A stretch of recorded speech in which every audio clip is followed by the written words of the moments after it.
觉得来到这个舞台，所有战队都能构成任何的威胁，但同时。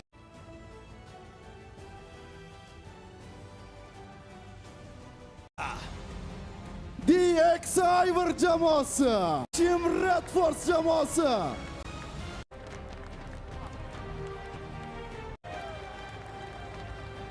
Gaming jamoasi.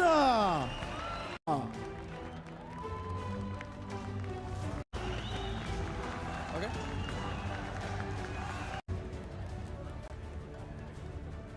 Tomorrow, one of these some smash rules.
Really been going back to back to back to back to back to back to back.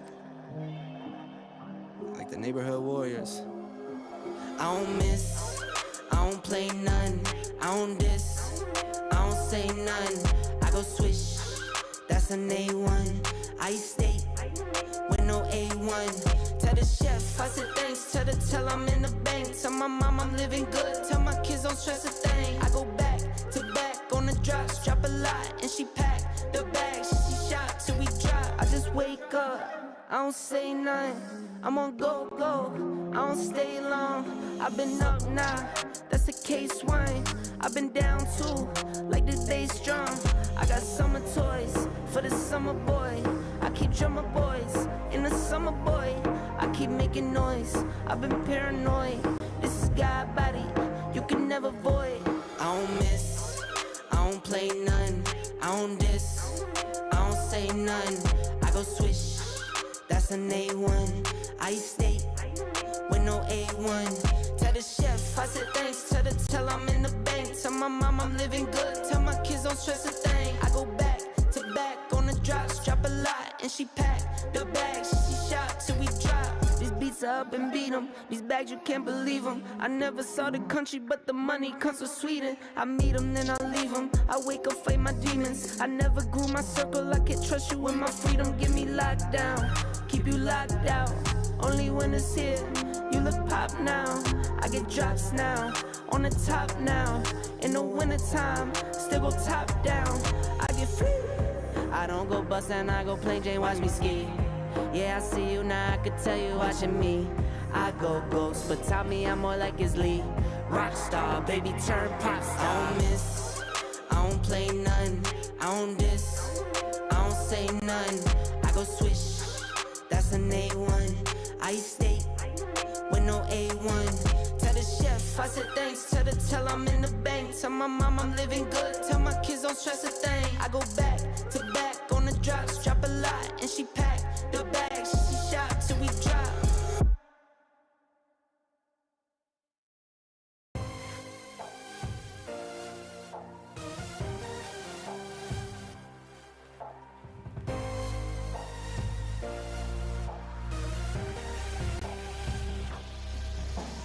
Dreams that I dream in a world built to run on power.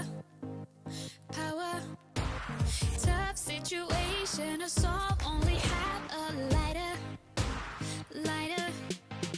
Toss and I turn with ideas that will make things burn. You came across my intention to rule the world.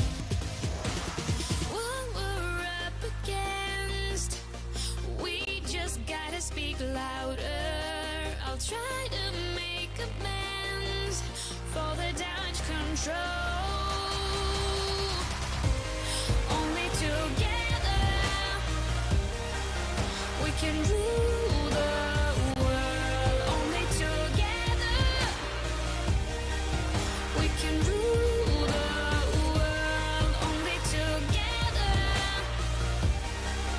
we can rule the world. We can rule the world.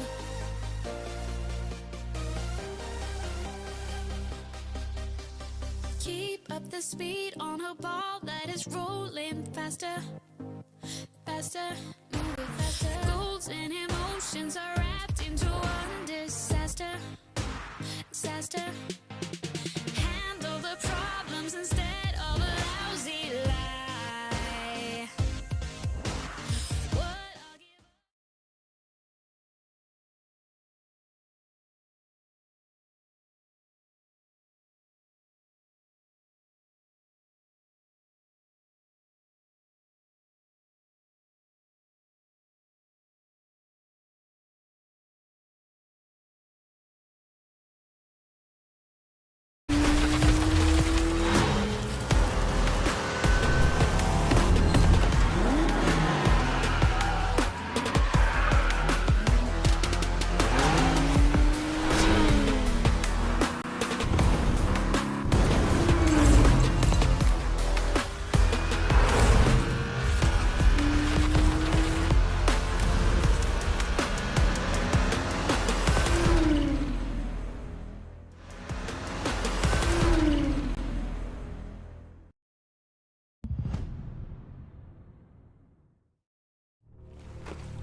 Maxed out gear.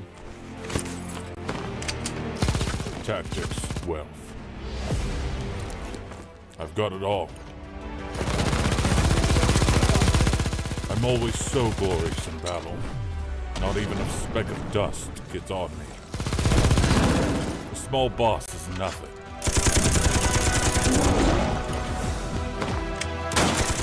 Want to ambush me? Impossible. No one is a match for me. This game is simple. Follow me, I'll make you rich.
keep up the speed on a ball that is rolling faster, faster, moving faster. Goals and emotions are wrapped into one disaster, disaster. Handle the problems instead of a lousy lie. What I'll give up just to see all that big blue sky. What we're up against, we just gotta speak louder.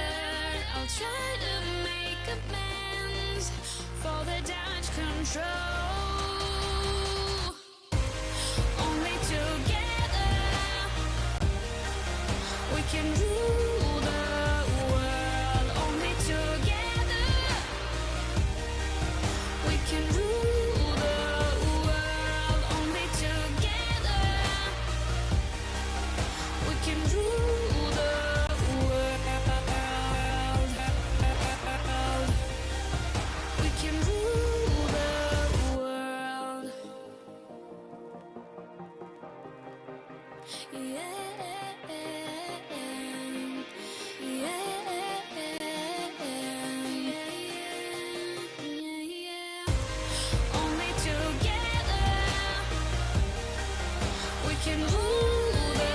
world. Only together we can rule the world. Only together we can rule the world. Only together, we can rule the world. We can rule the world. We can rule the world.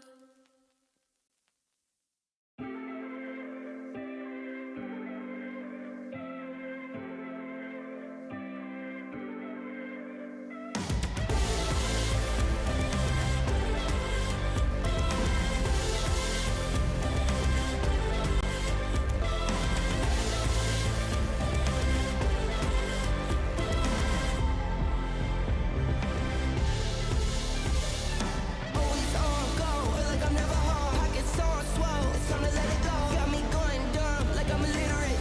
Know you feeling it, I got you feeling this. Heat rise, have you ever stayed up to the sunshine? Came through fourth quarter in the crunch time. Need to go flee on the run like just one time. Have a fun time.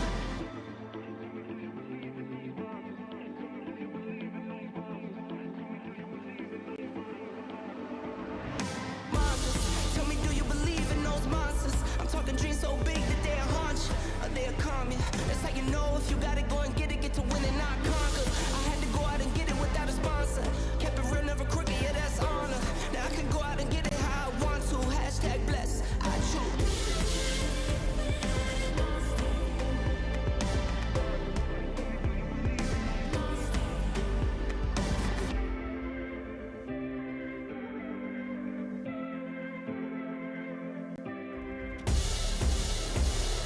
Always on go, feel like I'm never home. Pockets on swell, it's time to let it go. Got me going dumb, like I'm illiterate.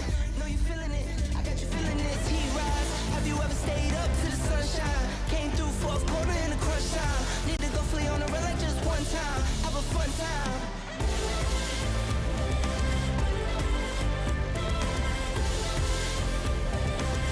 Know you feeling it, I got you feeling it.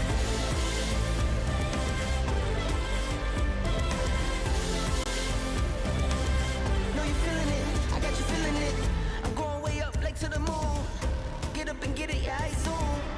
Money keeps falling, I need a room, I sweep. Straight off the humble, I don't tweet. Family around me don't say a peep. Got what you need, so what you need.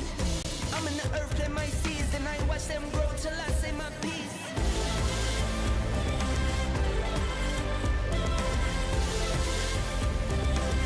Know you feeling it, I got you feeling it. Monsters, tell me, do you believe in those monsters? I'm talking dreams so big that they'll haunt you, or they'll calm you. That's how you know if you gotta go and get it, get to win and not conquer. I had to go out and get it without a sponsor. Kept it real, never crooked, yeah, that's honor. Now I can go out and get it how I want to. Hashtag bless, I choose.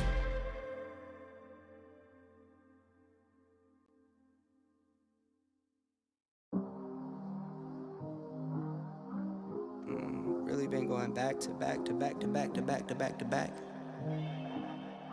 Like the neighborhood warriors. I don't miss, I don't play none. I don't diss, I don't say none. I go swish, that's an A1. I steak with no A1. Tell the chef, I said thanks.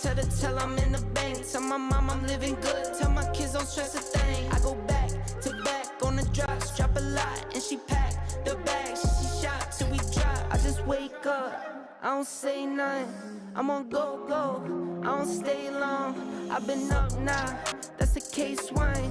I've been down too, like the day strong. I got summer toys for the summer boy. I keep drummer boys in the summer boy. I keep making noise, I've been paranoid. This is God body, you can never void. I don't miss, I don't play none. I don't diss, I don't say none. I go swish, that's an A1. I steak with no A1. Tell the chef, I said thanks. Tell I'm in the bank. Tell my mom I'm living good. Tell my kids don't stress a thing. I go back to back on the drops. Drop a lot and she pack the bags. She shot till we drop. These beats are up and beat 'em. These bags you can't believe 'em. I never saw the country but the money comes from Sweden. I meet 'em then I leave 'em. I wake up fight my demons. I never grew my circle. I can't trust you with my freedom. Give me locked down, keep you locked out. Only when it's here, you look pop now. I get drops now, on the top now. In the wintertime, still go top down. I get free. I don't go bust and I go plain Jane, watch me ski. Yeah, I see you now, I could tell you watching me. I go ghost, but tell me I'm more like his Lee. Rockstar, baby, turn pop star. I don't miss, I don't play none.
Maxed out gear,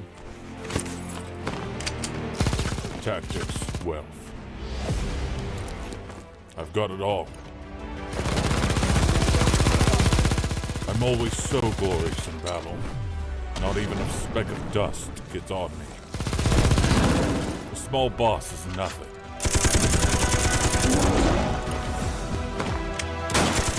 Want to ambush me? Impossible. No one is a match for me. This game is simple. Follow me, I'll make you rich.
bust up and beat them. These bags, you can't believe them. I never saw the country, but the money comes from Sweden. I meet them, then I leave them. I wake up, fight my demons. I never grew my circle, I can't trust you with my freedom. Get me locked down, keep you locked out. Only when it's here, you look pop now. I get drops now, on the top now. In the wintertime, still go top down. I get free. I don't go bust and I go plain Jane, watch me ski. Yeah, I see you now, I could tell you watching me. I go ghost, but tell me I'm more like his Lee. Rockstar, baby, turn pop star. I don't miss, I don't play none. I don't diss, I don't say none. I go swish, that's an A1. I eat steak with no A1. Tell the chef, I said thanks. Tell I'm in the bank. Tell my mom I'm living good. Tell my kids don't stress a thing. I go back to back on the drops. Drop a lot and she pack the bags. She shop till we drop.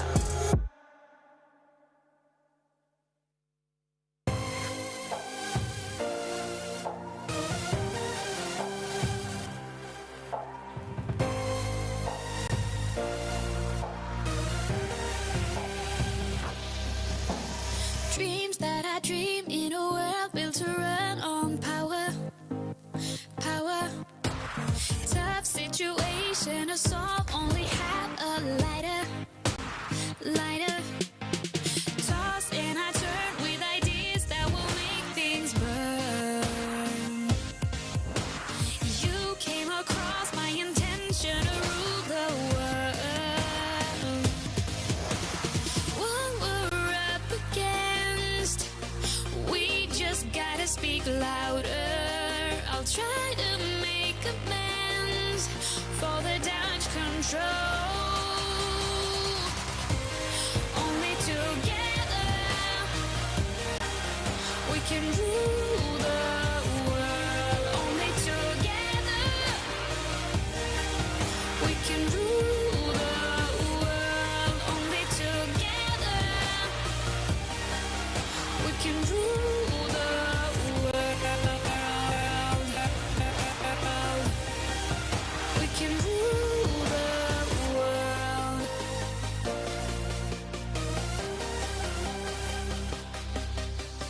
Keep up the speed on a ball that is rolling faster. Moving faster. Goals and emotions are wrapped into one disaster. Handle the problems instead of a lousy lie. What I'll give up just to see all that big blue sky. What we're up against, we just gotta speak louder. I'll try to make amends for the damage control. Only together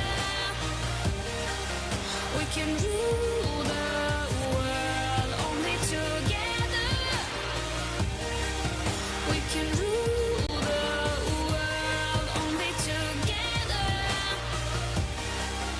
we can rule the world.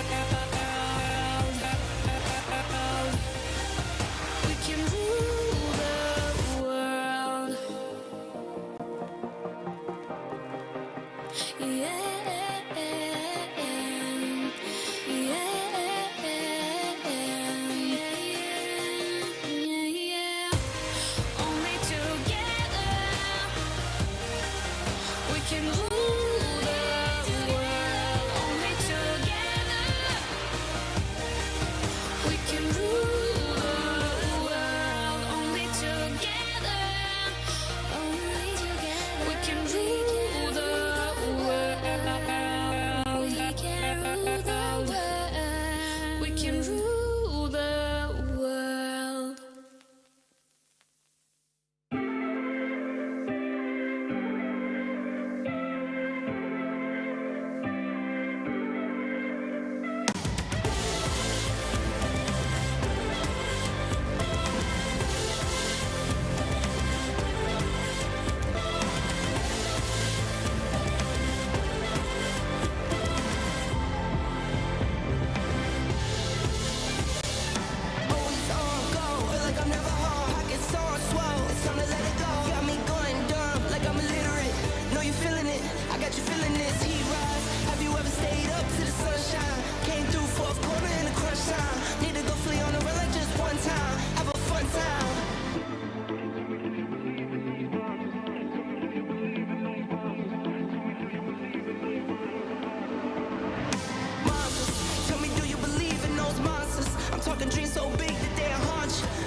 need, so what you need? I'm in the earth, plant my seeds, and I ain't watch them grow till I say my piece.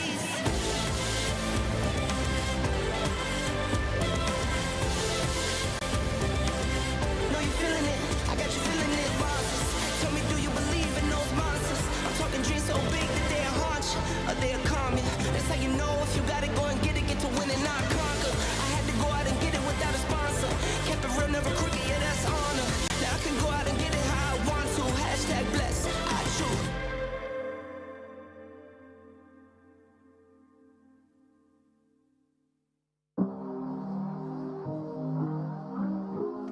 Really been going back.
Maxed out gear. Tactics, wealth. I've got it all. I'm always so glorious in battle. Not even a speck of dust gets on me. The small boss is nothing.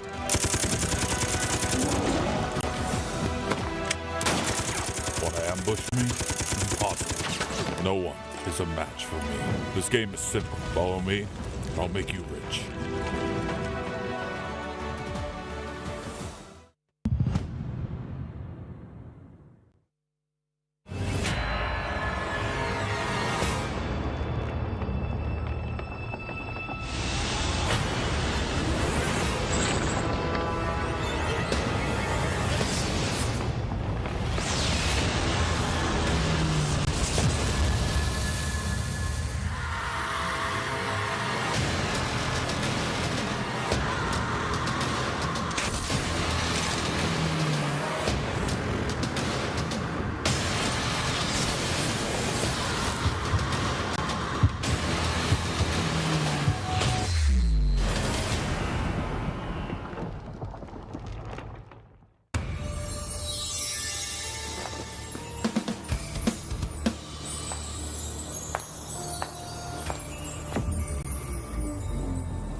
Sorry, but don't wanna talk.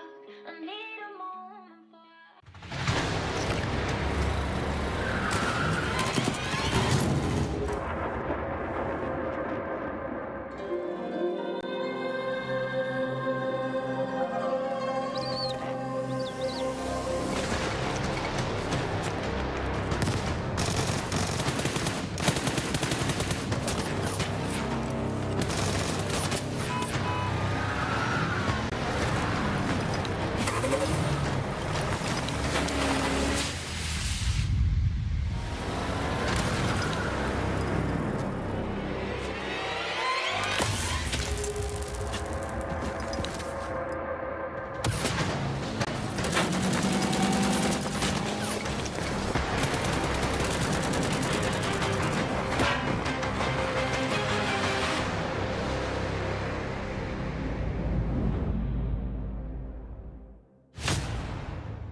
Know you feeling it, I got you feeling it.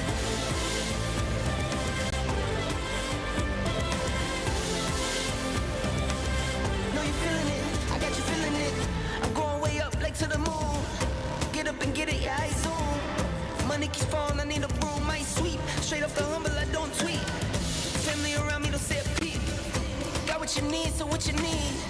I'm in the earth, plant my seeds, and I watch them grow till I say my piece.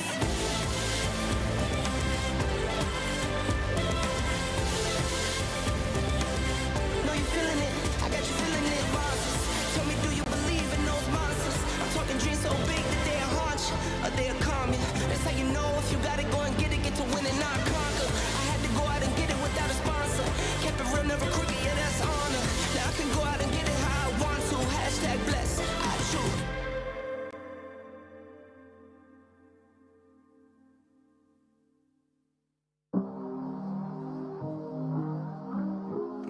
Really been going back to back to back to back to back to back to back. Like the neighborhood warriors. I don't miss, I don't play none, I don't diss, I don't say none. I go swish, that's an A1. I stay with no A1. Tell the chef, I said thanks, tell I'm in the bank. Tell my mom I'm living good, tell my kids don't stress a thing. I go back to back on the drops, drop a lot, and she pack the bag, she shot till we drop. I just wake up, I don't say nothing, I'm on go, I don't stay long. I've been up now, that's a case wine. I've been down too, like this day strong. I got summer toys for the summer boy. I keep drummer boys in the summer boy. I keep making noise, I've been paranoid. This is God body, you can never void. I don't miss, I don't play none, I don't diss, I don't say none. I go swish, that's an A1. I stay with no A1. Tell the chef, I said thanks, tell I'm in the bank. Tell my mom I'm living good, tell my kids don't stress a thing. I go back to back on the drops, drop a lot, and she pack the bag, she shot till we drop. This beat bounce up and beat them. These bags, you can't believe them. I never saw the country, but the money comes from Sweden. I meet them, then I leave them. I wake up, fight my demons. I never grew my circle, I can't trust you with my freedom. Get me locked down, keep you locked out. Only when it's here, you look pop now. I get drops now, on the top now. In the wintertime, still go top down. I get free. I don't go bust and I go plain Jane, watch me ski. Yeah, I see you now, I could tell you watching me. I go ghost, but tell me I'm more like his Lee. Rockstar, baby, turn pop star. I don't miss, I don't play none. I don't diss, I don't say none. I go swish, that's an A1. I eat steak with no A1. Tell the chef, I said thanks. Tell I'm in the bank. Tell my mom I'm living good. Tell my kids don't stress a thing. I go back to back on the drops. Drop a lot and she pack the bags. She shop till we drop.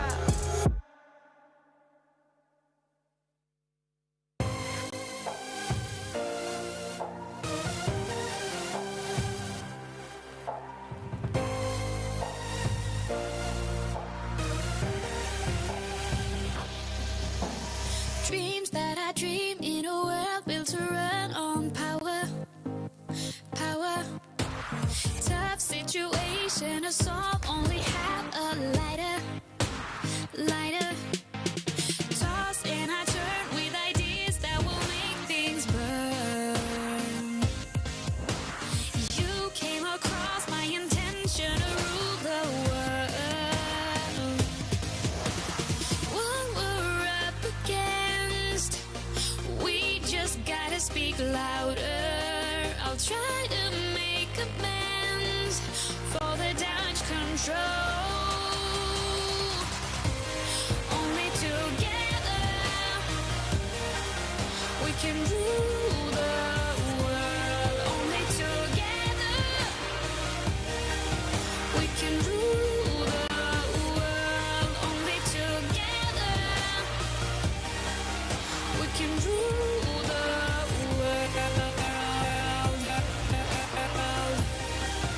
We can rule the world.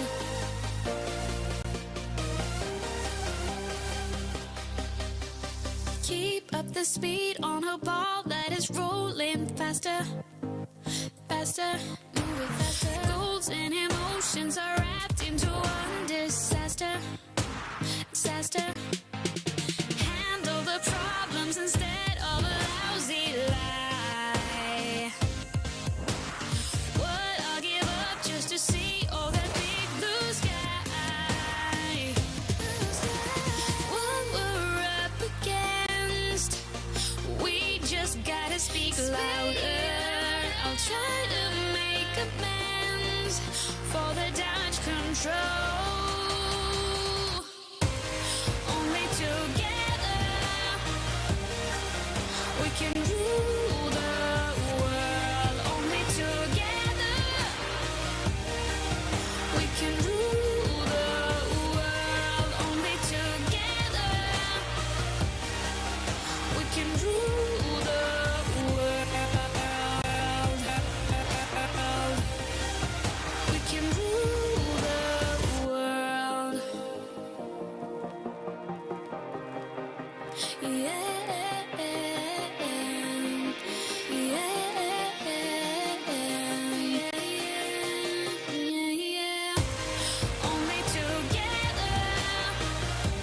can rule the world.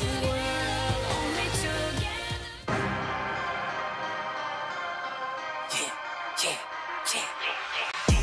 I know I've been quiet for a minute. I've been grinding, still in it. I've been counting these digits. Excuse me. الهدف تبعنا ال PMGO 2025 هو انه نفوز البطولة ونجيب الكاس ان شاء الله. If I do Just been so stalwart his hold. The cross in the open though gets carved through by Lorizil left standing, and it's up to Snowix and Redox to try and find the crossfire, but there's nothing. excuse me.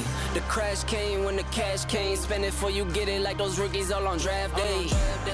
Every team is strong, but I want to say for Miracle Vibes, DX, NGX, they are threat for us. I'm not with the tip for tag game. チャンピオンの座を守るというよりかはまた、挑戦として1位を目指したいなと思っています。 I've been quiet for a minute. I've been grinding, still in it. I've been counting these digits. Excuse me. PMGO-д оролцож байгаа багууд ер нь одоо бүгд тэр нь сайн багууд ер нь бүгд хүчтэй өсөлтгөө. Тэгээс одоо энэ хоёр өдөр энэ хүчтэй өсөж байгаа юм.我觉得所有来到这个舞台的战队目标都是冠军，因为只有拿到这个冠军，才能证明自己战队。There is the Netflix and T2K. They are consistently battling off against one another. There it is. Sim ticking up, has a first aid, won't pop it. Yes! Immediately that's for the third shell. Excuse me. Wrong if I do, wrong if I don't. That's why I do. Pain, Symphony drops down, and a cacophony of bullets ring through the hills of Miramar. Black Esports all the way. Small city kid couldn't dream a bigger one. Check the scoreboard, how I'm feeling like I won. I know I've been quiet for a minute. I've been grinding, still in it. I've been counting these digits. Excuse me. I know I've been quiet for a minute, but I'm back on my business. If you see me, don't trip, just excuse me. Wrong if I do, wrong if I don't. That's why I do me no matter what, so excuse me. Lie if I do, lie if I don't. The proof is in the story, take a seat and excuse me. You can be the one.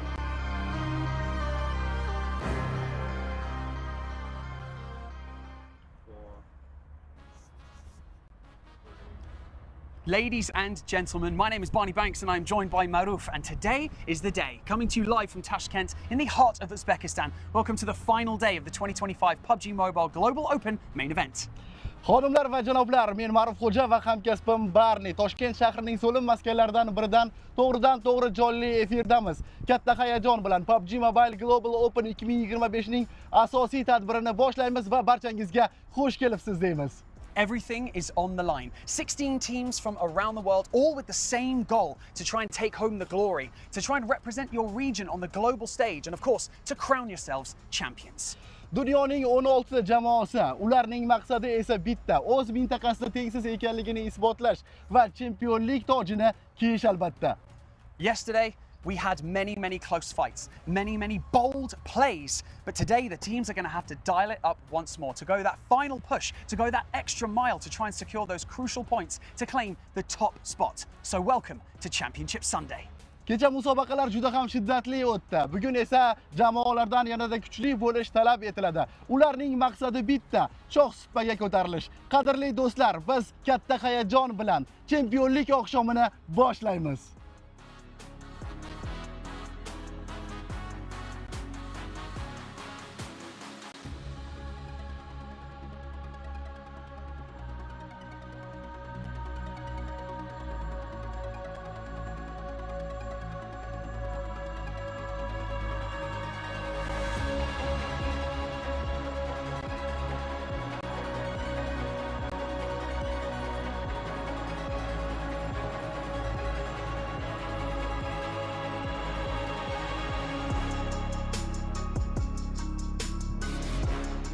Yesterday, expectations were high for our invited teams, but the leaderboard remained tight, building the tension for an epic final showdown.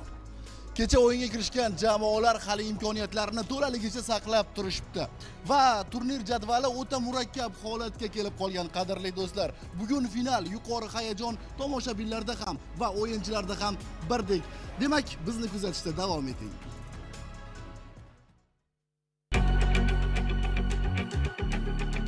The 2025 PMGO main event day one roared to life with explosions, wipeouts, and global giants thrown down across every map. From calculated chaos to hometown heroics, day one was a frag reel in motion. Let's recap it match by match. First match of the main event set the tone. Regnum Karya Esports and Deep Xavier collided in an explosive 1v1 brawl. Grenades, Molotovs, shotgun, and non-stop trades that instantly raised the bar. Meanwhile, RD Esports kicked into high gear from mid-game with perfect rotation and edge pressure, and thanks to a zone that played in their favor, every move was calculated dominance, turning the match into their victory march. Yolnik doing his best, looking for all of them, does get it with the help of R8, and Yolnik continues to move out, and it will be the end of it there, R8. But in a lobby packed with global champions, RX momentum fizzled in the very next match. The Enigma Galaxy stepped in, dictating the rules with jaw-dropping nades that lit up the battleground. Even though the fight got too close, the three-man squad roared back into the match, methodically picking off the rest of the lobby in a comeback that was exhilarating as it was ruthless. Just spotted with Redox on the P90, benefiting from that great push forwards, and now Panatti pinched between the smoke and the blue zone will fall. It's Nick the Galaxy to keep it together. Match 3 saw RD Esports dropping hot once again against LGD Gaming, sparking an epic brawl that seemed to stretch into eternity. It wasn't just about firepower. These players proved that while bullets may run low, their wits are always fully loaded.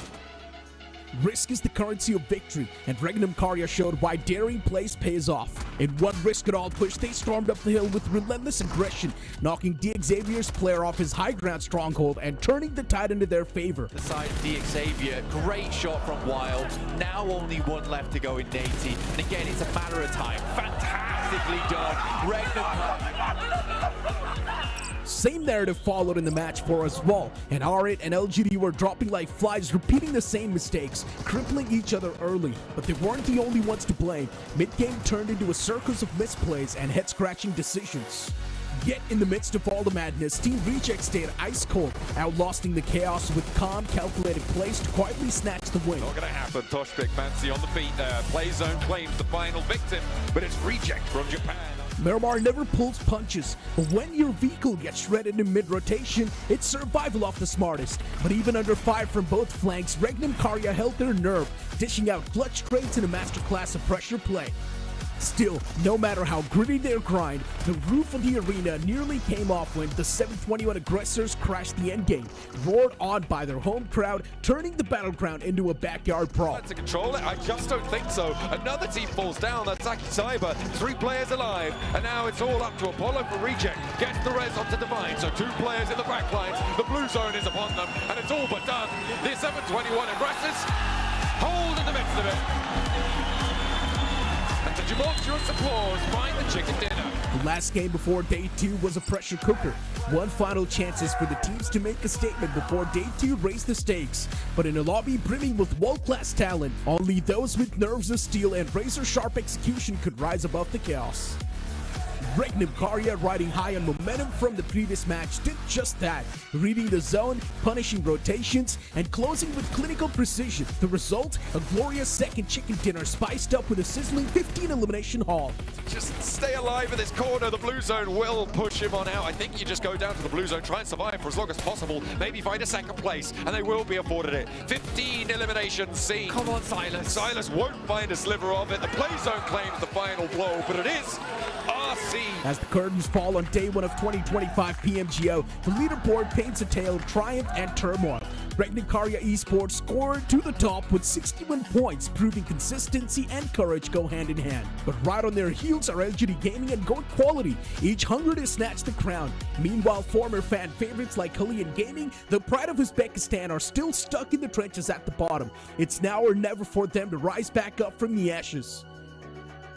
Battle lines are drawn. The leaders want to stretch their lead.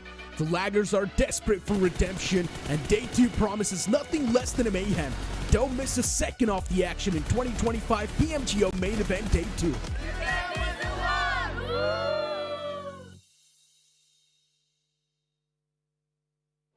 A memorable day of competition that left us all on the edge of our seats, begging the question, who's going to come out swinging today? Only time will tell. But for now, before we get into all of the action, we have a very special performance live on the main stage. Please welcome Consta. Qadrli do'stlar, bugun unutilmas qonli to'qnashuvlar bo'lishi mumkin. Va albatta bizni bir savol qiynaydi. Kim g'olib bo'ladi? Buni faqatgina vaqt ko'rsatadi. Unga qadar keling, final janglarini boshlashdan avval sahnaga janob Konstani taklif etamiz.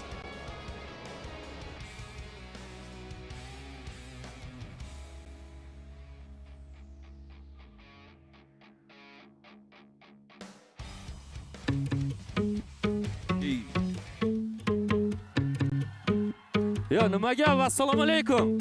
Insta kasali, hamma go'zal, mashina salon quyoshni to'sar, puli yo'q deydi piyoda bo'lsa, qarzga bo'lsam, sotib bo'lsa, yozaman gilamda yotib basar, farqi yo'q kimgadir yoqmasa, qiziqmas trendlarni oqimi sal, sen uchun o'tmas hayotim asal, farqi yo'q sochimga oq qoralasa, farqi yo'q kommentda kim qoralasa, reyting tushsa yoki yuqorilasa, bir kun tushasan bir ko'tarilasadir bu qo'sh bema'ni tushunmaganlar ko'p temani, men ham bir oddiy odam sodda tushunmayman sistemani.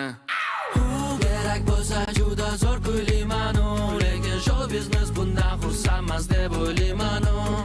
Bu sahnada men taxtadek o'ynayman-u, borim shu kimnidir xafa qilib qo'ymayman-u. Yaxshi emasmi, yomonmas, qabul et.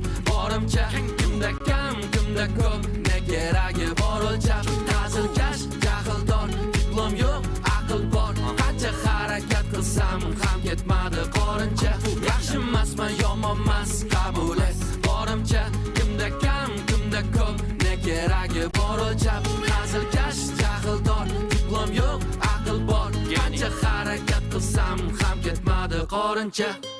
Kimda qancha ot kuchi kapotdi, farqi yo'q qaytdan nima gap o'tdi. Haterlar nima desa ham xap bo'pti, farqi yo'q ularga bergan javobdan. Ular gapiradi, gapini sifat yo'q, it quraveradi men hamma stadion. O'zi chaqiradi TV yoki radio, lekin menga buni hech keragi yo'q. Cringe lol keksiz, bo'laman trendda, pont pul seksiz ham bo'laman brand. Kamina Batman, Ram Alfred, ku yozmayman qofiyalar rap konkret, tipa kiymayman ko'ylak zapinka. Ko'chamasman u gapim gap, agar eshitsam gapim uchun gap, yurmayman birovlarga to'nkab. Kerak bo'lsa juda zo'r kuylayman-u, lekin show biznes bundan xursandmas deb o'ylayman-u. Bu sahnada men taxtadek o'ynayman-u, borim shu kimnidir xafa qilib qo'ymayman-u. Yaxshi emasmi, yomonmas, qabul et. Borimcha kimda kam, kimda ko'p, ne keragi bor o'lchab. Ta'zilkash, jahldor, diplom yo'q, aql bor. Qancha harakat qilsam ham ketmadi qorincha. Yaxshi emasmi, yomonmas, qabul et. Borimcha kimda kam, kimda ko'p, ne keragi bor o'lchab. Ta'zilkash, jahldor, diplom yo'q, aql bor. Qancha harakat qilsam ham ketmadi qorincha.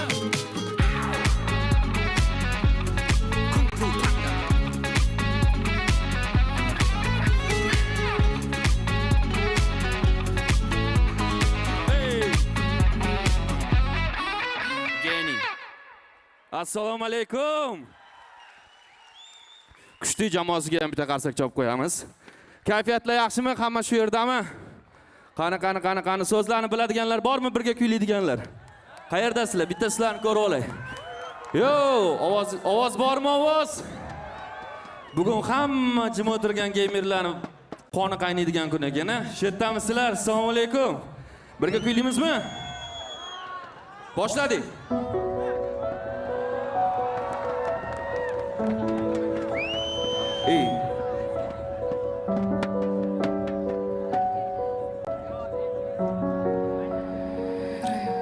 Qarang bu yulduzlar, ucha olgan odamlar, sonsiz tunu kunduzlar, bardosh bera olganlar, cheksiz tunu kun izlab, o'ziga sodiq qolganlar. Qarang bu yulduzlar, insonlar. Qarang bu yulduzlar, ucha olgan odamlar, sonsiz tunu kunduzlar, bardosh bera olganlar, cheksiz tunu kun izlab, o'ziga sodiq qolganlar. Qarang bu yulduzlar, insonlar. Oldinda yo'l faqat omad ko'rinmas, sharaf bu hobbi, ko'p ham urinma, juda ko'p pul kerak, noldan qurilmas, ishingga borib ke yo'ldan burilma, uxlab olish kerak ishdan keyin, tekstlarni bosaman ishdan keyin, necha yildirki tanishgan yil, yolg'iz nishonliman ishdan keyin, necha marta o'zgardi kasbim, lekin o'zgarmadi hobbi, qanaqa bo'lsa ham keyin naushniklarda o'chgani yo'q, necha marta charchadim, lekin ortga qaytib qabul qilmadim, doping amallab chiqdi, shu yo'ldan shu bilan qaytib kirganim yo'q, keyin oyoqlardan sovuq o'tadi, lekin yulduzlarga bir qadam sabr qilsang 41 kelardi deb 4 yilim o'tdi 40da. Bitta narsa qoldi, omadgacha shuni top davay turqidi. Boshqa tilda ayt deyishardi o'zbeklarim o'zini yurtida. Boshlaganda osh bo'laydi men, bugun uyimda kutadi qizim. Sen o'ylaysan meni omadim keldi, bu 10 yildan ko'proq tuzilgan tizim. Bugun nom topadi ma'no, qatorlarim qoqadi qanot. Sen boshqalarni so'ramagin, ba'zida zo'rg'a ishondim o'zim ko'zim. Bardosh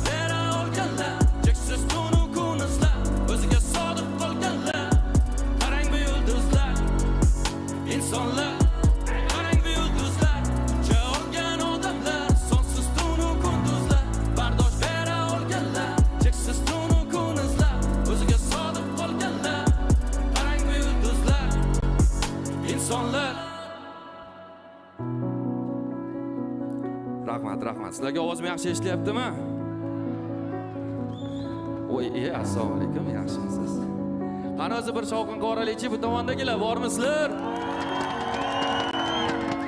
Asta-sekin mana qizish boshlandi. Qani o'rtadagilar?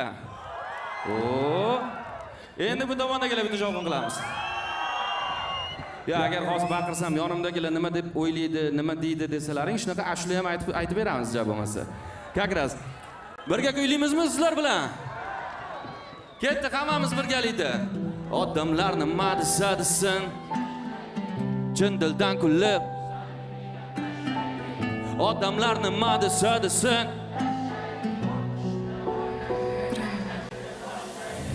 odamlar nima deydi? O'zingni bosib ol, hammaga o'xsha, yig'ishtir. Qanaqa muzika, qanaqa san'at, muhimroq hammadan o'xshi. Odamlar nima deydi? Katta bo'lib qolding-ku, qachonga to'yindi? Qanaqa ish, karyerangni qo'yindi? Shu yoshda ham endi qanaqa o'yin bu? Yig'ishtir tepishni qopdi. Qanaqa futbolist ishini topdi voy. Qanaqa boks, qanaqa kurash, shunchasi chempion bo'lib qopdimi? Odamlar nima deydi? Bu yil ham bolasi o'qishdan qopdimi? Senga shuncha umrimni yo'qotib, natijasiga men shuni topdimmi? Odamlar nima deydi? Indamay gapirma, ko'tarma boshni. Qattan bo'lsa ham topish kerak to'yga. Nima deydi? Qo'ni qo'shni zo'r qil oshni. Kelan qilmayman sinfdoshni. Odamlar nima deydi? Qilma ko'z yoshlar, qizim joyingda qolgin toshda. Indamay gapirma, ursa, itsa o'tib ketadi. Hali sevadi, vaqt o'tadi. Farzand bo'lgandan keyin o'zgaradi. Qaytib kelma qizim, gap so'zlar kerak emas. Nima deysan endi hayot shundaydi. Joningga qasd, nima qilganing bu? Odamlar nima deydi? Odamlar nima desa-desin, yashaylik. Chin dildan kulib, samimiy gaplashaylik. Odamlar nima desa-desin, tashaylik. Qo'rqishni o'ylash, yashashni boshlaylik. Odamlar nima desa-desin, yashaylik. Chin dildan kulib, samimiy gaplashaylik. Odamlar nima desa-desin, tashaylik. Qo'rqishni o'ylash, yashashni boshlaylik. Odamlar nima deganidi? Yaqinlar xuddi bekanidek. Ishing bu o'yin, jiddiy emassan, qo'llab-quvvatlagan kamidi. Odamlar nima deganidi?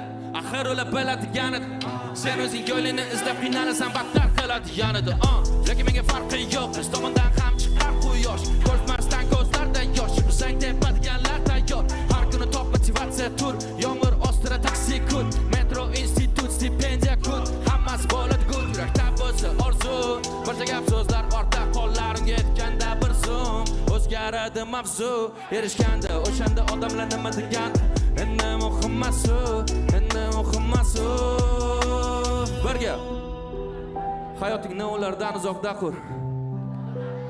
Ko'p o'ylasang demak bo'ladi haqu. Deb o'ylasang yashamaganing ma'qul. Odamlar har doim nimadir deydi. Qani birga kuylaymiz. Odamlar chin dildan kulib, samimiy gaplashaylik.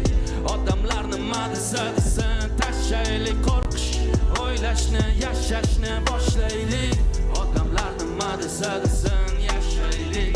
Chin dildan kulib, samimiy gaplashaylik. Odamlar nima desa-desin, tashaylik. Qo'rqish, o'ylashni, yashashni boshlaylik.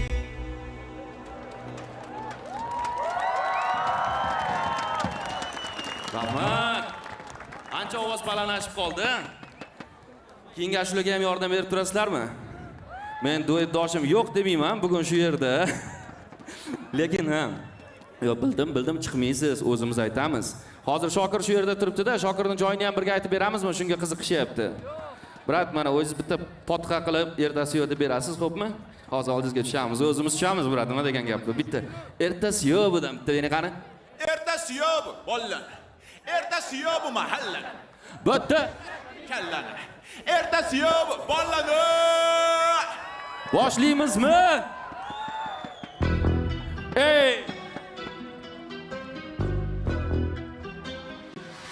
Qani birga. Ertasi yo'q bu yo'llar. Ertasi yo'q bu mahallani. Bitta ishlatmaydi kallani. Ertasi yo'q bu bollani. Ertasi yo'q bu yo'llar. Ertasi yo'q bu mahallani. Bitta ishlatmaydi kallani. Ertasi yo'q bu bollani. Ertasi yo'q bu yo'llar. Ertasi yo'q bu mahallani. Bitta ishlatmaydi kallani. Ertasi yo'q bu bollani. Kulrang bir xil xonadonlar, ichidagi bir xil bolajonlar, qora yoki oqni tanlar, maktablarda bir xil fanlar, maqsadsiz bir xil odamlar, qishgacha yegulik g'amlar, bu uylarda doim tor shamlar, jim kishanlar, dushanbadan shanbagacha hamma ko'chada kim ishda yo'lda, bu botqoq kechalarda pishkom, lekin jentlemen ish hayolda, bo'yinda qarz o'qimidi dars, tushunmaydi dars, bitta ish kelmaydi qo'ldan, bitta kasbni tushunmasdan u biznes boshlaydi noldan. Bugundan reja bo'lmasa o'zgarmaydi ertaga. Ertaga hammasi yaxshi bo'ladi degan gap. Bu kimnidir ertaga. Qani hamma birga. Ertasi yo'q bu yo'llar, ertasi yo'q bu mahalla, bitta ishlatmaydi kallar. Ertasi yo'q bu qo'llarni, ertasi yo'q bu yo'llar, ertasi yo'q bu mahalla, bitta ishlatmaydi kallar. Ertasi yo'q bu bollarni.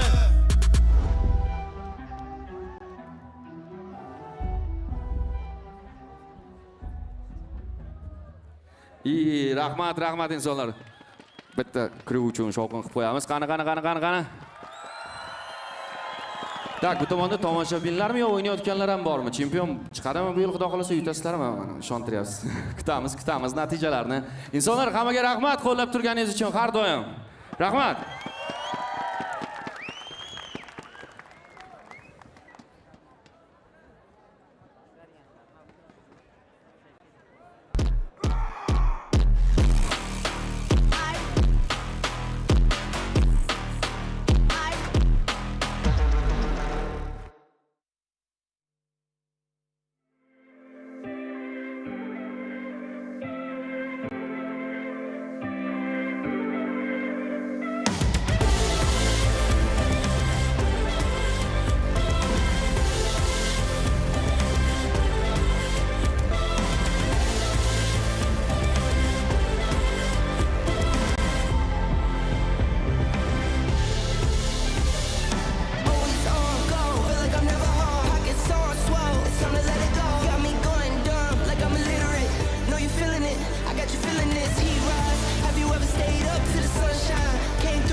Ladies and gentlemen, welcome to the 2025 PUBG Mobile Global Open live from Tashkent. I figured that one of the best things to do would be to take you through the experience of what it would be like to be an audience member at one of these incredible events, because we start here at the main entrance and we've got all these incredible food vendors already here. We've got iced coffee because it is actually very warm here. I wasn't expecting how warm it was, but it's absolutely breathtakingly hot. Great weather. We've got hot dogs, we've got pizza, we've got more hot dogs and cakes outside. Essentially every gamer's diet. But come with me because we're going to experience much more. Welcome to the Gorilla Zone, one of the main sponsors of PMGO. It's absolutely fantastic. And I'm having one of these drinks because I told you it's really hot, isn't it? As you make your way to the front of the venue, you're met with this incredible archway that welcomes you to the PUBG Mobile Global Open 2025. So come with me and let's fight our way through these huge crowds. On the right hand side, you can see we have the awesome signing mall that all the legends that play this game can make their mark on. It's honestly such an awesome event. The community is so great. It's really vibrant. The energy is super high. Everyone's positive. It's been such an amazing experience so far. And it's unfortunate, really, that it's the final day because we've had such a good time. But you know what? We want to close things out with a bang. And so let's make our way inside where we can see all the amazing stuff that you can do before we get to the stage. And as you make your way into the building, all the PUBG goodies start to pop up everywhere, like this. I could just walk around like this all day. Oh. We've also got all of these amazing accessories. You can take photos with it. Oh. And you can make your way around the building just like this and have a great old time doing it. Oh. Further into the building, you may notice some more familiar faces from the PUBG Mobile community, and that's where we get to our meet and greet zone. This is where loads of our influencers from the game are coming here to meet loads of the fans, and it's been electric. You can already see people starting to line up over there on the left so that they can meet their favorite influencers from the game, and I absolutely love it. And welcome to the play zone. If you want to sit down, if you want to get your phone, plug it in and take on your best friends in the game, or maybe even you want to take on some strangers and show how good you are, welcome to the play zone. This is where you can sit down, maybe just kick up and just relax a little bit, or go head to head against some of your pals in the game. And if all the excitement, all of the hype, all of the high energy is just a little bit too much for you, you can make your way over to the chill out zone where you can just sit down on a beanbag, go on your phone, or maybe just kick up your legs and just start relaxing for a little bit, because you know, it can be quite intense coming to these events because there's so much going on, so many people, and everyone's so excited. The energy is through the roof. Then you can make your way over here. We've got the Infinix area right here where you can check out all the latest technology, and you can check out the phones where people are playing these games professionally on the main stage. It truly is something for everyone at these kinds of events. I could bring my parents, I could bring my brother, I could bring my friends, and everyone would have a fantastic time. And I have done in the past. But you know what? This country, this event, this entire time that I've spent here has been truly one of the most exciting things I've ever done in the esports world especially. And you know what? I've always wanted to see what it's like to be an influencer, so why don't we just try...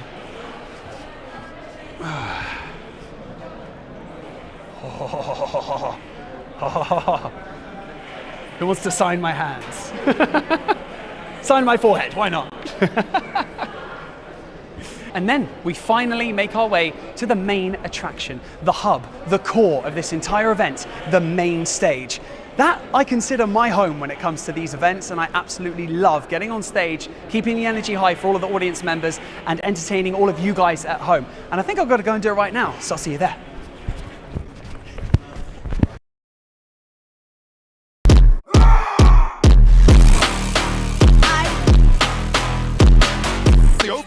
Gets carved through by Lorizil, left standing, and it's up to Snowix and Redox to try and find the crossfire, but there's nothing. Excuse me, the crash came when the cash came. Spend it for you get it like those rookies all on draft day.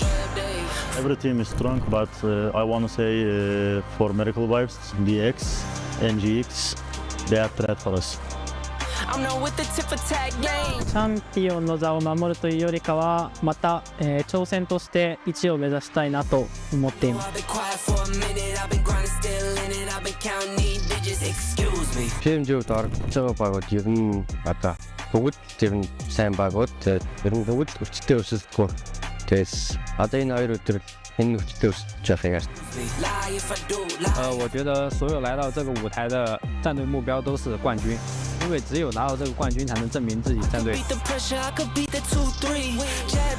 is the Nepex and T2K. They are consistently battling off against one another. There it is. Sim ticking up, has a first aid, won't pop it. Yes! Immediately that's the third shell. Excuse me, wrong if I do, wrong if I don't. That's why I do it. Pain, Symphony drops down, and a cacophony of bullets ring through the hills of Miramar. Black Esports all the way. Small city kid couldn't dream a bigger one. Check the scoreboard, how I'm feeling like I won. I know I've been quiet for a minute. I've been grinding, still in it. I've been counting these digits. Excuse me. I know I've been quiet for a minute, but I'm back on my business. If you see me, don't trip, just excuse me. Wrong if I do, wrong if I don't. That's why I do me no matter what. So excuse me. Lie if I do, lie if I don't. The proof is in the story. Take a seat. Excuse me. You can be the one.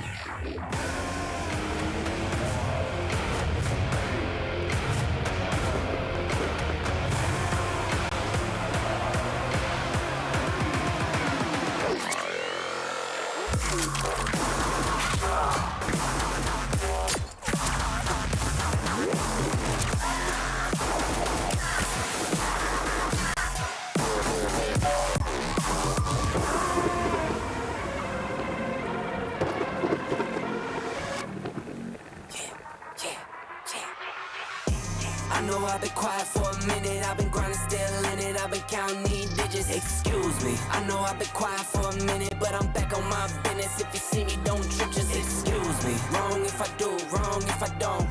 That's why I do me no matter what, so excuse me. Lie if I do, lie if I don't.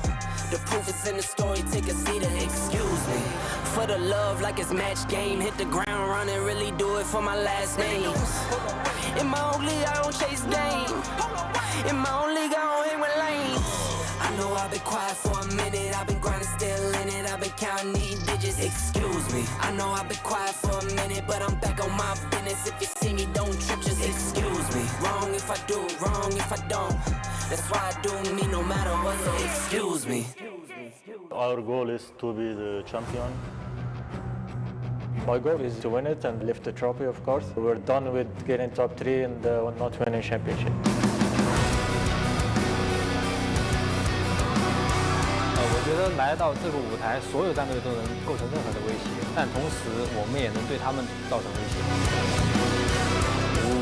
Одоо PMGO-гийн зорилго гэвэл аврагын зорж байна манай баг.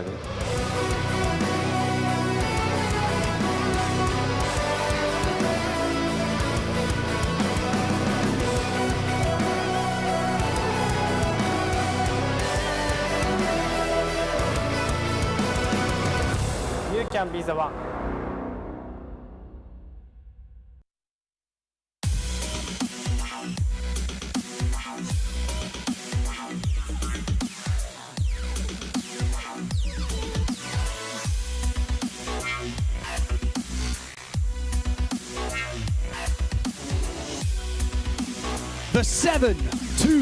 The 7-2-1 aggressors.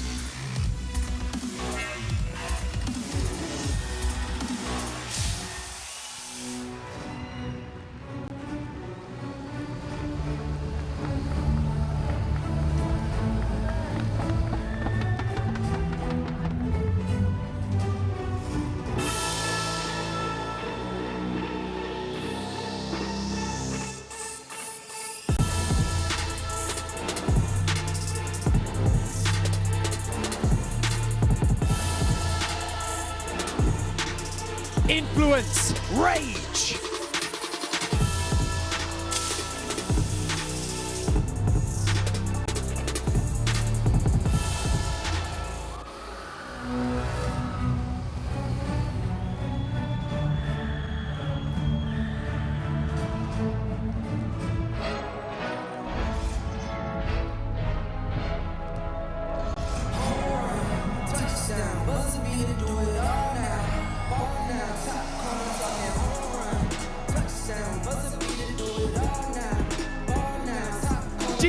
Xavier.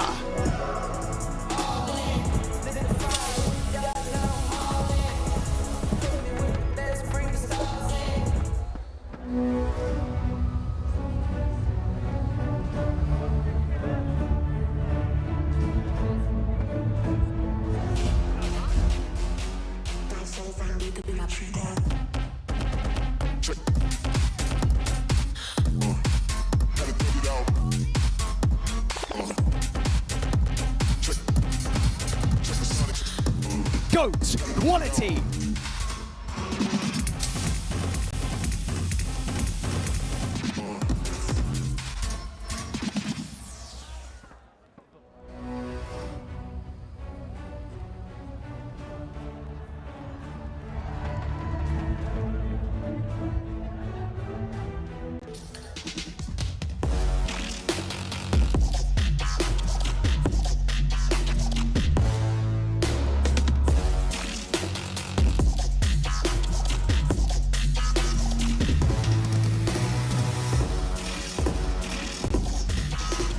GD Gaming.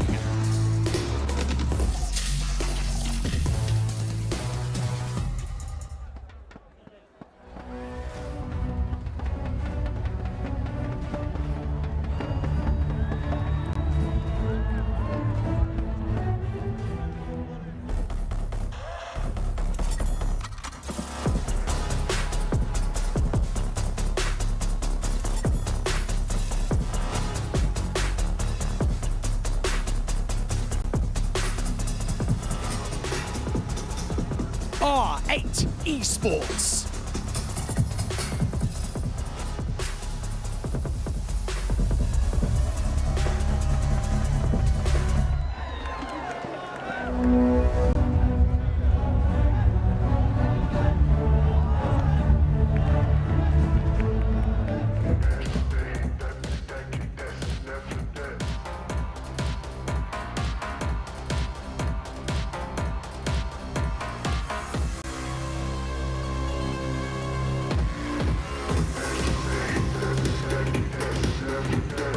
Nongshin Red Force.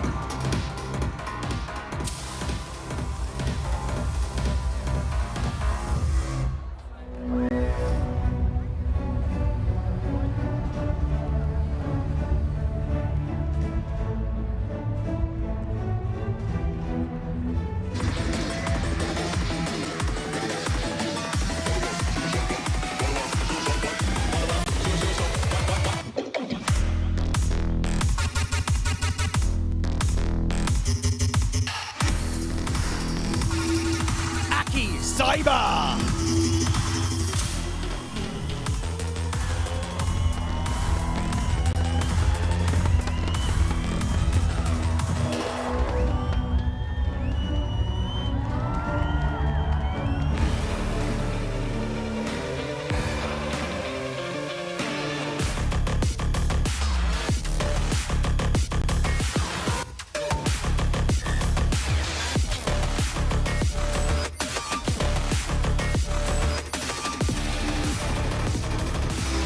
Enigma Galaxy.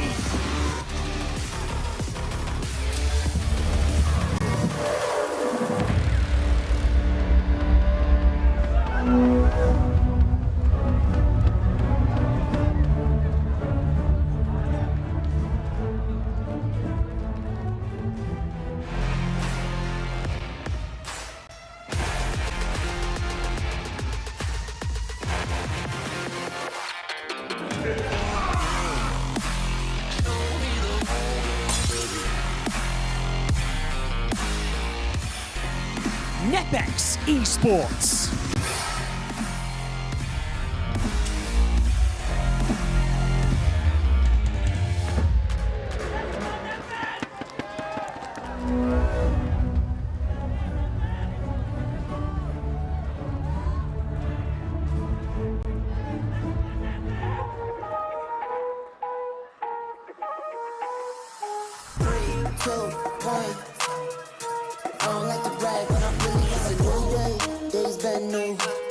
Since I made it out of ring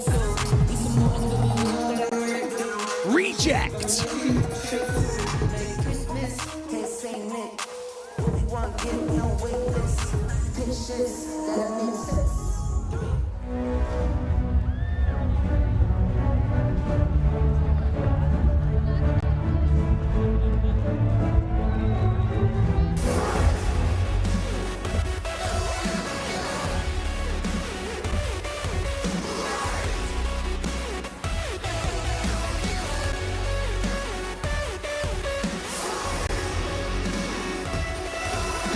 Helion Gaming.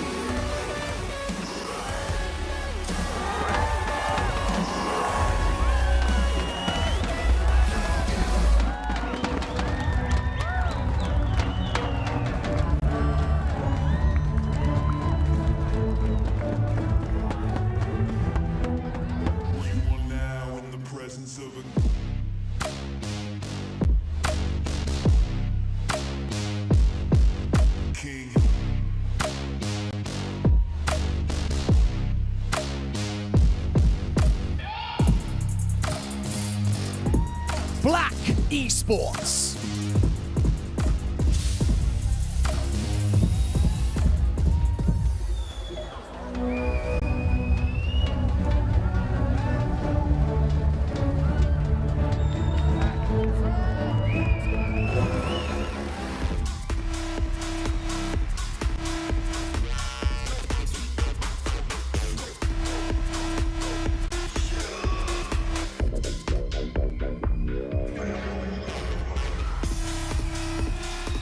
Regnum Carrier Esports.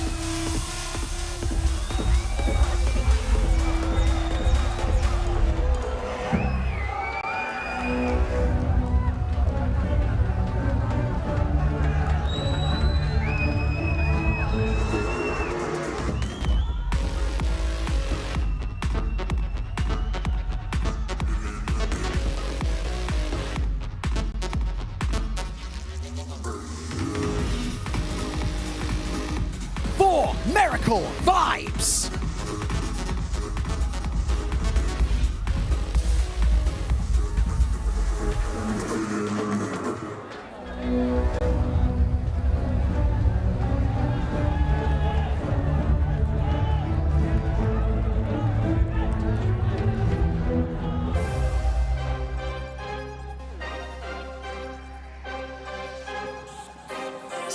All gas, no play, you legit.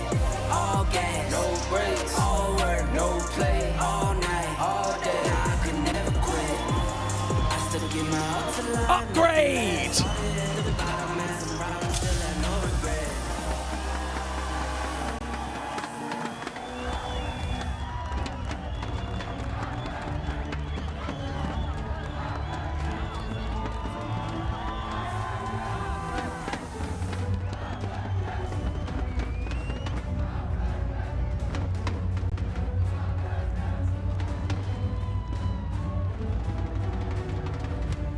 Ladies and gentlemen, with $500,000 on the line, the absolutely stunning PMGO trophy and a legacy that will live on forever. It is time to begin our final day of the PUBG Mobile Global Open live from Uzbekistan.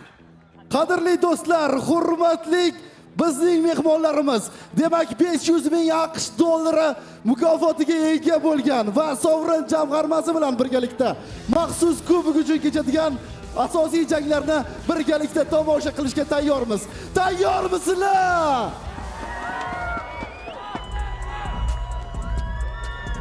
Be able to defend their championship of the PMGO 2024?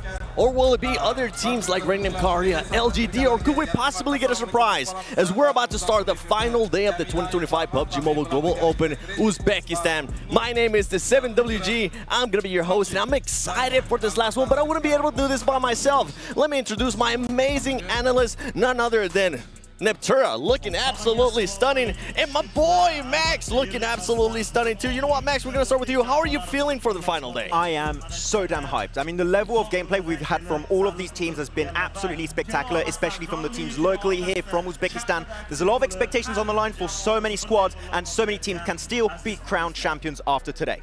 How are you feeling, Neptura? I'm feeling absolutely ecstatic, as he is, right? You're right. We have so much on the line, and the leaderboard is still so close. The points are still so close that, especially with the Smash rule coming into today, we could see absolutely anything in the next few matches. I'm glad you brought that up because we do have a new rule here for this final day, and that is the Smash rule. And before we explain it, we do have this fun video you can look. 2025 PUBG Mobile Global Open is going to be historic because of a new rule that can crown one team champion even before all the matches have been played. Welcome to the Smash Rule. We introduced the Smash Rule to inject a new level of excitement for our viewers, challenge teams to develop innovative strategies, and create an alternative path to victory that rewards both consistency and clutch performances. The Smash Rule has two simple steps. Step 1. Teams have to accumulate 80 points in the leaderboard. Step 2. Secure the winner-winner chicken dinner in any of the remaining maps of Main Event Day 2 to become the champion of 2025 PMGO, regardless of how many matches have been played. If no team achieves this after all 12 maps, the team with the highest points in the leaderboard will be crowned champion. The Smash Rule is going to turn up some serious heat in the 2025 PMGO main event. Will we see a champion team emerge with this new rule? Stay tuned to witness PUBG Mobile history.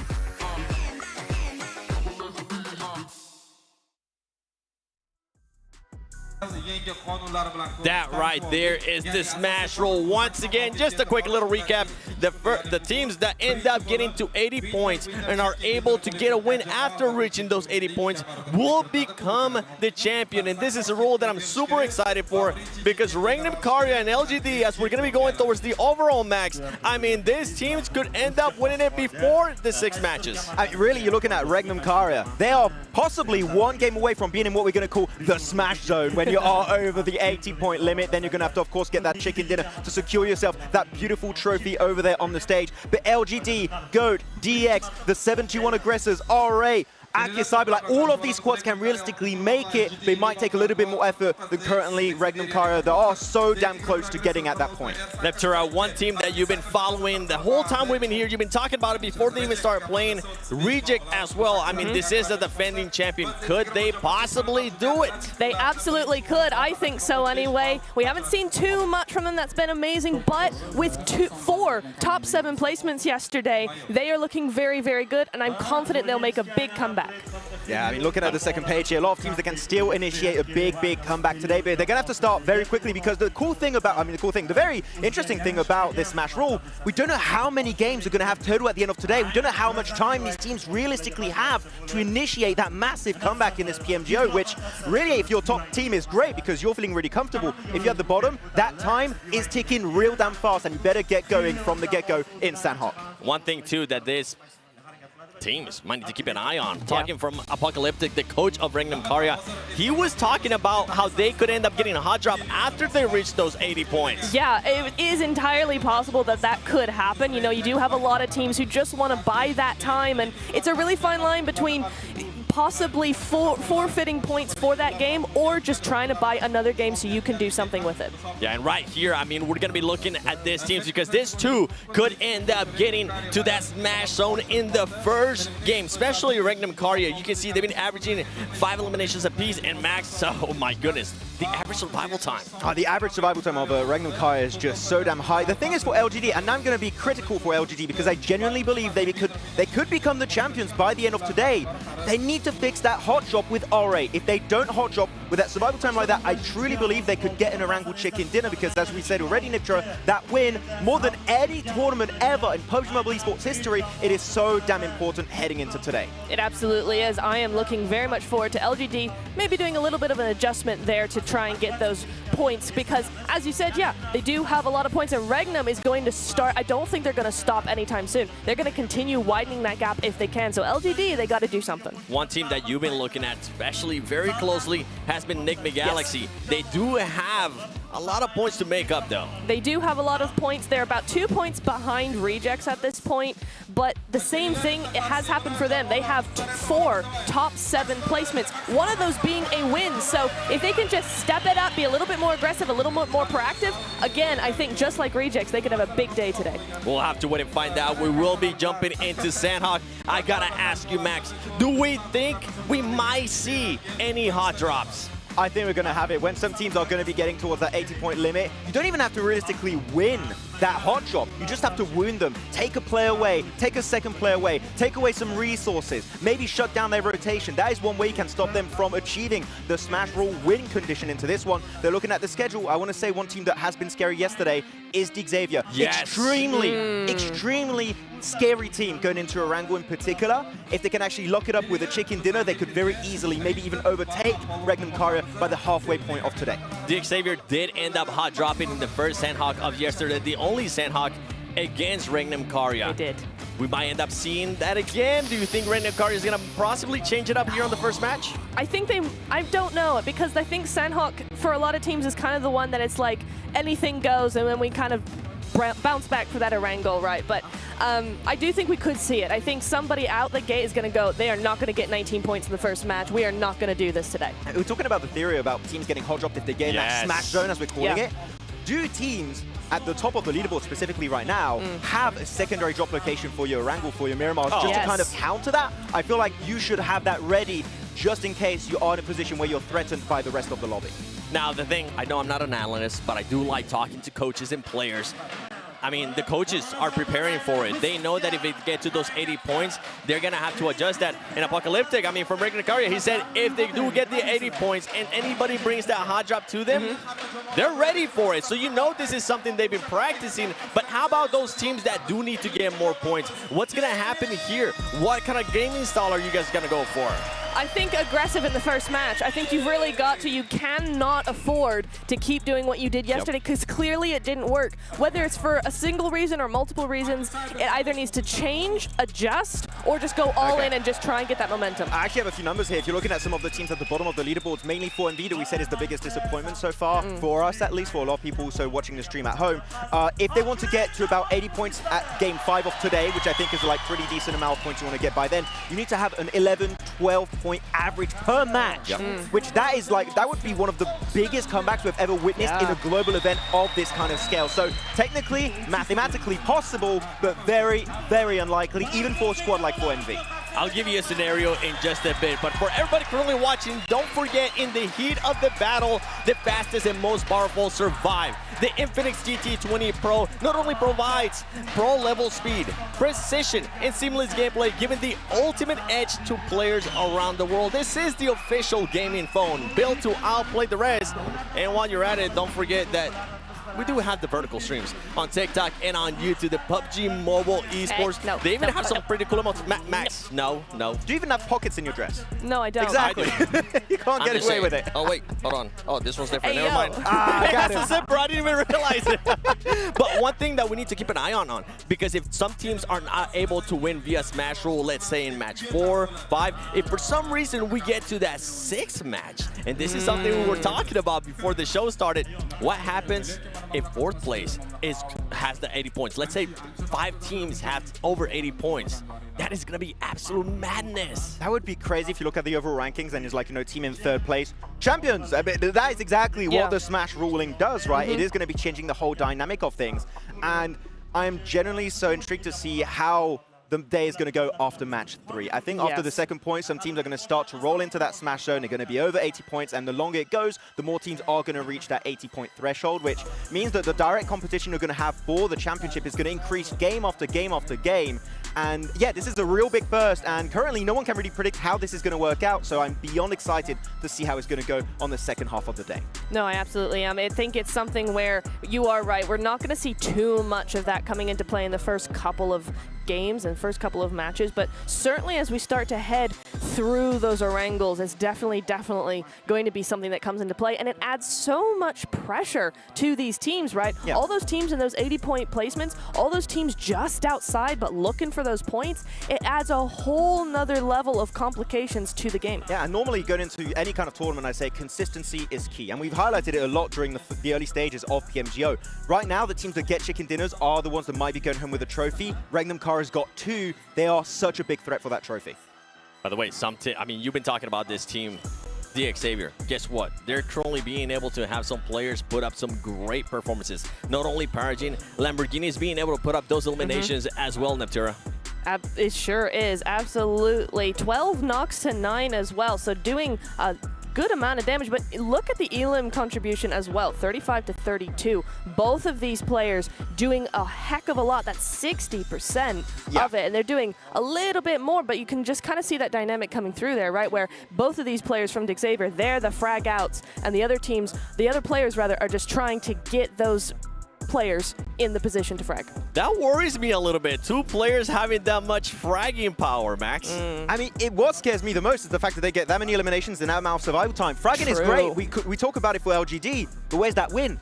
Now more than ever, that chicken dinner is so damn important. That chicken dinner factor is really what's going to be carrying you the entire way for PMGO 2025. So, like, sure, the factory frag out is great, but Regnum Karya have got, actually, on top of that, we didn't even talk about it, out of the top 5 MVP contenders, 3 are from Regnum Karya. We've got Wild in 2nd, Hospic in 3rd, and Loxy in 4th. And Silas is an IGL, so like I don't have an issue with him not even being there, but he is such a good IGL. He takes his 3 players, say, you go do my bidding, go take that compound, and they do it, and it looks so damn easy. Yeah, they really make it very easy to watch. Not necessarily easy to do, and certainly not easy to come up against, right? They are a force to be reckoned with.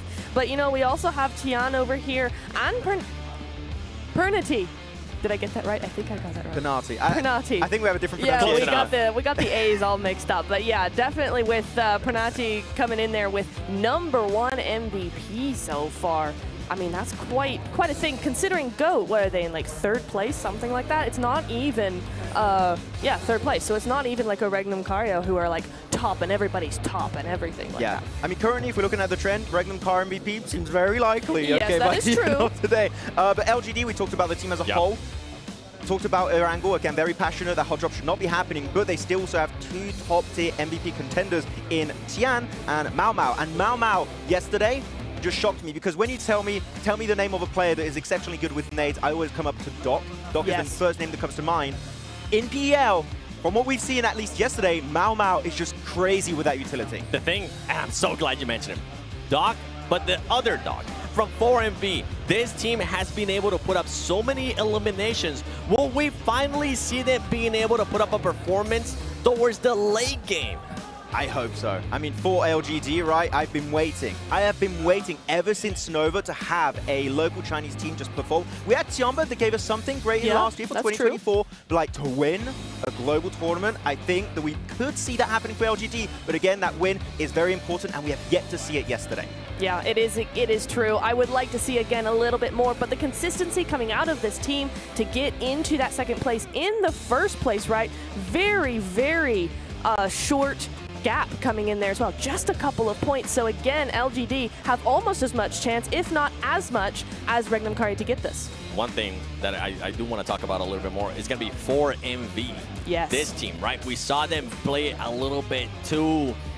Some would say they were playing like they were playing in the middle of the circle, but they're actually playing edge. What can this team possibly do? Because they're getting the eliminations, but besides that, there's just nothing there. I think it's because, like we said yesterday, they're crumbling. As soon as they get to any sort of fight, if they don't do it immediately, they just take way too long and they just crumble one by one because that gives the other team they're fighting against room to actually regroup and come back at them. Yeah, if we could do like a Dragon Ball Z fusion right now, I could fuse the rotates of Black and the fragging power of 4MV. And like, this is a team that could win the entirety of PMGO. Black are so good at finding those entry points, at third partying, timing is perfect. And for 4MV, they just get collapsed upon so often on these edge circle situations that we talked about. If they are willing to go the entire way and make one of the biggest comebacks so far I have seen, I need to see them just being willing to take fights instead of just, it feels like getting bullied, which is weird to say when they have a roster like this. In regards to their playing style, I mean, I said it earlier, I'm going to have to say it again. They look like they're playing if they were in the middle of the circle, but they're actually on the edge. Would you guys agree with that, with what we saw from yesterday? Oh, it's definitely. Like, it's a big outlier. Like, they're definitely playing very edge, and I feel like, unfortunately, they have not perfected it the way they were doing it back in PMSL CSA. The thing is, we're talking about eliminations here in Natura. You can see everybody except Seoul is putting up those elim numbers. Which is weird because it's except Ziol, which was the MVP of PMGC when he won it. Won PMGC, yeah. That is interesting. But yeah, they are fragging out. Not as much as maybe we have seen them before. The average survival time is in the teens. It's a lot shorter than we're used to seeing. Certainly for Regnum Cario, who have 28, 29 minutes of survival time. This is not, it's like night and day. Look, I'm going to put it very shortly. This is not good. This what we're is seeing not survival good. time-wise is not good. It's clearly an issue when it comes to rotates. If you're going out around the 16, 17, 18-minute mark, the rotates are not on point. You're looking, as you said, Regnum Cario, right? That has got that high survival time. They are surviving until the very late stage of the game. Even if they don't end up winning the match, they still got high survival around the 20-minute mark. 20-minute mark is what you're aiming for. An average of 3 extra minutes for today. Achievable, but again, they need to create space on the edge of the circle, which we have not seen throughout yesterday. And that's exactly what I want to say here, because they need to create space. If you look at the Regnum Carios, you look at the LGDs to a certain extent, Rejects, we saw it from them again, they always control zone. In the mid phase, they start spreading out, they start pushing away teams, and they make that zone theirs. I mean, one team that was able to perform yesterday really well in Sandhawk that I want to see them perform is going to be RA, but I think it's time we start the final day of the PMGO Uzbekistan. Blank, John Allen, the amazing voices, take it away. Thank you so much, Seven. Absolutely thrilled to be taking this one over to the skies once more. Sandhawk awaits us, and it is chaotic. It can get messy, but we are here for it. We'll be with you every step of the way. First match of the final set. Smash rules apply. First to 80, next to a chicken dinner, and it's all over. Teams are chasing, teams are looking for that golden opportunity as Max put it in the smash zone. Let's see who makes it there first. Regnum Karya closest to that front. 61 points currently to push themselves to an international victory after being pipped to the post over in PMGC. And the crowd has been loving it here in the PMGO Stadium. The drums for upgrade have been ringing through strong, but this time we're treated to a hot drop again on Ruins. It's LGD who are looking to try and keep things going for the PEL, but Nongshim Red Force are giving them a chance to claw this one back. Mau Mau does go down, but it's just Tizzy now, I think, remaining for the South Korean squad. Lings looks to try and keep this pressure up on Tizzy, has the auto shot, he has an AKM as well, but no helmet. Leaves him vulnerable to those headshots. Around the corner he goes. A chance to look for the flush, but he gets the second knock. It is up to Tian now. Trying to find that peak around the edge. The hop shot's there and the shotgun soils wide. This time it's good. Terrible. South Korean shut down. This is the worst start for LGD, not just in terms of their point scoring. Why go for the hot drop once again here on Sandhawk? Makes absolutely no sense. Especially with LGD going into Wrangle, having to fix up their hot drop with R8 as well today. Could go from bad to worse from a team that was close to that smash zone. And now it's Nongshim Red Force on just one player alive, and Blank, Nigma Galaxy have actually adapted their drop from yesterday. They saw this hot drop, they saw that there was a little bit of space available. They did surround Ruins, but now they know there's only one player left. They're not going to overcommit to it, so they're regrouping down south. They just grab vehicles from up there and head to South Me. That's their usual rotation. They'd be fighting. They were fully surrounding the Ruins position. Yeah, they were ready for it. They grab vehicles. 100%, but now they have. I mean, I'd go in if I was Nigma. If it was one guy, I'd take him out. You think? Yeah. If I knew it was one guy. Well, they should have known. The elimination feed should have given them that information. You're wild. Hey, that's wild. You're wild. No, that's today. wild. This is wild. It is on wild. our screens. Yeah, definitely. Over in Cal with Regnum Karya. If a Regnum Karya, currently the closest, and this is what you want to do with it as well. You want to keep yourself nice and safe over towards that north side. You know, stay out of the picture a little bit. Right now, for me, I think that if I was going into today, I'm almost hoping that I don't get a chicken dinner on Sandhawk. It sometimes feels like you get a chicken dinner, that's your chicken dinner expense for the day. So I think with Regnum Karya, a 19-point game, no chicken dinner, that's what I'm looking for. All right, okay. Earn the points, get into the smash zone. Then you can go a bit further. Yeah, and then grab that bucket, fill it up with the chicken. In the 5 remaining matches, you got to hope for it. Reject from Japan, 8th on the tables right now, 35 points total. As we get a little bit of a replay of the kerfuffle in Ruins. That is a nasty kind of event. But Reject, the defending champions here, Blank, and they are going to be looking to put pressure up towards that smash zone too. With, I think it was 35 points they had on the tables. They do have a little bit of a distance to go. Yeah, now, of course, there is the possibility that we don't engage that smash rule as well. And at the end of the day, it does go to those points to decide who is the champion. But they still have a long way to go for just that alone, right? They are on 35 points, leaders on 61, with the potential to earn points on this match, which sits them at 26 points behind. This is pretty bad. Ooh, charging down. Ow! What? Dude surfing on the front of the button of the car, this makes no sense whatsoever. Falcon spreads his wings just a little bit there for a second.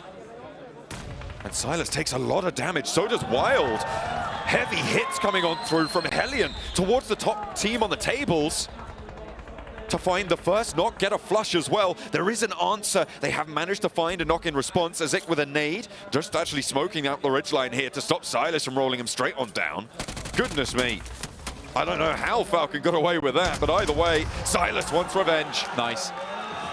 Really, really good shots there. Hellion down to 2 players, 1 player knocked in the front line. Regnum Karya can pull this one back around, but that should have been a very different story. The fact that Falcon just kind of goes full Rhino mode, just absorbs the force from the car. Dips the shoulder. Yeah. But again, this is what's probably going to happen here going forward. And this is, I do worry a little bit for Regnum Karya, because I think 9 times out of 10 they probably take that fight, finish them off, but they're worried. right? They know that they're closest right now to getting towards 80 points, so why really risk this? When you can move down on that east side, it's fairly clear as well. Most teams are already on that southwest edge.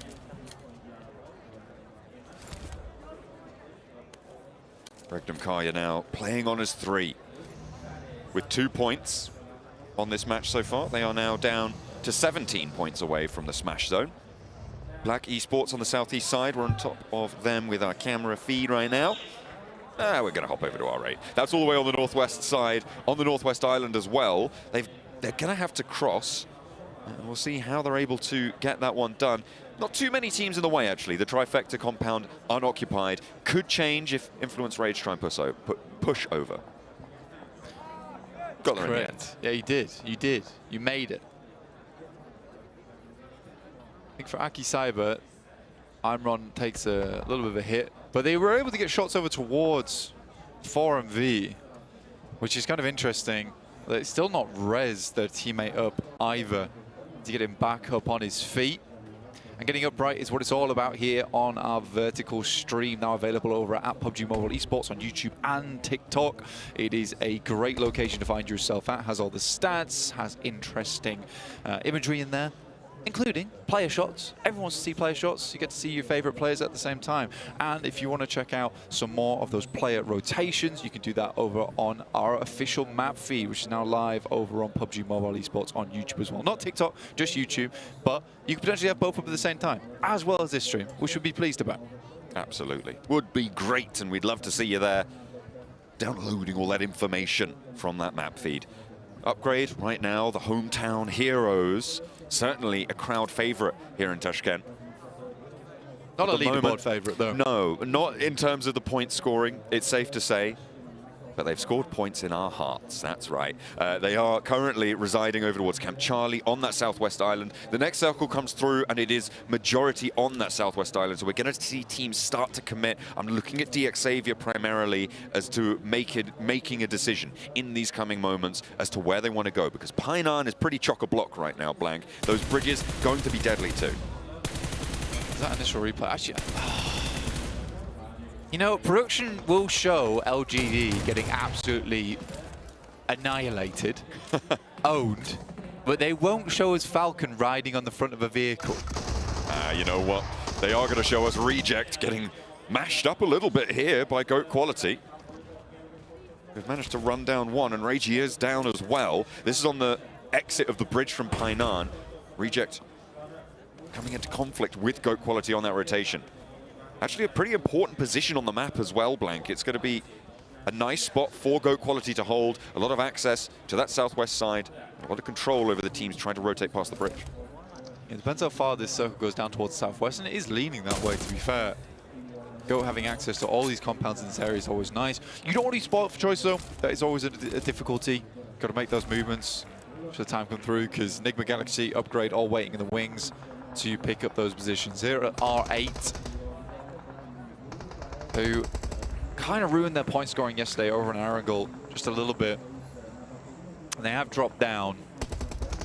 There was real hope for this squad. And a nice shot over towards Lil Boy from Ida. And again, Influence Rage is just not performing, which is an interesting one, because Influence Rage, at least in these types of engagements as well, we've seen them plenty of times in the past. They're a fearsome squad. I think that for Influence Rage, when you look at past results for them, it was always a case of kind of beating them on macro. You would out-macro them. Unfortunately, here, it does feel like their micro, their mechanical skills, just not up to scratch of what we expect. We saw there a little bit of R8 getting cut across with a third party from Reject, but Aki Cyber and DX Xavier had loggerheads. DX Xavier trying to crash towards a position closer to the river, and they find a little bit of an opening, but they have had a player drop here. Force close by for Aki Cyber, and an aid over towards Lamborghini. Gets the knock, but 2 players still left to handle. Out into the open, Molotov burning at his ankles, but he goes for one and finds the second. Force to be reckoned with. Unreal stuff again coming through from Force here. 4 relims total. Clean sweep onto DX Xavier. Another one of our top 5 teams. Though another team that I've been looking at right now during this map, it's got to be T721. Some great long shots over towards R8 as well as Influence Rage, and they're currently taking control of that Confluence compound on the northwest side of this map. A great position to play in, could sweep round from Tambang to Nakam down towards Sami if they'd like later into this one. And they have been an Uzbekistani team that we have been wildly impressed with, especially yesterday coming off with that final chicken dinner over towards Impala. Lovely stuff. But it's not just them. Aki Cyber, 46 points now in 6th place. Our up-and-comers from Uzbekistan definitely showing their worth today. Impressive stuff coming through. We'll see if that can continue. The 721 aggressors now have oversight onto that trifecta compound. Blank, we saw the scrap between Influence Rage and R8. Wow, that's a nasty circle. On that northern side, that conflict didn't quite resolve the way that R8 wanted it to. They took shots from Reject, and then the 721 aggressors have since third-partied. Now we need to talk about this circle, Blank. It's centered on Painan. For 4MV, look, they've been given a present. This is their chance. Yeah. But this is where 4MV typically will not be able to unwrap said present. I expect them to fumble on the wrapping. The ribbon. Yeah, ribbon. Completely tangled up, knotted. But we'll have to see. Again, for 4MV, just not performing to our expectations whatsoever. I think the desk went over that multiple times. Regnum Kaya, I was happy to see what's happening here. They're coming across on that bank. I think they realized that, yes, they can stay by that bridge for a while, but they've got to take destiny into their own hands here. They cannot just be waiting around, because Smash Rule does adjust how you play, and it's worrisome at times. Loxy always knocked. I don't think that's going to be Reservoir either. I think he was the player coming in behind the two as the forward guard. That's just going to go down and out. Enigma Galaxy also suffering on the southwest side. Unfortunate.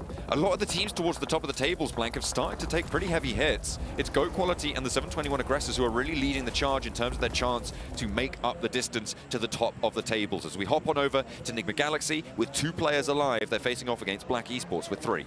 Yeah, there's an extreme amount of pressure on these top squads, especially once you're so close to 80 points. I think once you're at 80 points, you're kind of clear and free. You just try and get that chicken dinner in. But getting up to that point, you're so worried about teams catching you up. GOAT Quality, like you say, in a strong position on this western side. They still have to push in, but it's not terrible competition they have to go up against. You've got Reject, a couple of their players on that north side, Black Esports as well as Enigma Galaxy currently playing around the rocks. For GOAT Quality, a lot of options for the future of this team. See him on side now, Panardi, who has been overall very effective for the squad. One of those challengers for overall MVP here as well. GOAT Quality in 3rd place right now. 52 points, sits them 28 behind that Smash Zone boundary. So it would be very impressive to see them break that this match, Blank. It is pretty much only Regnum Kaya that is in with a chance, and because they're on 2 players, it's likely that we will not see a smash before match 3. Could go either way. 4MV in Painan still. And as you said, it is their gift.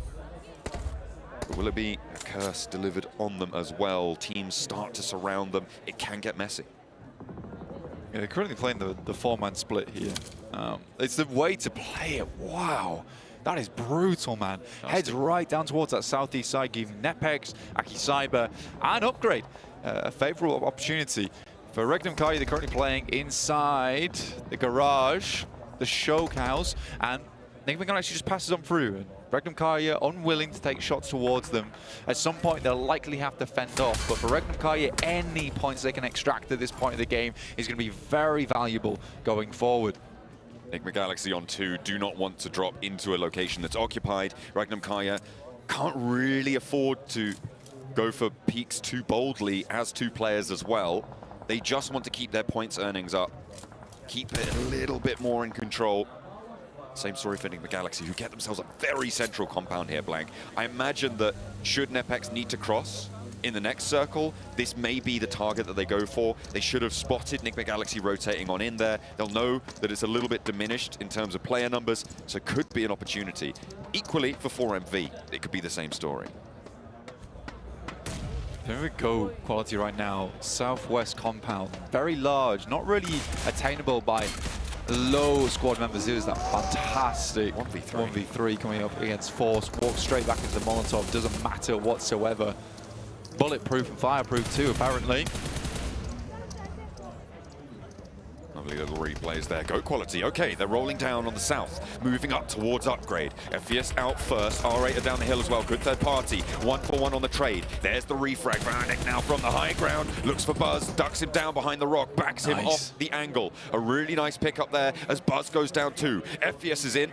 And GOAT quality continue to roll around, but there's a player on the off angle waiting in the wings for upgrade. I don't know if they spotted it. Molodoy is just behind the rock. FVS is cautious and they get the res. So 4 players alive, 4 GOAT quality, just Ruzen, and he's been spotted too. That comes from Nigma Galaxy all the way over by the river, and now just Molodoy left standing for upgrade. They have a general idea where he is. Effie's moving forward. Molodoy spotted, tags are on already. It is over for him. Effie's locating that one again, very typical position where you can get the side swipe onto them. You usually have a player at the back there, but GOAT quality swoop in through over upgrade, finding themselves 55 points now overall. Very close to Regnum Karya, who were able to seal away 1 point from R8 during that game. Tizzy from Nongshim Red Force, currently outside in the blue. Indeed. Last player alive for Nongshim Red Force after their hot drop earlier in Ruins with LGD. Of course, LGD losing there with 3 points on the board. Nongshim Red Force up to 5 now. They did manage to pick up an extra Elim from somewhere, so Tiz is going to be happy about that one.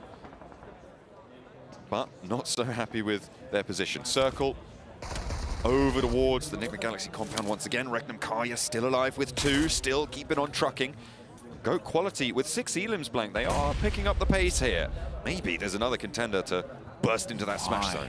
Nice one, Tosh pick. This is massive coming through from Regnum Karya. Gets one to the backside as well. They can finish off Symphony. Like I said, any little eliminations that come through for Regnum Karya is huge, but stolen away by Panati from GOAT. On GOAT, 56 points now, catching up. They can just guard this knock. Can Regnum Karya?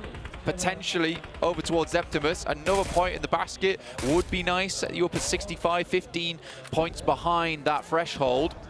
721 aggressor. Ooh. Over in Painan. 4MV down to 1 player. It's just Doc, but he has a nade, and that's fearsome to stare down. Yonik in the 1v1. The 721 aggressors with 5 Elims could not make it through. And the present given to 4MV to access this late game, not really going to pay out too well here. Doc versus Yonik. I think he spotted him, but Yonik hits the deck. There's a nade from himself. That's probably going to feel really bad. Pretty unexpected, I would say, that result. But 4MV, what a bad hold from them. They played split, and again, usually when the circle starts moving this way, you just want to line up towards the southeast side of Painan, play as a 4-man, and just off one another. Here, instead, they allow 721 to crash in over toward that northwest side, cripple half the team, and then it goes down from there. And I think, realistically, it's clutched out by just the sheer fact that Doc is Doc. But go up to 8 eliminations is an unbelievable achievement so far this early in the game. Nigma Galaxy also get an extremely strong spot inside the circle. But for how long, you wonder. Again, anyone trying to cross over towards those buildings is going to be full broadside. It was a self-nade, right, in Painan from Yonik. He dropped it at his own feet, I think, or a bad bounce or something. I mean, Doc is fearsome, but, I mean, that is a little bit overzealous, I think. To just be like, you know what, you take this one. Yeah, absolutely. In fact, he survives to that point, though, as well. That's good from Doc. GOAT quality on 8 Elims now and having to figure out a way down towards the river. Nigma Galaxy happy to have this compound, sure, but unhappy with the neighbors. They will try and defend against them. Regnum Karya just outside the zone have got GOAT quality, staring them down, but more preoccupied with getting over to the river. And I think that's a good rotate coming through. 4 GOAT quality. Ego Silas. getting lit up with 1 peek, 2nd peek as well, out in the open. Surely Silas hits that. Respect to him. Get through again. Yeah, popping the first aid key. He knows that Ego doesn't really have anywhere to go here. The circle is going to push him in, so he can wait this one out and get the heal off. The blue will tick him again.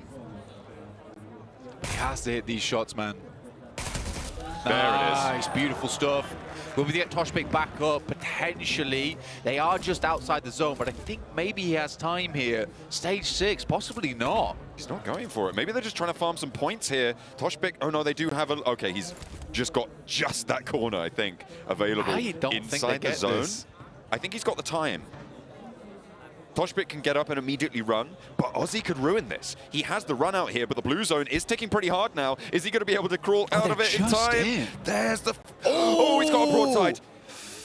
Silas needs to spot this. Someone needs to spot this. Regnum Kaya up against it, and Ozzy with the full rundown, potentially. Silas out in the blue. He knows he's low. Toshpik spotted. Silas now driving away from his teammate, low in the blue zone. Ozzy with the challenge. It's over. Silas behind it, will not find it, and Ozzy ruins the day for Regnum Kaya. No smash next time. That's forgetful. That's forgetful coming through from Regnum Kaya, if anything. Nice shot from Ozzy over towards Effie's. Finds another on towards Goat. But they knew roughly where Ozzy had gone. They'd taken down Zeptimus earlier. They should have been a little bit aware of this position on the northwest side, or at least tried to scout it. Timing was limited. You can understand it somewhat. But is this going to be Enigma Galaxy chicken dinner?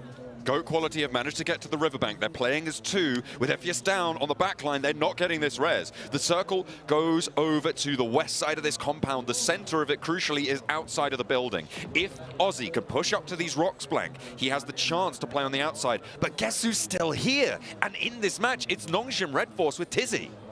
Yeah, Tizzy has been grinding. Let's put it that way. He's slowly working his way into these circles, dropping smokes now. Varanik gets up. Again, this has always been the difficulty of holding this compound, especially as two, is there's not enough players to buildings in terms of that ratio. So you can only hold so much of it. Enigma Galaxy knew that for a long time coming, but it was a great selection on the compound earlier on, fairly central, and a good wrap inwards.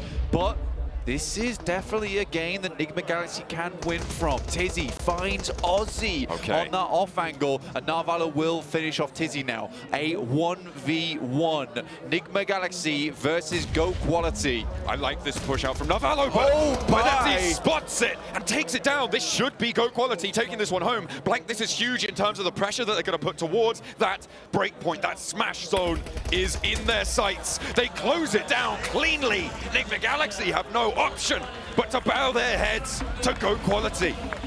A 13 limb game, 10 points on top of that. That puts them either just over or very, very close. Regnum Kaya broke under the pressure, still did fairly decently well with just the two players they are on side.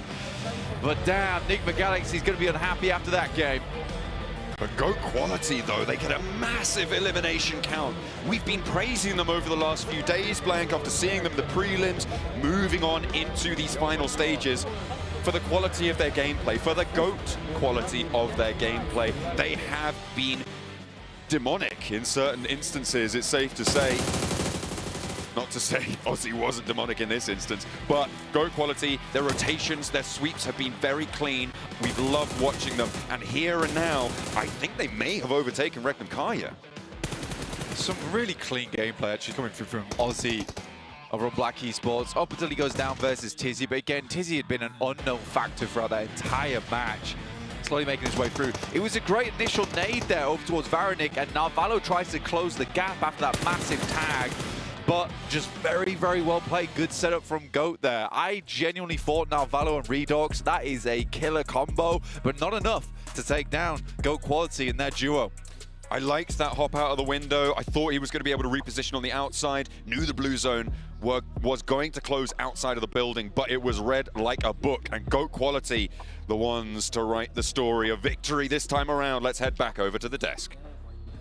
GOAT Quality being able to just overcome their Enigma Galaxy at the end and able to clutch up that win. Everybody ended up performing, Natura. They absolutely did. Look at that damage. Look at those elims. And it's even across the board. That's what we want to see. Each individual player doing their part, an equal share of what they need to do to get that win. They were just a tidal wave of bullets just around the southern side, looking for every single team. They see you, you're gone. You're not winning that fight pretty much. And the fact that everyone put so many numbers and they kept so many players alive until the very last minute, despite having, I think at that point, 8-9 elimination, is truly mind-boggling for GOAT. And don't forget, they were in 3rd place before this game. Regnum Karya, that's going to be some tough competition hot on your heels. And for Regnum Karya, I mean, this team, they were looking to see if they could possibly end up getting those 19 points, seeing if they could get the win, not just the win in Erangel that we're going to be going to, but the win for the whole tournament via the Smash rule. That's not going to be happening. I don't think they got enough points. But for Regnum Karya, they were able to at least survive a fight with Helion, and Helion is in 16th place. Yeah, Helion actually able to get himself a little bit of a nice engage early on. I think that the idea was to kind of camp off the rotate, possibly. They were looking at that garage facility, looking, oh, that could be actually a very interesting rotation coming in from Regnum Karya, and it worked out to kind of wound them very early on in this game. Very early on. I mean, they were down to, what, a duo for the majority of that game there, and I do like that adaptability coming in from Helion, right? Their 16th place team, they went, hey, we could do something with this. But as we look over to the top players, Silas is on point, Tizzy is on point here. He's stepping up for his team. He was a solo for the longest time, and you are seeing force from AK Cyber coming in there as well in 3rd. You know what? I'm happy for you, Tizzy. Good stuff. Yes. No LGD players because they decide to fight early. What is your problem, LGD? You are doing this to yourself by now. I'm sorry. No, realistically, it scares me going into our egg wrangle now because they commit to that hot drop in Ruins versus the side of Nongshim Red Force, who we know is a very, very talented fragging team. They just swept the floor with them in Ruins. Are they going to do it again in versus RA and George Paul? Because if they do, for me, they're throwing the tournament away. I'm hoping it doesn't end up happening, by the way. Active Force, the player being able to be there in the top players, I think it was due to that amazing 1v3 that we saw against Dick Xavier. Yeah, we certainly saw something special there. Dick Xavier trying their best and making some good plays. They didn't fumble with that. That was a nice 3-man in 1 building play. But the way that Force was just able to dodge the nades thrown his way, throw some of his own, and then get that one by one with the DBS is kind of awesome. I allow you Force to rename to Force of Nature because he was absolutely just destroying the competition. Playing around with some utility, able to get himself the extra knock at the end, turning it into a 1v1. Really, really good stuff. I think they knew no way it was going to be an AK Force chicken dinner. We're never going to make the cross over the river. Let's try and get as many limbs as possible, and Force was able to do just that. Though, so many disgusting angles. Look at these replays. This angle of Ozzy. That's insane. The fact he was not spotted in the grass. I don't know what kind of like camo you have on your skin, but right now that guy was invisible to the entirety of Regnum Karya. Sure was, my goodness me. I mean, the snake and the grass is... Sandhawk has this reputation for a reason. It's just so easy to go undetected, especially when you're peeking out from behind a rock like that and you're super focused in on the teams in front of you. This was a really, really nice finish here from GOAT. They did a really great job. They built momentum and they're able to switch it on very, very quickly, which is what I love about this team so much. As we're going to be going towards the match ranking, GOAT being able to get 23 points. Nongshim, I mean, you were wanting to talk about one player there that was able to survive for such a long time. 11 points, they're not going to be mad at that. They're not. I'm not either. Tizzy was so good in that match. I mean, yeah, they did hot drop LGD, or did LGD hot drop them? We'll have to find out. But they did a really, really good job. That 1v3 coming through there was really nice. But the survivability coming in down into Painan behind 4MV as they finished that fight, because 4MV are like, well, we cleared a team. There's not going to be anybody else here. He was able to just sneak in behind them and continue in zone after zone until, like, what, top 3, I think it was. Fizzy's like, I thought we were playing solos. I didn't get the memo, I'm sorry. Actually, I want to say this game was very impactful for the middle of the pack, right? Yes. We saw Nongshim Red Force, we see Black, we see your AK Force, we see Nigma Galaxy getting also a really good finish. A lot of teams that are going to get, again, closer to that smash zone, and Regnum Karya wounded super early. I think they got to be careful because here we saw that Helion were willing to kind of negate your rotation. Yes. I'm sure they're not the only one ready to do that. But will that happen in other games, right? Because I do feel like Helion were able to do that because there's no risk involved for them. They are the 16th place team. For other teams, they might actually be... Whoa!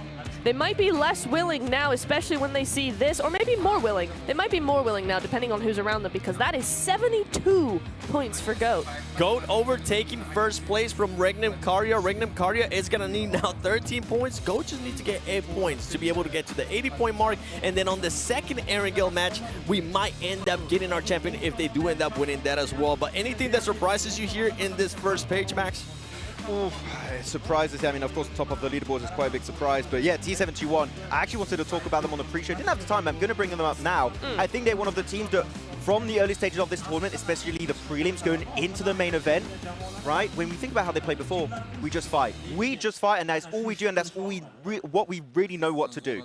Now, their rotations on point. They third-party fights. The timing is perfect, in my opinion, looking at T71. They have flourished heavily in PMGO, and at the perfect time, too, where they're actually jumping up the rankings quite a bit. Talking about 7-2-1, they were able to surprise and, in a way, catch 4MB with their pants down. As you can see, 4MB now losing some more points. I mean, they've lost points, but they are tied at the moment, right? 1 behind 10th place is not the worst position to be in. I mean, we have seen worse for sure for other teams, but it is pretty bad. I still hope for a little bit. Yes, they were. You know what? Actually, I'm going to renege on that, because the reason they were able to survive so long is because no one touched them in Painan, because the circle went over there, and once they had to move out, once they got crashed, they went down to a solo pretty quickly. So actually, 4MV still not looking too good. I feel like that crash kind of solidify what you guys have been saying, what we've been saying as well, and the casters too. This team is not playing like a team. They're not playing like a team. They're playing pretty much like solos. They should have been at the solo master, all 4 of them. Yeah, I think they didn't get the memo. It was a squad. They thought it was duos. Disney thought it was solos. So like we got it all over the place right now. But I don't dislike the idea of them for that 2-2 split in Painan. I think it's a good idea. We saw it being really successful with R8 yesterday.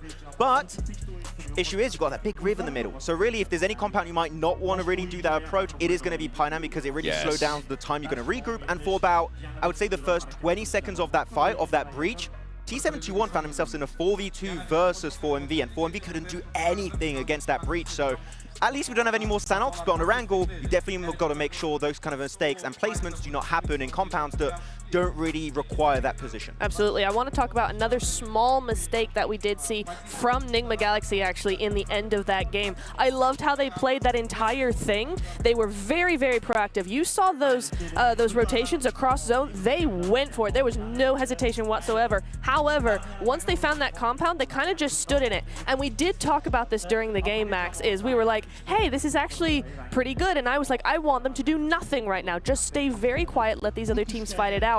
The problem with that is they went on too long. As soon as GOAT had kind of cleared everybody, except for a couple of solos, they really needed to step it up and go, okay, now we need to take control, because if we don't, GOAT is going to, and that's exactly what happened. In those situations, we kind of tend to see teams either be passive or be aggressive. The thing for Nigma Galaxy, I feel like they just didn't have the manpower. They were down 1 player. That is true. That's true. I mean, they were down 2 players, if I'm not mistaken, actually, down to just a single duo in that compound. At the end, but I'm saying whenever they first got to that compound, they were down 1 player. I kind of want to take it back almost to the game on Erangel from LGD of yesterday, where actually they only had 2 players alive, and they just start blasting all the teams around them, making sure, oh, actually this compound is taken. Is it a duo? Is it a 3-man squad? Is it a full team? You don't have that kind of information. We have full control, and we can kind of scare you off. I feel like if they maybe took shots, maybe that would have deterred GOAT from crossing the road, and maybe this would be a Nigma Galaxy win, but they played passive. It's still a good game, so I'm not going to fault them too much for it. It is 2nd place. Yeah, we're talking about Regnum, Karia. We're talking about GOAT quality.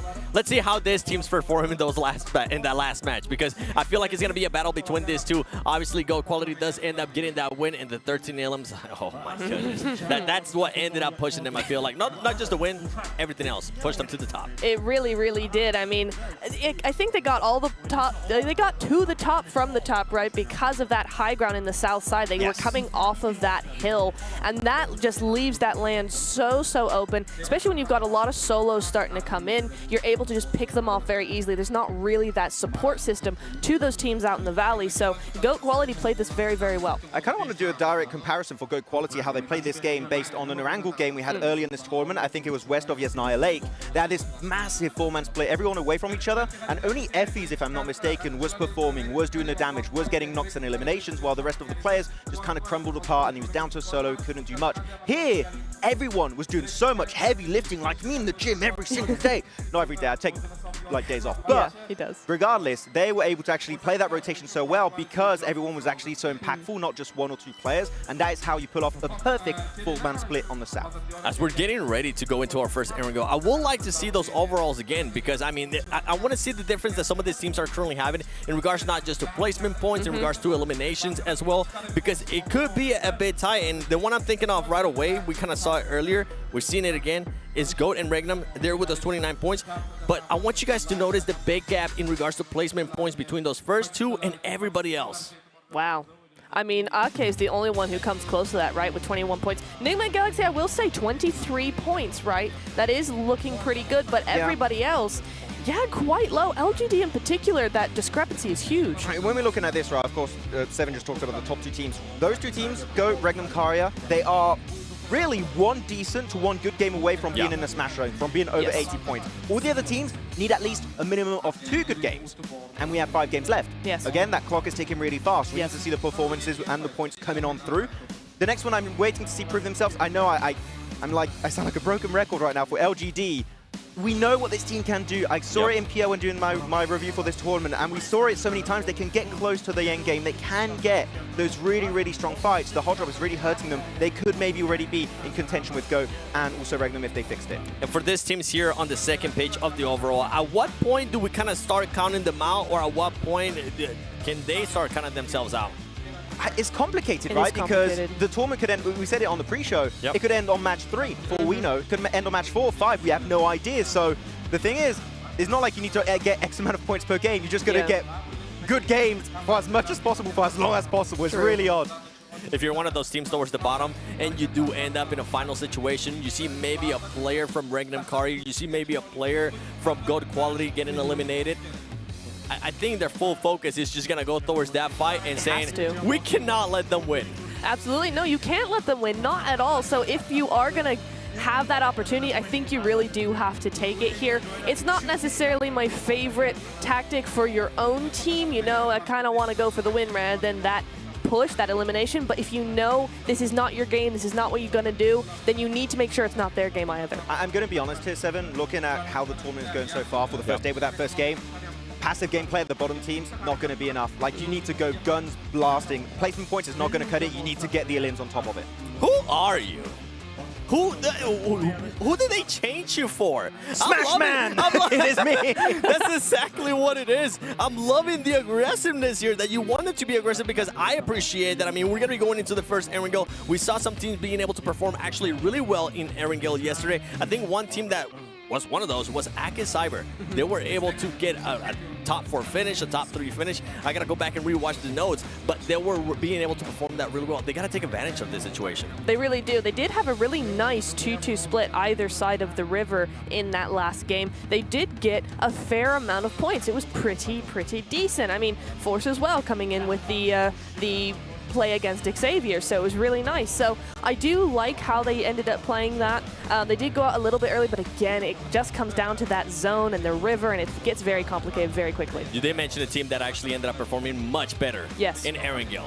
The Xavier. The Xavier performed so much better. Yeah, Erangel has been definitely their standout map. Actually, quite surprising knowing they did give up their drop location versus Nigma Galaxy. Yes. They went to the northern eastern side. You could call it Mini Pachinki if you want. That's a compound name that's typically used for that spot. And they actually, it's a similar rotation path. Sure, the loot's maybe not as good as in Pachinki itself, but they're doing pretty damn good there for themselves. So actually, I'm kind of thinking of how this tournament's going to go today, and I'm kind of recapping in my head how it might go down. Miramar teams might have a generally really high advantage based on how far we get in today. Like, that's the last 2 maps. We've seen some teams being really good. In particular, you just talked about Ake Cyber, right? Yes. There are 2 podium finishes there. If it does go on really late in the day, Ake Cyber could have a really big Miramar advantage. That's true. Another team we saw from Miramar is also Black Esports, right? They are very good on Miramar. So again, you are looking at a team or a couple of teams here that could do quite well. I mean, okay, what was it in yesterday's Miramars? We saw Regnum Karya come in with win. Who won the other one? Who was it? It was Team 5. It was 7-2-1. 7-2-1. Yes. So again, you're looking at 7-2-1 coming in here. They got a second on Miramar, nothing of note through the Erangels, and then a win with 11 elims on Game 5 of Miramar.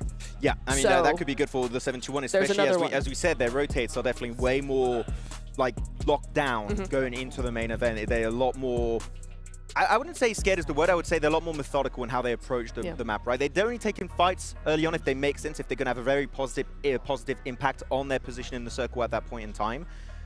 Yeah, but again, at the top, we mentioned it, there's so many teams that are currently competing to reach 80 points. Currently, 2 teams are very close, but other squads here might be able to make it. And just to remind everyone, in case you're wondering what that smash roll is, teams, if they reach 80 points and they get a chicken dinner before we end up finishing the whole day, they will end up becoming the champion. And I think this is why we're so excited about the current race that we're seeing between Gold Quality and Regnum Karya. Another team that I kind of want to talk about because they are the defending champions has to be Reject. Are they going to be able to find a way to defend that championship? Or at this point where we're seeing them on the overall, where we're seeing them position, is it just too little too late? I don't think so. I think this Sandhawk was not really the best look for them, the best game for them to start out with. They had a really nice little spread here coming into the start of the game, but as it went closer and closer, a lot of teams are being very pushy, I think. They're all cramming into the same areas, and Rejects, rather, really needs space. They're a team that does need space, so I think in Erangel with more room, they'll be good to go. Hey, for this Sandhawk game here, Reject, I think, is not that they played bad. Teams were just so much faster. They just wrapped around them and they just couldn't play the edge out whatsoever. Reject got to be a little bit quicker here, 7. Well, it's time to find out what's going to happen in the first Erangel as Blank and John Allen are going to take it away. You are correct once again. He just doesn't miss, Blank. We are indeed going to be going into our first Erangel of the last day here at the PMGO for 2025. Stalber down to Sosnovka Military Base for the plane path as match 8 takes us in. First Erangel of the day. No one at 80 points just yet. We're looking to breach that number right here, right now. We've Goat Quality on 72 points. Currently, Regnum Karya sit on 67, so a 13 and 8 point game required, respectively, for both teams. Certainly doable here on Erangel. For Goat, though, extra important, getting an additional game on everyone else to find that chicken dinner. What everyone else gets towards that smash zone will be a big, big boon for them. Now, the question in my mind is, if you are Goat Quality, do you adapt your play style to the tournament situation? Because at the moment, you're 8 points behind. If you're presented with a risk, right, and normally you would take it, maybe you could get a fantastic overlook position, or you might be able to try and sweep and take a risky fight that may in general pan out for you. Do you step back from that risk? Do you step away from that precipice? Because you know you only need 8 points. You don't need a match win yet. You just need to cross that boundary. Yeah, or do you just stick to your guns? I think, honestly, at this point, you just do what you've been doing, right? Because what have you been doing right now is for consistency's sake. You might start switching things up a little bit and go for more a central play, because you don't need to go for limbs. That's the big deal. Here's R8 dropping alongside with Nepex, so not causing problems over towards LGD, who dropped over towards northeast side Kameshki, which is the change that comes through here. Both teams were battling out towards George Paul, and now George Paul's completely open in this instance, and Nepex feels the brunt of it. So I think both teams actually made an adjustment from yesterday. And Nepex is the one that suffers. I think they were looking to pick up Severny in the first place, considering it was open, and R8 had the exact same idea. But again, if you're R8, I do think that there's something that comes into it, is that you could have continued to play in Georgia Paul, because it matters far more today for LGD than it did for R8 to stay outside of Georgia Paul if you want to get more points. And I think LGD was always going to be the ones that back down first. For now, though, beyond domain going down, it's a little bit of a stalemate. Oh, a little bit of a spot from Rex, taking some shots over towards the west point of Severny, but this is burning time, Blank, and with the circles so far north, teams are going to start to encroach on their territory. And that may make things a little bit harder than either of those two teams bargained for up in Severny. Meanwhile, over by Yasnaya Polyana, looks like Upgrade are going to be on the road, getting across that river nice and early. Silas is just over the way along that roadside, split from the rest of Regnum Karya, who are in Rozhok at the moment. Yeah, they move over towards the north pretty early on. Again, for Regnum Karya, they know they don't need a whole bunch of points, just need some for Goat Quality. And again, going back on your point from earlier, I think that the big deal literally will be that these teams don't need to get eliminations anymore. As that they can play a very, very passive game. And it might not be exciting, but it will get you the win. And that's going to be the main thing for these squads, which is why getting over towards that 80-point threshold first is such a massive advantage, because you can suddenly switch your playstyle on its head. Regnum Kaya breaking up from Rozhok. A nice fast rotate to the south compound off of Severny. Into the garage. They found 2 of their players in there last time around. Different building, but same layout. Didn't play well for them there, and I think Wild has bad memories of it. Going to be getting out. Yeah, Tospik, as well as Silas, really struggling inside of that garage, honestly. And I think that when you look at it, it was a difficulty. Potentially there was some more scouting that could be done, but I do think it was more time related than anything, where they just didn't have that ability to scout. I think if they'd maybe taken down Ego slightly earlier and the Silas had hit those initial salvo, I'm having to pick that up. All right, flying around the top side of Severny this time around. Looking over towards Nepex, who are currently sat 10th in the leaderboard, 29 points, very far out from first place. Now this is fairly interesting, Blank. I believe what's happened here is that Nepex have been kept fairly stuck in the mud right now, and R8 have been looting all the while. You can see they've got utility, they've got options here to push on in. And Nepex don't really have as much in the back pocket, but the DBS around a door frame is always deadly. No he goes way. for 1, he goes for 2. Look at a ring. Run rings around them, but finally falls down, and R8 just about cling on to it. But in the meantime, Rex is up to bat. Has a chance now against the last player on the inside. SK-Ton able to do a little bit more, but Marth falls as well. It's a 1v2, Nepex with the turnaround. SK-Ton has the spray down. How on earth do you hold that down? R8 evaporate. Hilarious as well. The rest of Nepex is like, Domain, we're sorry, you're done for, lad. You're done for. And Domain just sat in there and he goes, yeah, well, I'll get a 3 eliminations, pretty easy. And finally, the rest of Nepex decides that they'll come and help him. 721 currently taking down Hellion, who were our direct invite to the main event, but they have not directly sent themselves anywhere but 16th place currently. Uh-oh, GOAT quality. In an unfavorable scrap right now with Black Esports. Lord Cedric, Ego upstairs, can get this nade in, but instead he's looking to put pressure. 2 players now for GOAT quality as Pernati pops that med kit, actually getting back to full HP. Tagged down a little bit. There's an instant flush from Ozzy. Oh no! And GOAT quality fall. Sandhope almost feels for nothing at this point, getting 0 points here in the second match. No closer to the smash zone they were before. 0 points accrued this game. None from placements either. Tough break for GOAT quality. Whereas Regnum Kaya currently in a fantastic position over towards the north side of the map. Again, only 8 points need to be found here, so they're very happy to keep things chilled out. The leap over towards that smash zone is going to require a good game, Blank, but we know that they've got that in the pocket. We know that they can deliver on that promise. The question is, will it be here and now? Enigma Galaxy, 43 points, a little bit further afield, but not out of the realms of possibility that they could break into that smash zone too today.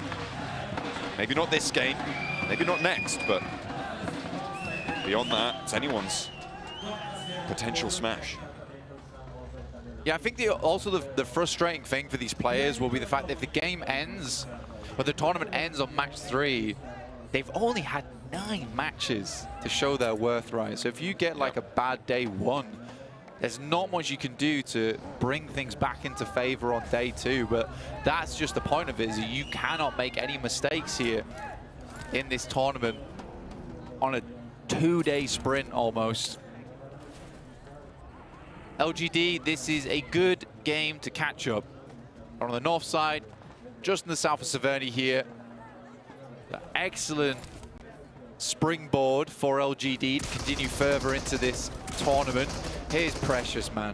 What an unreasonable take. Again, for RA, the fact that they give them 3 1v1s as well is just painful. And I think you see a lot of teams struggle with that, where you kind of just have to all fly through You can't go one at a time.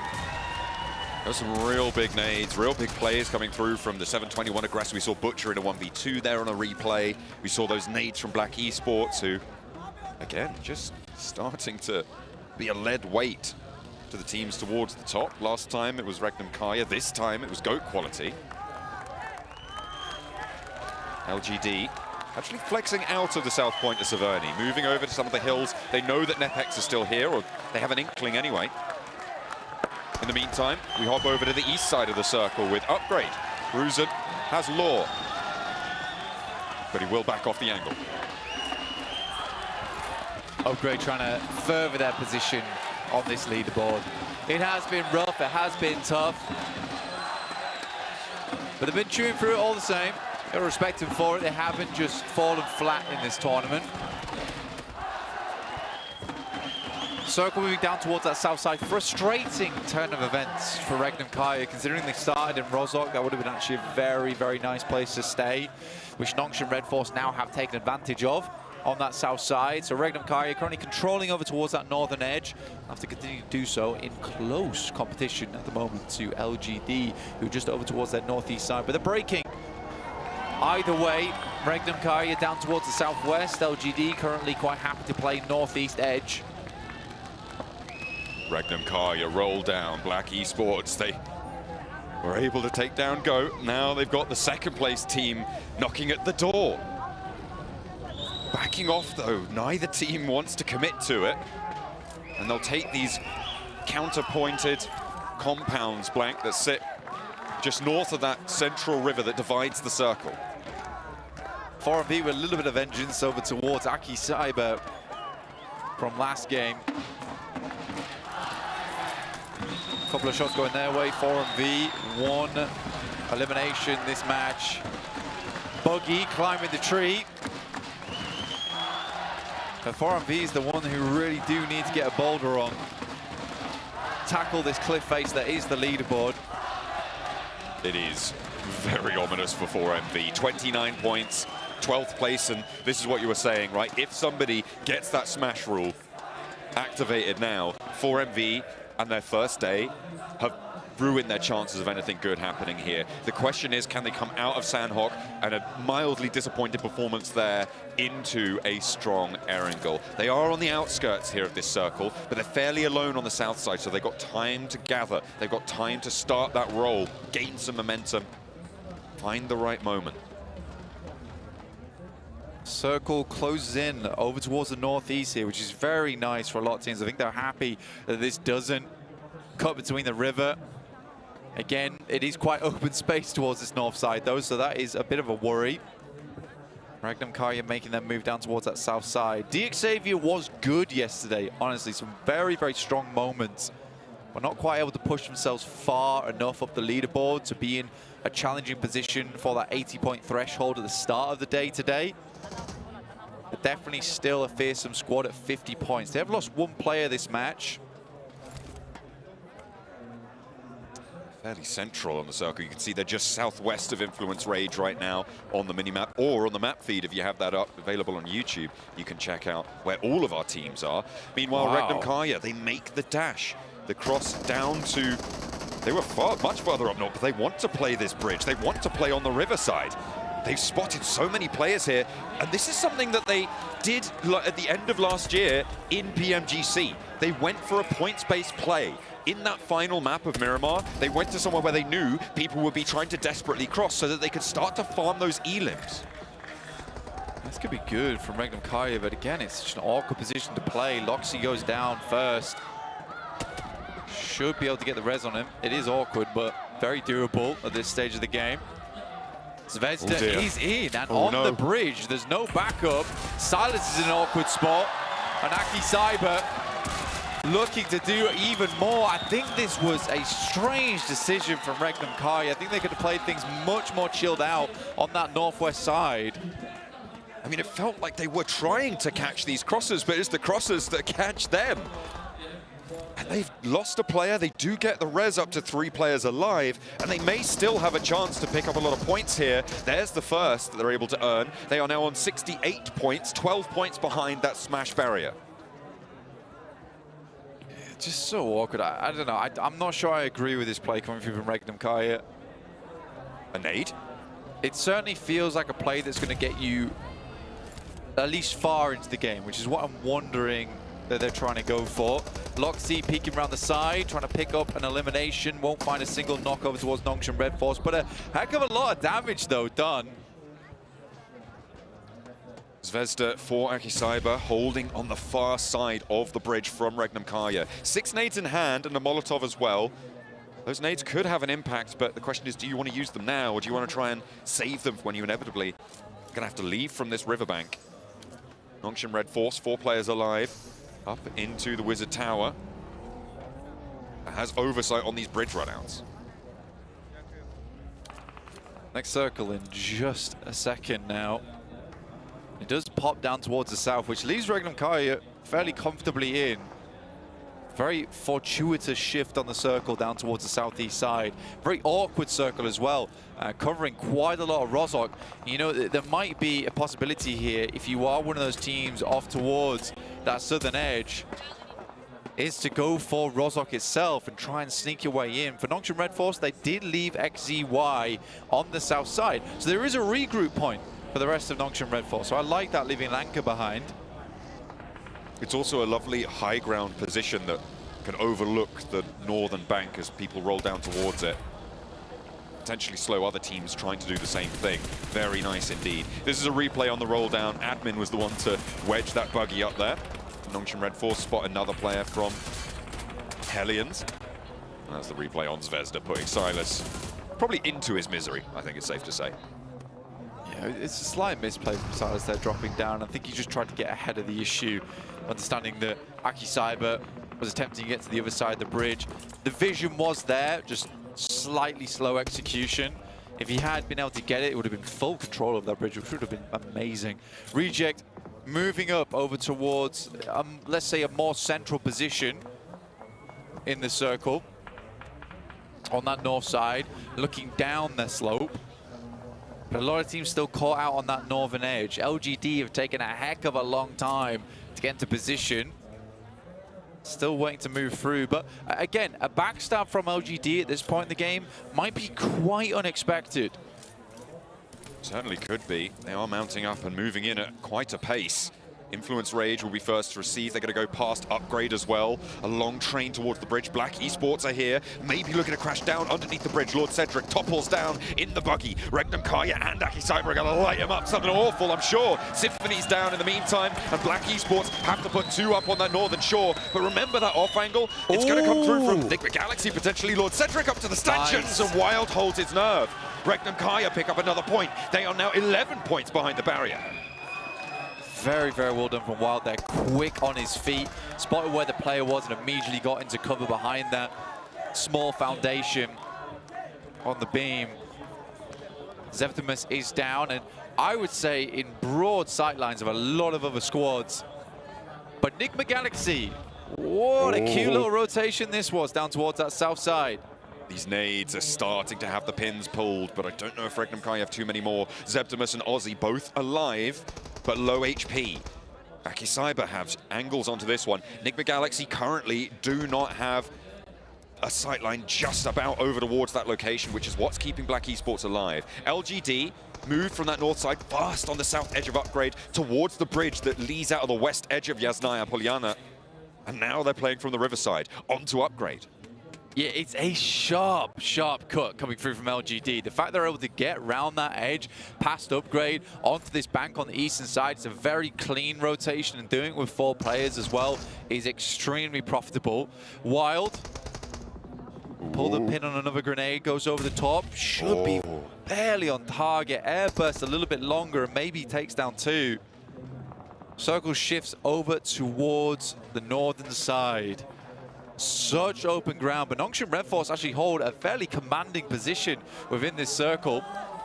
The 721 aggressors looking to try and sweep up to the north side. DX Xavier under threat. Butcher and Yonik pulling nades. Aggressor joins them. The bombardment begins, and DX Xavier have to hold. Answering with a volley of their own. No connection just yet. Nate T isn't going to eat too much flack there from it. A double nade on a bouncer, but Aggressor happy on the feet there. Dances out the way. Levi's on the top with a nade. Looking to send it through. Yonik getting a little bit dangerously close, but the utility, level 1 helmet, not looking so great here over on the 721.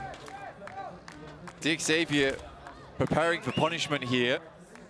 The 721 aggressors are going to have to go for something aggressive. They have to take it straight to the front lines of Xavier. Not going to allow them to slowly pressure them out. There's already a lot of damage over towards Lamborghini. And Aggressor goes down first. 3 players from Xavier, and now they've evened the numbers. Spidey through the smoke. Lamborghini low, but in the smoke, hiding it out. Nate takes a lot of damage, and Spidey finally gets that final blow. Looking for Liviso, looking for Lamborghini. Aggressor low and down on the high ground, and there they fall. Xavier out of the way. The 721 aggressors onto the runway, but Influence Rage are here.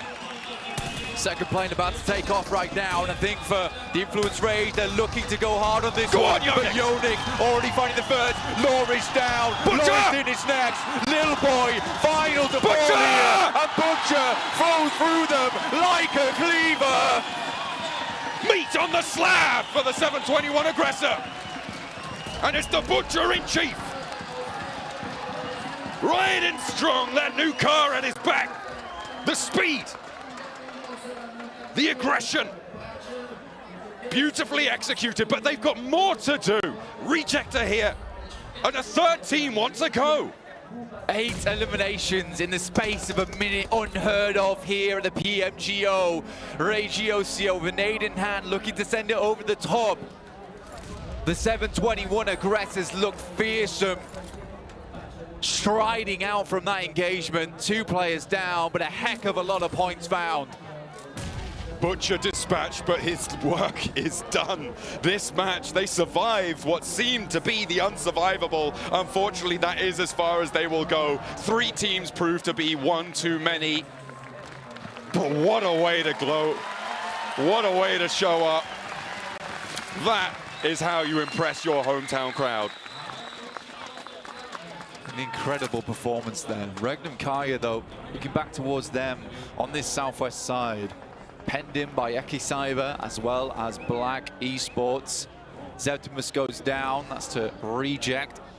Looking down on them from that north side is Regiocio with that angle, and you question how many more smokes does Aussie have left remaining. In the Wizard Tower is Nongshim Red Force. We talked about this position earlier. It is a spot on the map where it's quite easily overwhelmed if you're not prepared for it. Because that slight incline that goes over towards the western side in which teams can get very, very close. Just like this. Rolling up lazily, Reject. Staring down towards Nongshim Red Force. We've been in this tower for a while. Regnum Kaya still alive as well, Blank here. 2 elims, 3 players. They've been under the bridge, but they will have to leave now, head east. LGD still on that eastern side. Lost 1 player, but it's not the end of the world for them so far. Now, Regnum Kaya do need to move out. Wild. Off towards the east already. Now looking to send another over.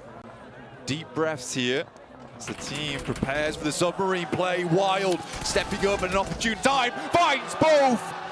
What a maneuver from Wild.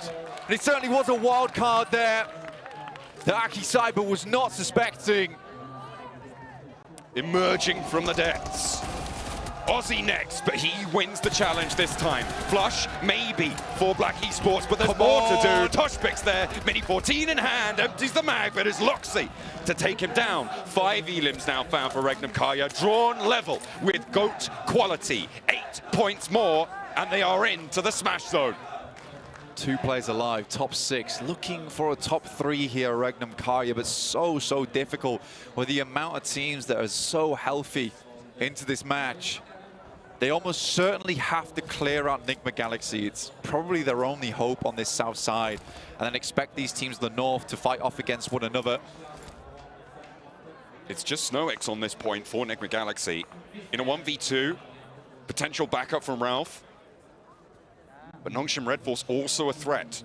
However, it's unlikely that Nongshim Red Force are super keen to leave their position up on the top of the hill right now. Sweeping down to the river may be a risk too far for them. Upgrade, overwhelming on LGD. Again, for LGD, a little bit of a slow maneuver from them, but a 2 elim potential here for them. Lings with a nade, low HP on the target. Bruisen was there and they stay alive.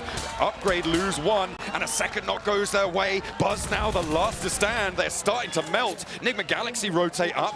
They're putting pressure on the north side and Regnum Kaya up into the top 5. Regnum Kaya taking a heavy amount of damage there coming through from SnowX, holding his own on the rock. But Enigma Galaxy needs help, dude. Regnum Kaya just had one drop. They're both down. Blank, no smash. 76 points is where they finish. They are 4 points shy. We're going into at least match 4 now confirmed. Nongshim Red Force over in the tower now. Let's see who can close this down. Enigma Galaxy looking fairly convincing on their split, but Reject have that knife through the middle. Top 4, not bad at all for Regnum Kaya. Much, much closer.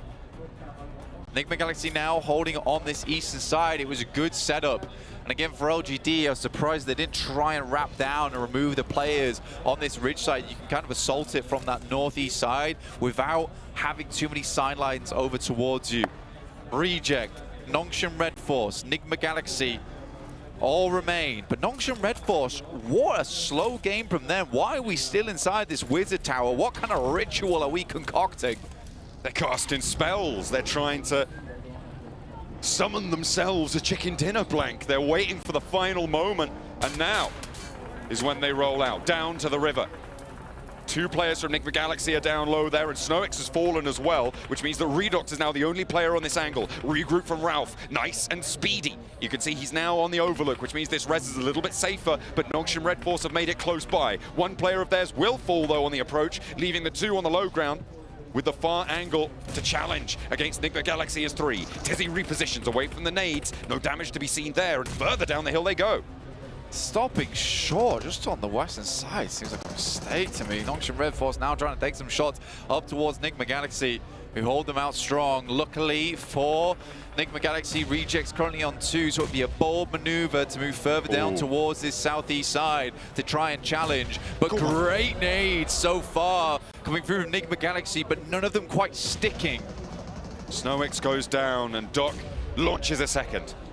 Flushed away, Enigma Galaxy players 2. Nongshim Red Force with the numbers. Binny bleeding out on the west front, meaning it's only going to be 3 as Redox backs off up the hill.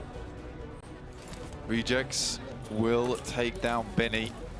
3 players penned in down towards the south. Enigma Galaxy looking to finish off Rejects here, currently behind the tree, eliminating that possibility for movement by removing that buggy out of the hands of Regiosio. M79 in the hand, looking to provide some cover for himself in the near future. Lighting up the northern shoreline. Regi breaks out wide. Tagged in the smoke and knocked as well. That comes through from Redox. Divine looking to try and put pressure on towards Nongshim Red Force as well. This is cool. Enigma Galaxy are going to have to move. Divine is close. XZY knows, though. He's got the nade cooking. It doesn't go on target. Auto shotgun around the rock. Only player to face. Tizzy's nowhere to be seen. Divine with another chance. The spray down from behind the rock is great. And XZY brings it to a close. Hell of a push up there coming through from Divine. I respect any player who just commits like that. I mean, it was the right play to do, especially when they're usually priming a nade around the corner. You just walk past that arc. You cannot be missing shots like that, especially the S12K. Now it's Nongshim Red Force versus Enigma Galaxy, who have turned it on.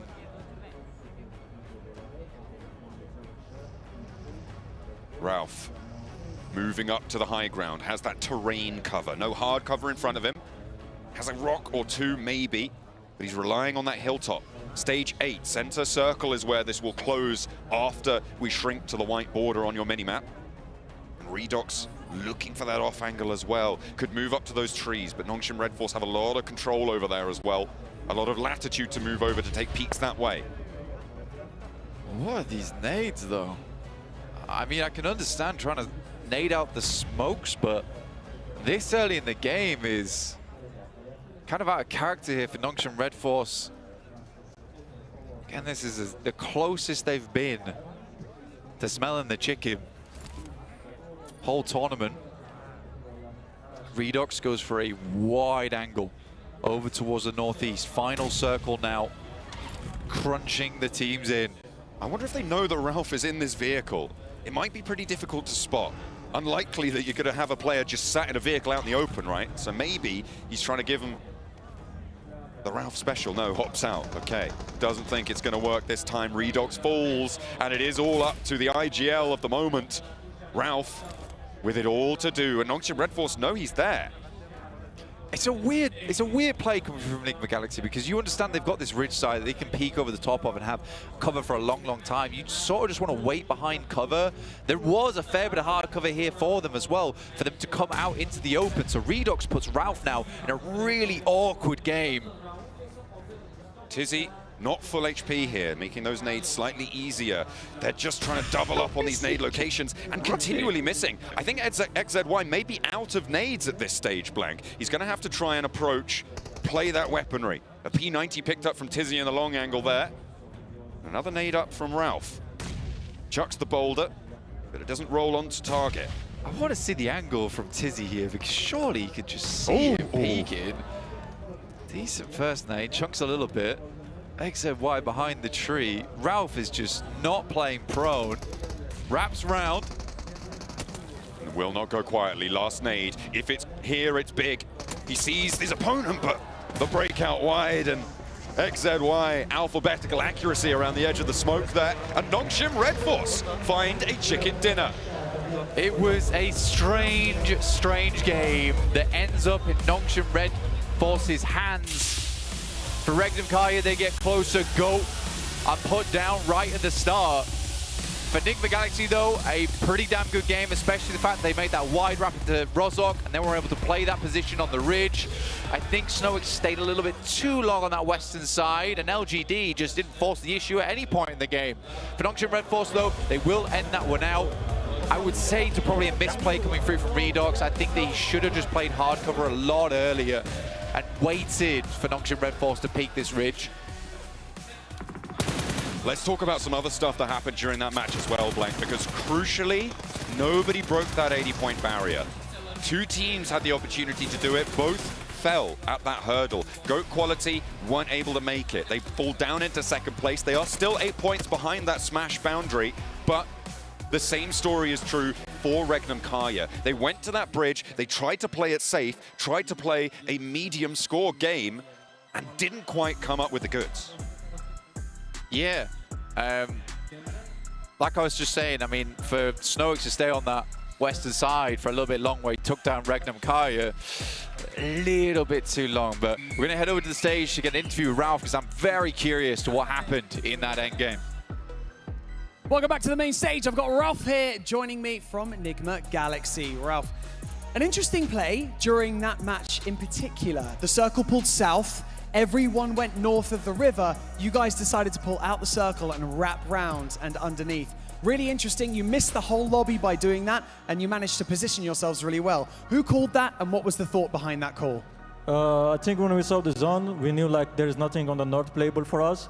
I don't really remember, but someone marked on the south side, and I made the decision to go south. So it was one of my teammates' idea, but yeah. So yeah, it worked out for us that the south was clear, fortunately, so that's nice, yeah. It did indeed work out for you, because back-to-back second-place finishes to kick off Championship Sunday. Really, really impressive so far. Obviously, we're approaching that time of the day, that time of the competition, where some teams are starting to get towards that smash zone, getting over 80 points. Once teams start doing that, does the gameplay change, or the game plan change for you guys, and people start targeting those teams? Is that the plan? I mean, of course, yeah, if one team reached the points, the point gap, where they can win the next game, we'll have to target them, of course. We can't lose the tournament. We're here to get top one only and nothing else. So yeah, we'll see. Hopefully no team made it yet. That is a fair point. Some teams are getting close, but no one is quite there yet. Ralph, thank you so much for joining me in this post-match interview. Best of luck for the remainder of Championship Sunday to Enigma Galaxy. But for now, let's go back to the analysts to break everything down for our next map of the day. Back-to-back second place finishes there for Enigma Galaxy. Currently performing like how we expect them to, but Nongshim Red Force, I mean, they did the right push at the right time. They did indeed. It's what I wanted to see from them. I have seen them for a while. I just love Korean teams in general. I love that area. The region of gameplay is super fun. So it's really nice to see them coming into the global stage and actually doing some really, really good work. They played that very, very well. I mean, we were going back and forth about them basically the whole game, right? We were going, they're here at Rozhok, and then it was like a 1-3 split to scout, and then there was the regroup, and then they all went back over across the bridge. I really liked the mobility we saw from them. I would have liked a little less mobility once they got to the Harry Potter Tower. I'd like to see them a little bit more spread out and a bit more controlling, but actually it worked in their favor. So. Yeah, and XCY going to be the MVP of this game. Congratulations. And Nivtura, I know you're a big fan of Nongshim Red Force. I know you're a big fan of K-Drama. And they merged together in perfect synchronicity. That's a word. And right now in this game, it's absolutely beautiful how they're able to play it out. The rotations between Rozhok and the Harry Potter Tower going back and forth, keeping the options open was very big. And as we have a few highlights here from our lad XCY, that perfect angle on the bridge, they got so much action done on those players. One thing for Regnum Karya, you were mentioning, Max, is how quickly they were able to make that rotation to that spot as soon as Nongshim Red Force moved away from it. Yeah, actually, I was kind of surprised because Nongshim Red Force, there was like a lot of action around that bridge area, but the thing is, when that fight's happening on the bridge, everyone's under. Everyone's under, and they make that transition. And after that point, they know the good ridges, they know the good rocks, they know which angles are going to put everyone in a really, really bad position, so they just swarm, again, at the perfect time, in the right place. Absolutely, and I do want to point out, Regiosio is going to be our #1 here. 2 elims, 970 damage. This man is putting in the work. Not getting those elims, really, let's be honest here, but the damage he's doing, it's very controlling. He might not get those points, they might not convert into points, but they do make those teams move far, far away because they're like, we don't want anything to do with him.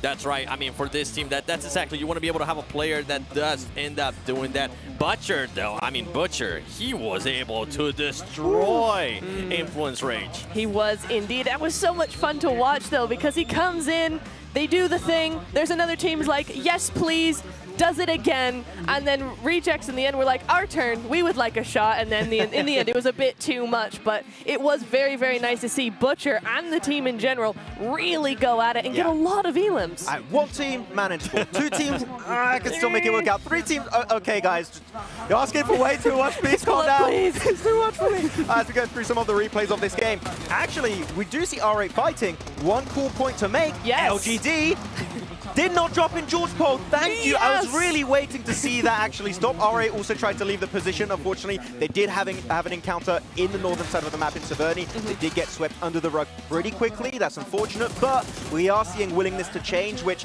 is so important in the pivotal day like day 2 of the main event. It is. I mean, one of the things that I want to kind of talk about as well is good quality. They had the option to break this match rule here in a way that get those 80 points, and then as we go to the next game, if they win, they will end up winning everything, right? It didn't happen because guess what? The most annoying team of Erangel was able to take advantage of their missed position, and they ended up eliminating them. Just over angle? I say of every map. Of every map, to be honest. Black Esports, yeah. to deal with. They're a real pain, man. I wouldn't want to be in the same lobby as them. They are just so, they're predictably unpredictable, I feel like. You know, it was a really, really weird sort of play they made there, but Wild able to get that really nice, juicy little angle over there, and XZY doing the exact same thing to other teams. Wait, are we going to see the anime protagonist moment from Divine? Oh, yes, please. When he just, like, let's do it. We need that in, like, just a slow-mo ego, gets the elimination, and just starts sprinting against 2 players of Nongshim Red Force. In the open with a shotgun. The amount of confidence you need for that is mad, but we do not have it at that moment, but that is fine. Just go back and watch it if you want during the raid, because that was a crazy push that did not work out, unfortunately, for him. One thing for Enigma Galaxy, once again, that second place finish, they kind of handicapped themselves in Niptura because they did end up losing a player due to overextending. Yeah, it's not only that, I think also they were just way too slow. They had an excellent position. They had really good opportunities. I think it was when Rejects, one of them was, who was it that was third party? They had to third party, and we were all willing them to third party very quickly. I think it was, it must have been Rejects and Nongshim. Yes, it was. But actually, no, wait, I want to jump in about that. Yeah. Reject, third partying is great. Love that. Keep it up. Big thumbs up. but they're trying to third party while every player's in one car. That's true. Like, sure, you keep momentum, but you can't shoot. The best way to do it, you have 2 cars, 1 player driving, 1 player shooting. Yeah. Then you can stay on the move while keeping pressure on. But 4 players in 4 cars, Reject, I think, got a bit lost in the sauce at that point. A little bit, yeah. It is indeed. I feel like for Enigma Galaxy, though, it feels like they have to handicap themselves. They just have to play it slow because they don't have that firepower. And as we go here towards the second page, this might be the last time that I end up mentioning because the performance just keeps going this way. 4MV, only 1 elimination. They're still not able to gather those placement points. I mean, with the amount of points they need to get to 80, I'm going to call it now. 7, yeah. It's done. We are done for. Actually, I said after this game, I'm counting out a lot of teams actually on that second page. So we are going to be focusing on the pretty good, high ranked teams on the leaderboards. We'll see how it goes, but the leaderboards coming up, I do believe GOAT are going to be single digits and now going to be joined up by Regnum Kyra. Single digits away from reaching 80 points, meaning realistically, there's a high chance the second half of the day, 2 teams will just be chasing down those chicken dinners. I wonder if we'll see a hot drop between the 2 teams, like just hot drop on them. I mean, is that a bit extreme? I think it is. I'm putting it out there. I don't want it. Absolute cinema if it happens. Absolute cinema. Yeah, it would be. I got my arms up for it. Yeah.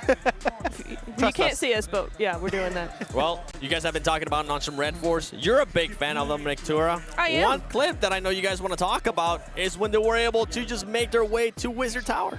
Wizard Tower push actually was amazing because they scattered it before. They got their stock spoiling away by Regnum Kyra that's playing under bridge. But actually, one cool thing about Noncham Red Force, as you can see here, they see this fight happening. They're all fighting underneath the bridge, on the beams of the bridge, meaning if you cross, guess what? Those teams aren't going to pay direct attention to you, and you can directly send it across the bridge. So the timing at which Noncham Red Force made that transition is absolutely phenomenal, and is actually allowing them to not only avoid a 3-way fight, but also secure a game-winning position in that circle. Yeah, it was actually quite comical because we assumed that Regnum Kyra would be taking the place that Nongshim ended up with, and we thought they were going to be going that direction, but they didn't. They went underneath the bridge, and here we go. They went, actually, that's a great idea, but not the way you did it. So we're going to go across that bridge and get to the spot and win the game, and Regnum Kyra might be just shooting themselves in the foot a little bit. I love Loxy's like, I'm going to try, but like, they're just a bit too quick for me, but I respect the attempt. But again, that Nongshim Red Force really aware that when you're in that position, there's no way you can shut down a rotate, so the timing was muy bien. You know what? Talking about map rotations, there was a map rotation that kind of caught our eye. Yes. So let's take a look at that real quick. Yes, indeedy. I am ready for this one. So, setting the stage here, you do see Enigma Galaxy in this area. They're on the side. They have 2 options to get into the new zone, right? But the map placement, the way this map works and the way they're able to actually see the teams and know these teams means that the zone is actually kind of split up in 2, and there's a lot of teams right here. Now, they could do this, but that's not really going to work. So what they're going to do, they're going to use this bridge on the outside, come over here, let all these teams fight and do their thing, and then they have this area. They can move very easily, and they are good to go. So a really, really nice heads-up play coming in from Enigma Galaxy there. You could very easily call this a textbook play in PUBG Mobile Esports because we saw T721 aggressors make that play, if I'm not mistaken, over in the prelims. That is exactly how you're supposed to play a circle like this, especially when it shifts away. You kind of not only read the lobby, you know how the terrain can work to your advantage. Here, Enigma Galaxy, a great other second place. Regnum Kyra being able to take that first place once again. Not quite the 80 points they need to be able to smash on the next match, but they are very, very close. GOAT quality goes down to second. Ooh, man. One good game. Not even a good game here, 7. Just an average game from those 2 teams, from Regnum Kyra and Go, could actually push them up in 80 and then be in the smash zone to get himself the chicken dinner, get himself everything this tournament has to offer. So that could be massive. But actually, taking it away from Regnum Kyra and Go, T721 has to be getting points game in and game out. They are technically one good game away from being in the smash zone. Absolutely. 20 points we've seen happen before. Not often, but happened before, right? And in the next 1 to 2 games, it is entirely possible, especially the way they've been playing, for them to make that smash zone. Yeah, and actually, LGD, right, we talked about their willingness to change their drop. Here, they went for a drop split around Stolba, northeast of Erangel. Really nice. That gives me hope. We can see them actually, maybe not get the win, but at least get in contention with T721 aggressors, with GOAT, with Regnum Kyra. LGD, that is the perfect change. A little bit late in my opinion, but I don't care. It's still a good change to see. By the way, for Enigma Galaxy, so far in these 2 matches, 23 points. Yesterday, they were able to get 33 points. So that's really nice. That's exactly what I wanted to see from them. Way to go, Enigma Galaxy. Let's go. Stepping it up in a really, really nice way. And you can see it on the leaderboard. That's right. I mean, we'll have to wait and see. Some of these teams here at the bottom, I know we keep talking about that smash rule, when they need to step up. It feels like any game, especially when those teams end up hitting that 80-point mark, any team can end up winning that. And for the teams, I mean, they need to step it up and step it up in a big, big way. Namsen definitely did that. But don't forget, for everybody currently watching at home, BYD is the #1 NEV producer in the world. As part of the PUBG Mobile Global Open, BYD is proud to be the event sponsor. Learn more about BYD models and flexible financing options at the BYD booth during the event, or visit bydauto.com. And I see you guys. We still haven't gotten a chance to drive one, okay? Try it. Left hand? Right hand? Actually, I'm not even know why I'm asking Max. Gotta confirm that point. Max doesn't... Yeah. That's an Max, OG read. That's a callback. Let me go. Wait, this warehouse too dodgy. Let me go back. I wouldn't trust neither of you driving. I would trust Barney driving, okay? Fair. He doesn't even have his license, man. At least I'm That's trying why. to get mine. At least I'm trying to get mine. Yeah, well, good job. Disgusting. I'll give you some props. I'll give you some props. But don't forget that in the heat of the battle, only the fastest and most powerful survive. The Infinix GT20 Pro not only delivers pro-level speed, precision, and seamless gameplay, giving the ultimate edge to players around the world. This is the official gaming phone, built to outplay the rest. And while you're at it, make sure you check out those TikTok streams, those vertical streams, not only on TikTok, but also on YouTube, PUBG Mobile Esports on YouTube. And while you're on YouTube, check out the map stream as well. But let's take out a look so far what has happened today. We're done with the Sandhawk. We're done with the Erangel. We have 2 more Erangels to go. And Max, I'm going to go to you because a team that I was expecting a lot of here in the first Erangel, the Xavier. Yes. Yeah. So do you want me to tell you what happened to them? Yes, please. Butcher. That was a little bit of an issue right there. That fight was quite solid from T721, and they just currently are really good when it comes to your angle. Yeah. Northwestern fight, you know, able to just take that fight. And we know T721 are good when it comes to engagements. But the thing is, now they're methodically picking fights to give them not only a lot of eliminations and points, also gives them a really good point in the circle. Unfortunately, as we said, 3 teams kind of pushed their direction. It's a bit too much to hold on to, but they are still able to pick themselves a lot of points. And we said it right, they're kind of the silent threat to this lobby. Yeah. Yep. Go are doing great. We've seen LGD finally changing their drop location. We've seen Regnum Karya getting amazing points pretty much every game at this time. But T721 are scary because they're getting there, and they might reach the 80-point limit without anyone else realizing. Exactly. It's going to be something where they are definitely going to be one of those teams to sneak in. So we will see if they can do any more sneaking, or if maybe, you know, some of these teams, some of these analysts, I know he's locked the heck don't go in. on the roof, Marth, please. Please, Not no again. roof. No nades either. Oh my goodness. Let's see if the Xavier can bring it back, the performance they showed yesterday in Erangel, as Blank without a mustache and John Allen are going to take it away. Oh, I don't like that stare from Redox. He's locked in, ready to go. Mean mug in the lobby for another round of Erangel. Redox has got one of the best death stares in the world. It's just unfortunate you can't use that in-game. You got to do it the old-fashioned way. Into match number 3 with Infinix, the GT20 Pro. You got to outplay the rest. You better play with the best, which we're spotting here over at the PMGO. Second Erangel here. 1 more to go after this one. No one currently in the smash zone so far, but 2 teams frighteningly close. Certainly are. And there's another team waiting in the wings as well, Blank. After that match, the 721 aggressors are on 60 points. Not only that, you've got LG. I mean, there are plenty of teams who very realistically could break through that smash barrier just in this match alone. But you're right, it is all eyes on Regnum Karya, all eyes on GOAT quality, trying to pick it up. Adjustment back, and no longer are we getting a Saverni hot drop on the northern side. R8 will be alone there. Nepex not to be seen. Yeah, Nepex moves down towards Milta. R8 picking up Saverni with a slightly elongated drop over towards Prestige, getting a vehicle on that western side. Black Esports picking up North George and another northern circle on this one. LGD, where are you going? Back to South George. That readjustment, R8 obviously didn't drop there the last time. That hot drop, maybe looking to re-engage it, but they will be denied. Black Esports in North George, they've third party down to the south before, but they will not be able to do that this time because there is only one party in the south, meaning they would be the second party to engage in that fight. No one getting clipped just yet. A couple of teams sort of frighteningly close to one another, but that happens on these vehicle drops. Everyone just grabbing a vehicle, driving to their loot location. Go Quality heads up towards that north side extremely early, in fact. Not amazing loot around that location. SK Tom playing on a very, very long split over towards that south side away from the two players that are currently on the north coast. Providing that information back, and it looks like Go Quality is going to head back over towards box compound here. No amazing loot for them so far. Yeah, go on. Sorry, just jumping in there. But Enigma Galaxy, they're rolling up towards Akicyber. Around that Gatka area, able to find one, get that flush out early, and that opens up a lot more opportunity to rotate up to the north. But as we spoke about Goat Quality, they're coming back down as well, Blank. That they are. For Goat Quality on that western side, heading over towards Ruins.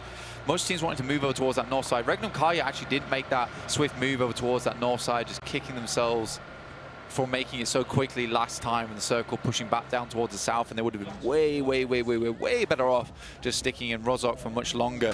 Goat is on a bit of a journey right now, passing by Helium, passing by Akicyber at the moment. It is rough for them, trying to find a home here. Were they on the hunt there up north? Were they trying to find a player that they'd read into dropping around that area? Potentially. I have to go back and check the feed, see if they had something in the back pocket, because it is a very strange decision to go all the way up and then all the way back and then have to go all the way up again. It feels not incorrect, but it feels off. Yeah, I think they were just unsure of where they wanted to play, really. I think they know being 76 points, so they want the challenge in Severny for R8. Like I said, being so close, 8 points, just kind of want to go for a little bit safer. But most teams keeping things fairly chilled out. Upgrade right now, sharing Yasnaya with Influence Rage. Replay there of the rundown from Enigma Galaxy, as they spotted a player out in the open. Akicyber have been quiet. They're in 6th place right now. Enigma Galaxy actually now up in 5th, 57 points, 23 behind that smash barrier. Trying to launch themselves up on their campaign towards the top spots of the tournament. We'll see if they're able to keep their momentum going. Keep those second places coming, but Blank, second place isn't good enough when you're talking about Smash rules.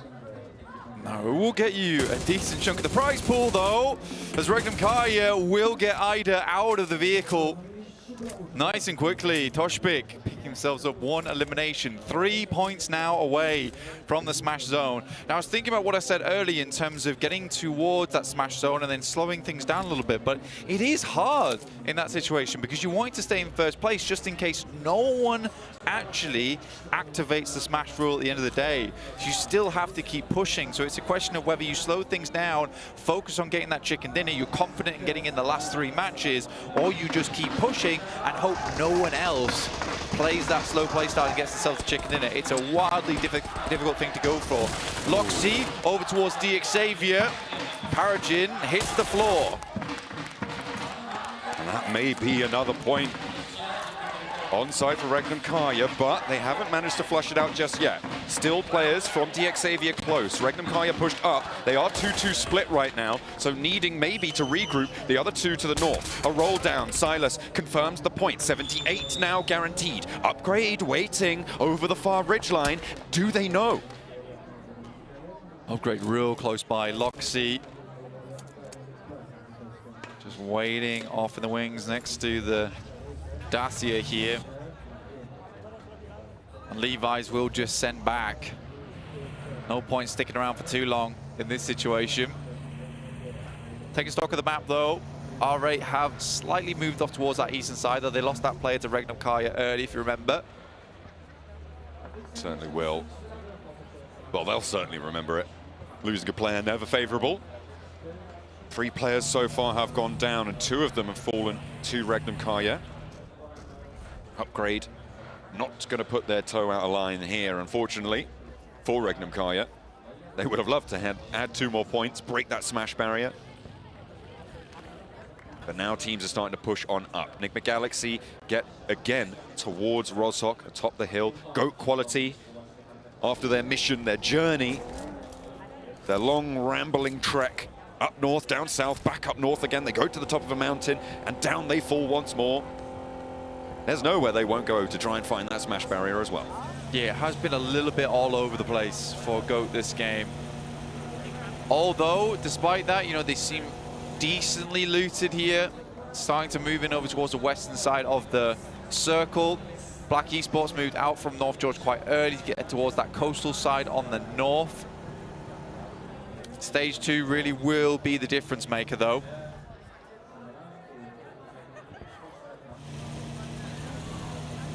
It is starting to get a little bit tenser here with 4 matches left to play. The smash rule engaging quite likely after this match. How many opportunities are going to be afforded to these teams to actually break on through? It's going to need special performances coming through, and one of the teams that certainly the home crowd are hoping to be able to pull off a performance like that is the 721 Aggressors, currently 20 points behind that 80-point mark. We're going to chase it. 4MV late off Sosnovka military base, but uncontested on their rotate. It's stage 1. They're happy to sit in this blue zone for just a while longer. Yeah, getting in very late towards the circle here, as are Aki Cyber down towards the southwest, but there is positions to play. They are getting filled up fairly quickly now. Regnum Karya actually playing on a large split right now. Amusing to me because it's a case of last game we committed down towards the south side and it ruined us, so why don't we just do both here? Let's have 2 players in the north, 2 players in the south. That way we can never go wrong. If you never commit, you can never commit to a bad play. There you go. That's tactical advice with John Allen, which you should never heed. Up against Black Esports. Black Esports currently in 11th place, an annoyingly good team as we have described them. It hasn't quite been enough to get them upwards because I do think that not enough of their gameplay comes off of their own back. Here is GOAT Quality. Effie's is down. 3 players up, but it's successful over towards the 721. This is a really important fight for both of these teams. The 721 Aggressor have had 3 players fall. GOAT Quality looking to add 3 points to their tally, and it is just step after step that they are marching towards the mark. Varanik now breaking out wide. It is all up to Yonik, sorry, for the 721 Aggressor now. And he's being bared down upon by Varanik. You can see Panati on the off angle as well. Varanik close by, Yonik with the DBS. In the fuselage of the burnt-out plane, steps up for the challenge. Nice. Will go down, though, and that is the 721 Aggressors out, but GOAT Quality, 76 points now. 4 points away, and all 4 players alive, taking the burnt-out plane from crash site. Decent position to work your way towards the east from, as most teams are actually on the furthest east side of this circle. They got a lot of room to work this one through with. Regnum Karya still splitting that difference. We're going to get some pickoffs here and there. As long as they get over towards that 80-point margin, they're going to be fairly happy with it. Little jousts, little spikes back and forth between Nongshim Red Force and 4MV on the southeast side, south of the river as well. So they're going to need to most likely get across. And a little reminder about the smash rule, Blank. You need to have already crossed the 80-point barrier at the start of a match in order to be eligible to use that smash victory. That win condition only activates once you have already got to that mark, which means that neither Regnum Karya nor GOAT Quality can win on this match. But if they're able to break that barrier this match, they can start their winning journey next match, potentially. Circle off towards the northeast here.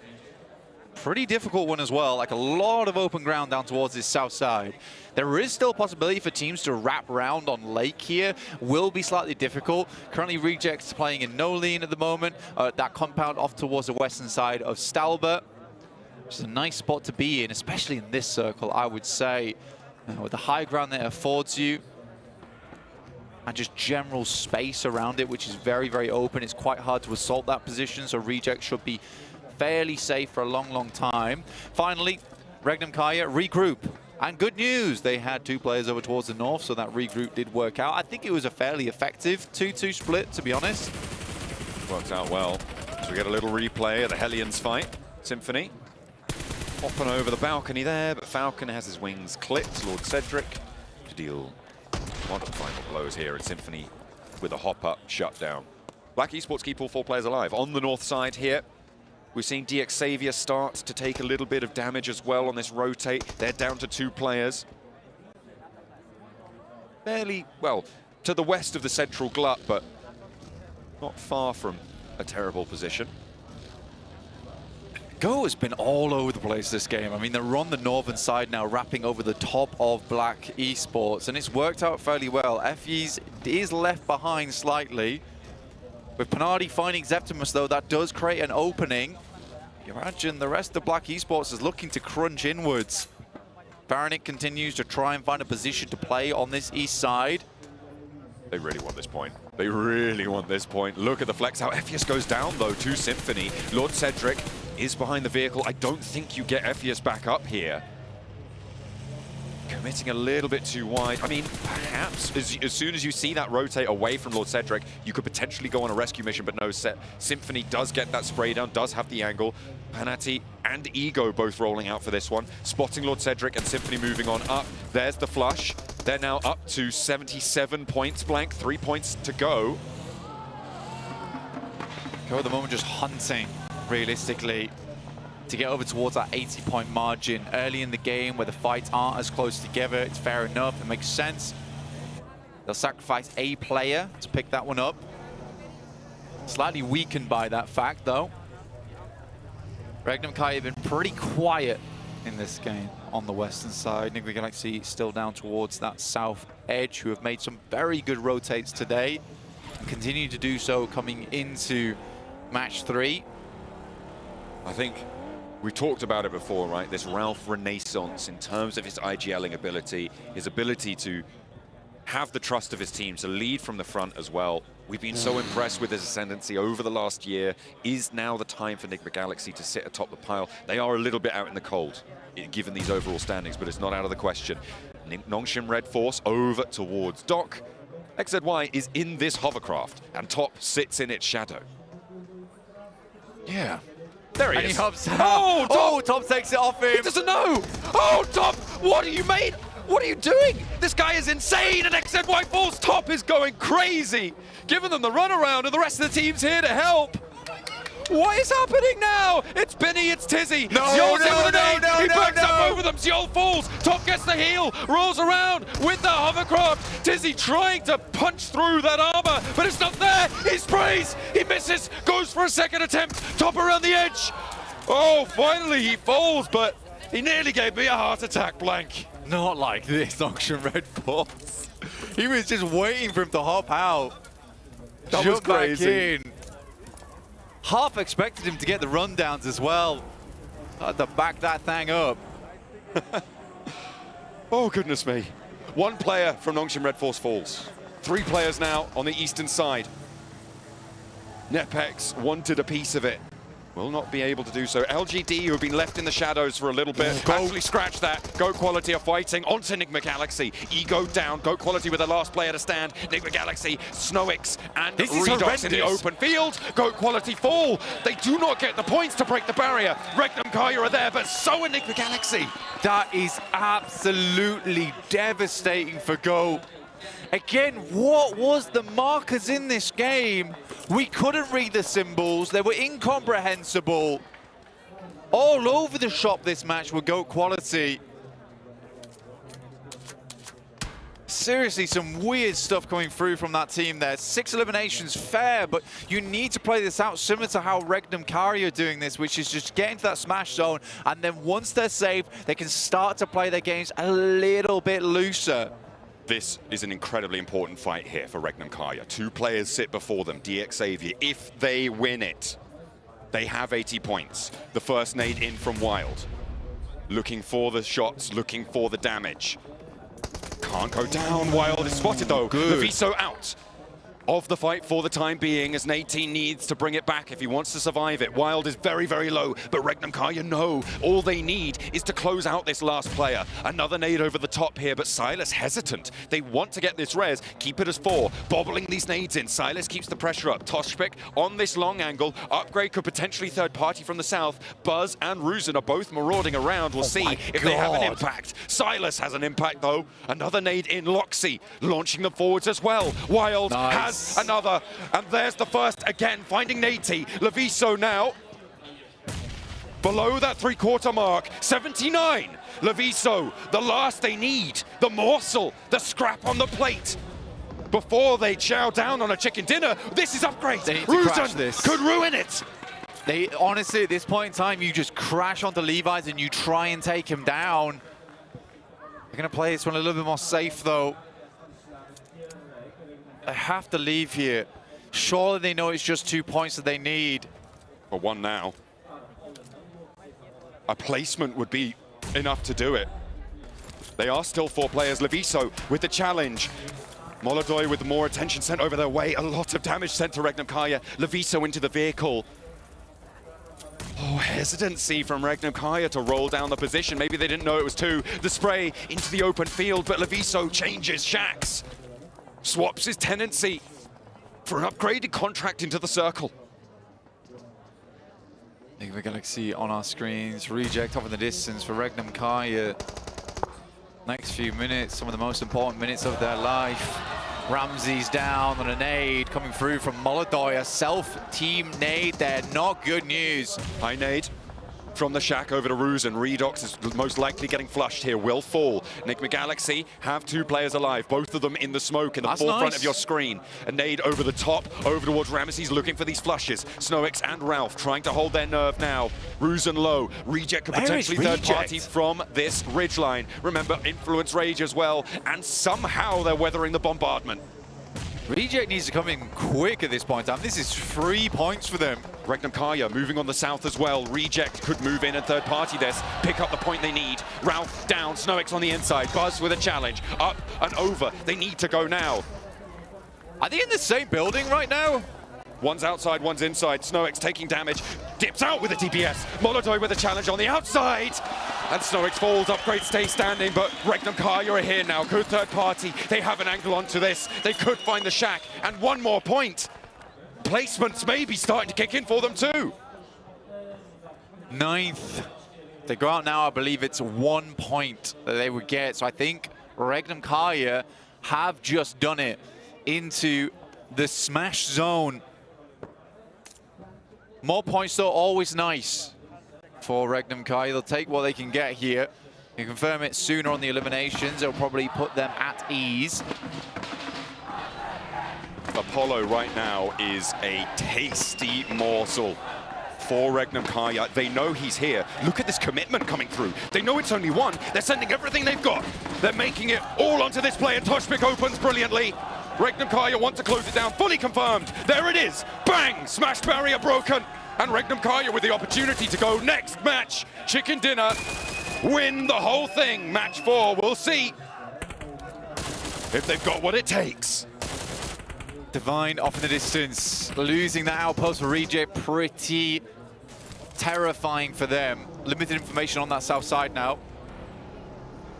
We've got the snake that goes through the center of this map on that road. Black Esports currently playing inside the enclave towards the center, and a nice compound currently held by Influence Rage. Regnum Kaya wrapping up towards Reject's position. Wild, nade in hand. Bombardment to Reject. Ragey low, just about alive, and they back off the ridge.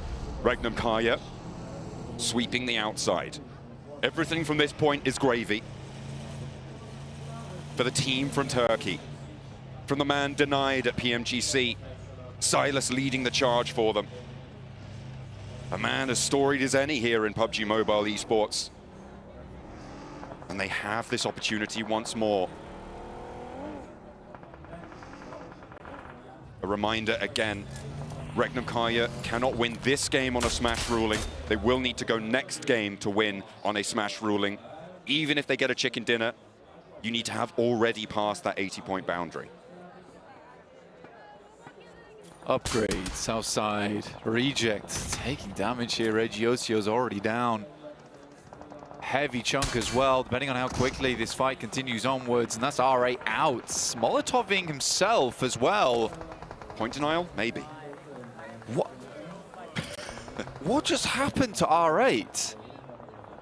They needed the loo. They nipped out. I mean, they're not in a terrible position right in 9th place. Why are we... I think we'll have to... Yeah, that's something we'll have to come back to, because it's completely confusing. Regnum Karya currently holding out towards Upgrade right now on the south side. Reject a much more diminished force, and luckily for everyone else in the circle, Influencer's Rage's compound is slowly being eked out of this circle now. For Regnum Karya, probably one of the most frustrating games of all time if they win this one. Certainly would be. Upgrade with a chance to stop them here. And to be honest, for Regnum Karya, it might be good to just have that little bit of time to get a reset on, not play super deep into this match, prepare for the next. They've only got one more Erangel to play, so if they want to win it on the grassy pastures, they have that opportunity. Influence Rage, third party from the west side. Only one player actually alive for Influence Rage in that location, Lil Boy. The rest are all the way up in the north, challenging with Aki Cyber, challenging with Nepex as well. It's a good wrap over towards that north side from Influence Rage, and much better today overall, I would say. Some of the rotates feel cleaner. It seems slightly more fearsome as well in their engagements. Regnum Karya is still making things so difficult right now for Upgrade. And the circle will push Ruzin in from this sideline. He has to get a first aid off fairly quickly, but both the players from Regnum Karya understand that. They're going to back it off towards a new angle, which is within the circle itself. Oh my God! Ooh, lovely little pickup there from Loxy. The spray down around the edge of the smoke. Regnum Karya do have Upgrade on lockdown. Inside the shack. More points. Fantastic. Nobody is anywhere near them alive right now. GOAT quality the closest, but they won't have a smash opportunity until match 11 blank. And that's if they get 2 points next match. Which, you know, not entirely impossible. Depends if they go on a trek again. Now, Black Esports with a decent position towards the center, but limited players. Regnum Karya actually does have a very good chance at winning this match. It's a question of how well they control this eastern side, and with one player down there for Rejects and a potential third party from Nepex as they start to move on through. Honestly, this high ground passing over towards the rest of the match would be nice for Regnum Karya. Upgrade continually still sending shots back over towards them. Silas will make the first move. Moving across the road into the zone. Reject now down to 2 players, Duello and Divine. Mukesh for Nepex on the northeast side, playing that stopper to the rotate north for Reject potentially, as well as controlling Influence Rage, leaving and regrouping towards Lil Boy.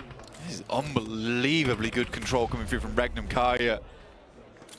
Silas continues to take shot, that's Upgrade gone, and now Regnum Karya's position becomes even more defensible. Lil Boy will have to leave on that western edge. Black Esports taking a hell of amount of shots, but it's Nepex currently up against Duello. Duello hearing the shots whiz over the top of his head, giving him a side fade.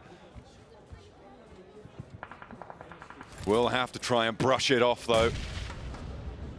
cut back if he can. Lord Cedric down for Black Esports. They're playing with 3, but with that player down on the front, it's only the 2 on the inside. Influence Rage, though, try to get the roll up, and you can see they are crawling backwards, tooth and nail into the mud, trying to survive. Reject come crashing down as well as Napex as Regnum Kaya. Goodness me, they keep this pressure going. Everybody else with flashing red bars on their screens.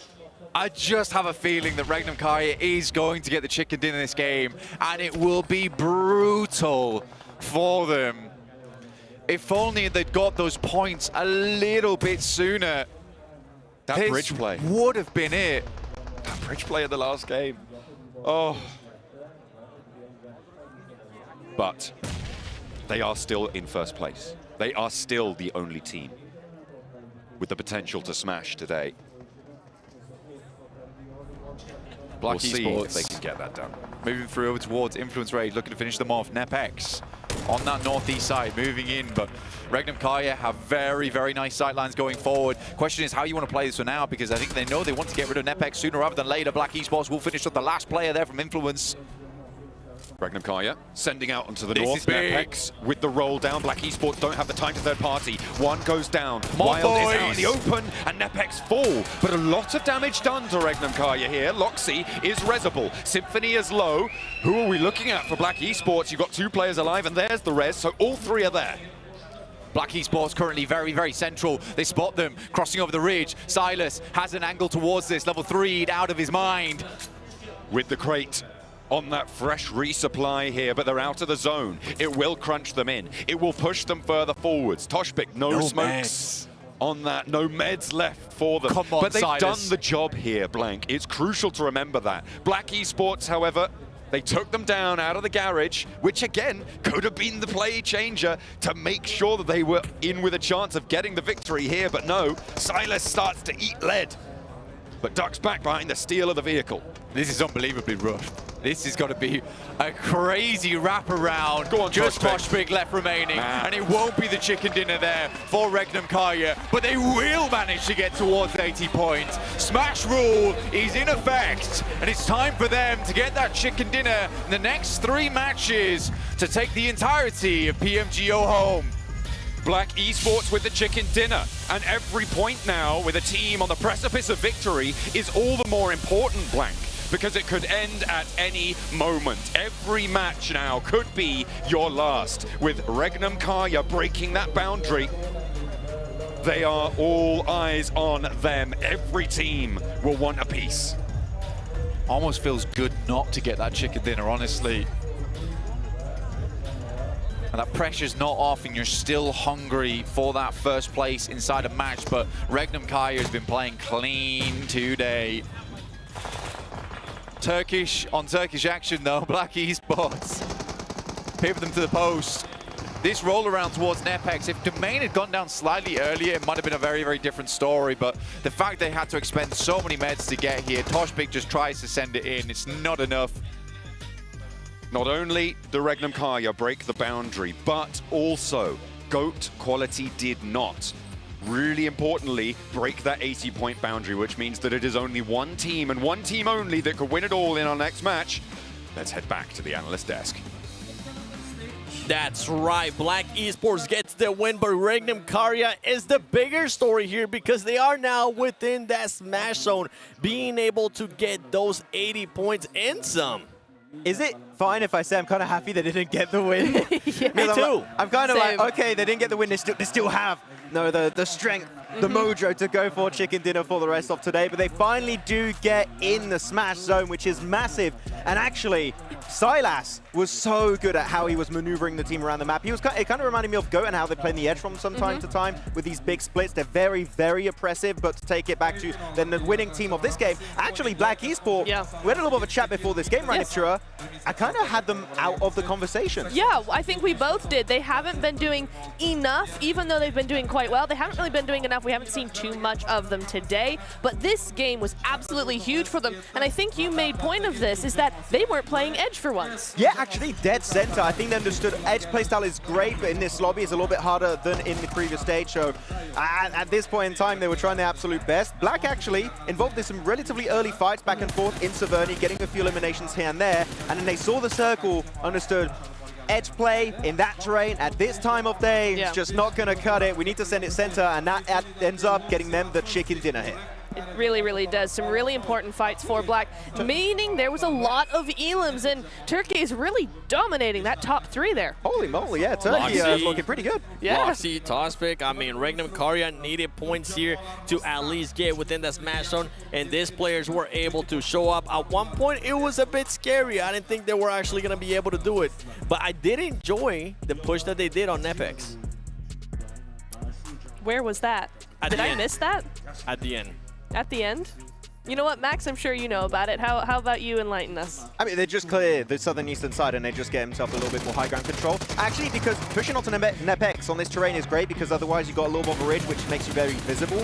You actually claim the ridge behind the road, but afterwards the circle shifts away from them. They makes them very vulnerable and predictable to the team of Black Esport, which ends up being their undoing. But it was a good clear to get a few eliminations here and there to go through the highlights. And actually, we're going to see this fight. I loved this. Top is coming up with like new metas on his own. Like, where's this man up about? Right? If only he would have ended up clutching that. New meta. We put you in the smash zone right there, just for that. Yeah, that was deserved. I loved this as well. Nigma Galaxy really holding off there against them. But yeah, I mean, Dick Savior and Regnum Karya really putting in some good work. And it was interesting that actually a backstab from Upgrade onto Regnum Karya. They got one knock. They were very easily able to reset that, and they were not pushed. But I think it really knocked Regnum Karya's confidence in that play at all. Actually, you could see how hungry Regnum Karya were, because they were looking for those 2 eliminations on Dick Savior. They got one like, okay, we're 1 point away from Region 80. They couldn't quite get it, and then they were just trying to chase a few stragglers, a few solos around the entirety of that game, and they did end up finding it, I believe, on Apollo of rechecks. But here, this little ridge line is in with that also little shed is perfect, and Black knew this is going to be the quintessential position to hold on to if you want to go the entire way, and this is the play you talked about here earlier, 7. Yes. That breach gives them an amazing ridge line to play after they win that fight. You end up sacrificing one player, but ultimately you put yourself in a position where you could have won the game.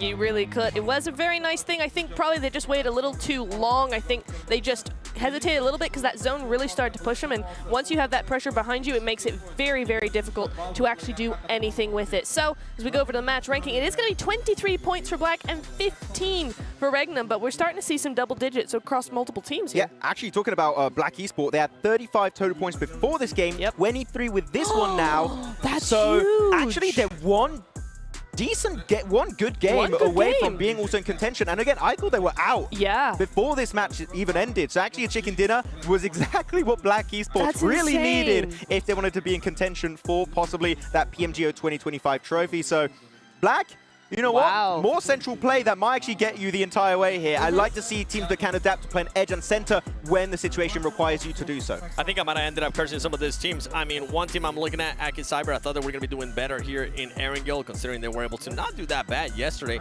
But the main one for me is RA in 14th place. This team, Neptura, has only gotten 5 points today after 3 matches. That's so heartbreaking, man. I don't know what to tell them. I mean, they seemed like they were going to have a really good game today, and then something happened. We saw that the end of that fight going in there, and I think he naded himself, if I've heard the casters correctly, which is a little odd to say the least, but yeah, it just fell apart very quickly, and it could have been such a good game for them. It could have been. Well, it wasn't. Maybe this team will be able to turn it around. One push that I do want to see, I was talking earlier in regards to Regnum Karya being able to push one team. There was one push you guys want to take a look at again. What might be the most single important elimination of the tournament here, 7. It's on Apollo. They were at this moment one elimination away from reaching the smash zone. And they just get Apollo, they see that one player, and they know he's solo. This is an easy point. We're just going to send it. Even if we lose a player or 2, it's worth it because you reached that so important 80-point zone. So yeah, that 1 point was so important. And it actually worked out for them. One team that push didn't work out for was go. They got a little bit too aggressive, and they sent it. All the players go out, and they yet don't reach 80 points. That is so unfortunate. This is the thing, though. This is the thing, though. This is the difference. Regnum went on to one player because they knew it was one player. Goat went on to a full squad in a compound. Stop mocking me, both of you. Going. They went into it and went, hey, 4v4, let's do it, not 3v1. I mean, it's night and day. What are we doing here? Yeah, I mean, we'll find out what we're doing. I want to look at that overall. I want to see who's currently in the Smash Zone, which we know Regnum Karya definitely is. And you can see it. I love that animation right there. Regnum Karya with now 91 points. If they win the next match, this team will end up winning PMGO 2025 Uzbekistan, and you can see how close GOAT is, and we gotta give props to Enigma Galaxy as well. We do indeed. This is what I wanted to see. We saw them towards the middle of that leaderboard, but here they are, Black, doing the exact same thing. Black Esports coming on through there, onto the top page. Rejects as well. We see them being pushed up as they continue to get top 5 after top 5. We're seeing a lot of movement going on in this first page. Yeah, the Smash Zone is quite exclusive to only one team right now, but I think we're going to have a few other contenders joining that club very, very soon. Actually, I want to take the kind of spotlight over to LGD. They fixed the drop location, which we talked about. We were expecting. It did happen. And yet, despite that, Ipchira, we're not seeing any performance or results whatsoever. Like, what is happening from the LGD of yesterday that would still get far? I can tell you exactly what is happening with them. They are playing way too passively. I kind of feel like while they were quiet, they were not passive yesterday. Here, they've changed the drop spot, sure, they've adapted a little bit, but we're not seeing any bite from them. We're not even seeing any bark. Teams like Rejects and all of these other teams, like certainly in Rozhawk, I think it was Upgrade that just pushed them. They were completely surprised by it. Even though they had a really good spot in zone, they should have been more aware and should have been more prepared for those sorts of clashes to come through for them, and they just didn't. I just don't feel like their head's in it right now. And for LGD, I mean, so far today, only 9 points. So going with the point that you're saying, playing a little bit too passive, things aren't going their way. That's exactly what's going on. But for Regnum Karya here, Max, going into that next match, if they do end up winning, what kind of playing style do you think they're going to go for? Because remember, the coach, Apocalypse, did end up telling me that they are ready for anybody that's looking to hot drop them. Actually, I'm going to say I think they're not ready. You know why? Because when you look at their drop location, they drop in Rozhawk, and they typically drop split, meaning you're very vulnerable to a hot drop. And there's a few teams competing for the Smash Zone, especially D Xavier. They dropped Northeast Pachinki. Okay, we're just theorizing here. This might not happen, but they got to know there's a massive target on their back. Drop in split is a big issue. Maybe here in Ipchira, we should see Regnum Karya regroup a little bit closer, or even changing the drop location altogether. Exactly what my next point was going to be. I think they just change it. Don't tell anyone. Just go to a random free spot. Maybe their analyst, their coach is maybe trying to find some sauce. Exactly. Just go Zarky. Oh, really? Zarky? Yes. If it's free, no, I'm not joking here. I'm completely serious. If you are trying to get that win in the next game, then you go somewhere no one is expecting you to go, and you have, at least in the first half, a very easy game. There's a lot of theories here. I'm really starting to get into their heads here, but at least I would say if you want to drop Rozhawk, because Seven said he talked with them and said they really want to commit to the drop location, at least doing a 2-2 drop. Instead of like everyone players going to Garden, etc. is a bit risky, so Regnum, we're going to pay very close attention to your early game because, man, we might have one of the most important hot drops in a hot minute. If anybody comes your way, just run. Or fight, I don't know. Go the other way. Yeah. Just disappear on the screen. Oh, that's the quickest I've moved in a long time. You're already just like you got a little bit light-headed. But, I mean, it is going to come down to that. Right now, I think I remember, too, from the Enigma Galaxy interview earlier on, that we're saying they are also ready to sacrifice themselves if it is a situation where they need to. So, for example, if for some reason Regnum Karya is close to Enigma Galaxy, we might see them end up fighting. We'll end up finding out, though, because after this break, we will have a performance from Asha Prince.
大家好，我是 LGD 战队的 MVM， 我是 LGD 战队的选手，然后我在战队里面担任的是指挥位置。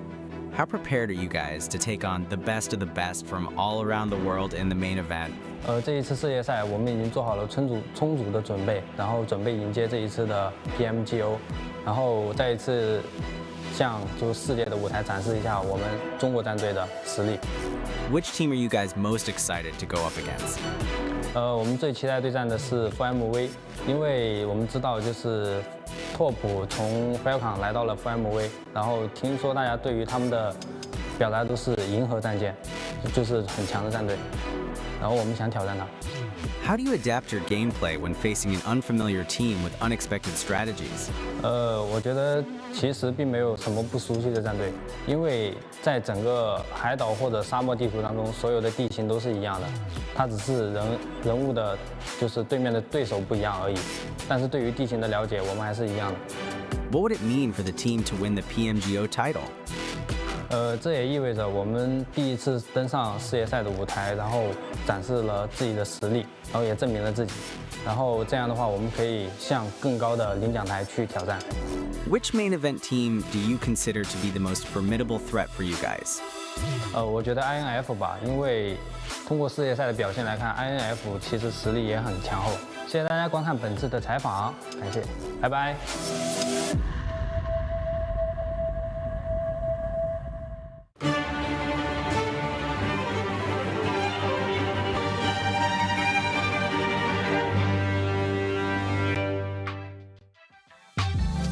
Herkese merhaba, ben Saylas. Regnum Kare takımında oynuyorum. IGL'im. Hepiniz hoş geldiniz. You lost out on the #1 position at PMGC 2024 by just a couple of points. Can you tell us what was the feeling like in the team at that moment? Takım olarak herkes şoka uğradı. Bizimkiler, çocuklar bayağı üzüldü. Ondan sonra direkt hataları konuşmaya başladık. Ben de kendi açımdan anlık bir şok yaşadım. Ondan sonra düşündüm sadece ve güzel bir vakit geçirdiğimi kendime yaptım, yedirdim yani. Ondan sonra da gittik evimize. What was the moment you realized you could turn PUBG Mobile into a professional career? PUBG Mobile ilk çıktığında birkaç yayıncı vardı. Onları izliyordum. Yani hepsine güzel böyle yorumlar falan geliyordu. Hepsi iyi oyunculardı.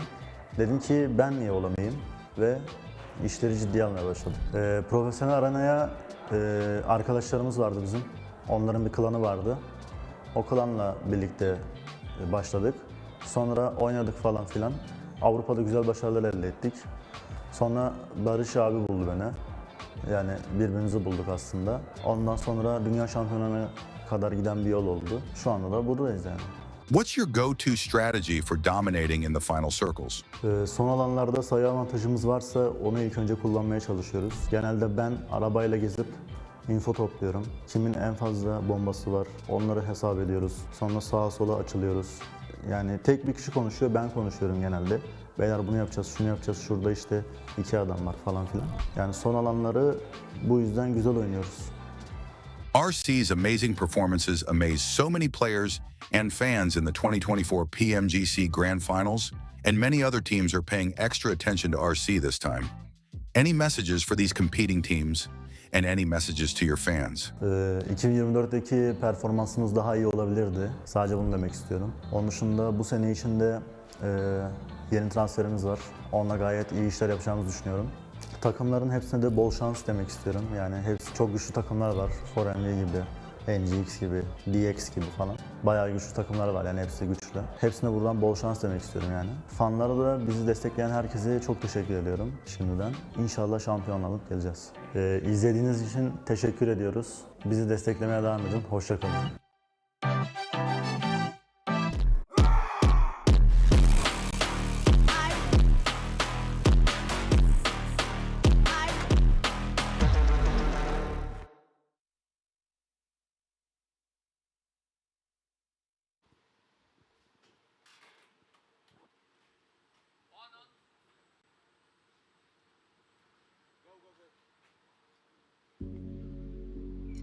Всем ассаламу алейкум, добрый вечер!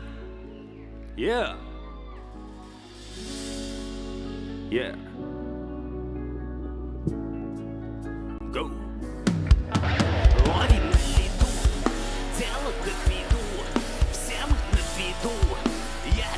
тоже не был в курсе, где твой враг и друг. Время сузит круг, деньги пусть идут, деньги я. Район забытых котов, салон отборных типов. Красиво жить не запрет, а на что ты вообще готов? Слова острее шипов, ранен, но не убит. Верный, чтоб навсегда, и капусты больше срубить. Я хочу ламбо не в кредит, и куплю маме новый кров. Аппетит, люблю беши, люблю плов. Мы помешанные психи, смешанные как черви с пики. Извините, извините, нас не измените. Ловим на лету, дело-то в виду, всем на виду. Я ведь тоже не был в курсе, где твой враг и друг. Время сузит круг, деньги пусть идут, деньги я. Ловим на лету, дело-то в виду, все мы на виду. Я ведь тоже не был в курсе, где твой враг и друг. Время сузит круг, деньги пусть идут.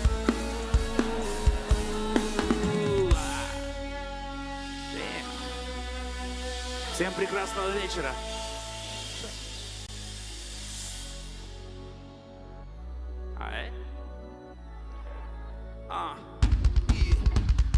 Мы катимся very nice, а дикие часики эти файс. Я сам себе знаю прайс, акулам не заканает лайс. Нет, не за горами лайф, мы же хотели свой парадайз. Огромный телек, к нему девайс, миллион денег и жизнь айс. Слушай, закрути, не мучи, на любой случай, на мне весена не гучи.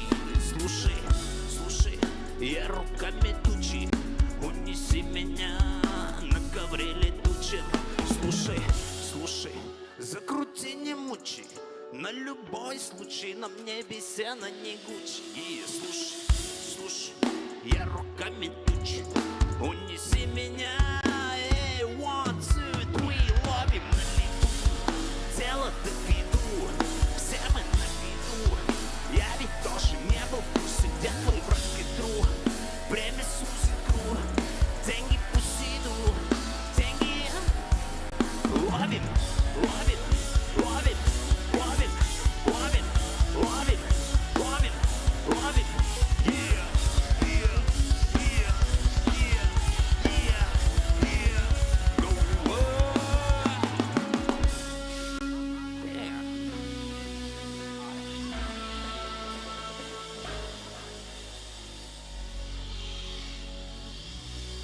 Thank you.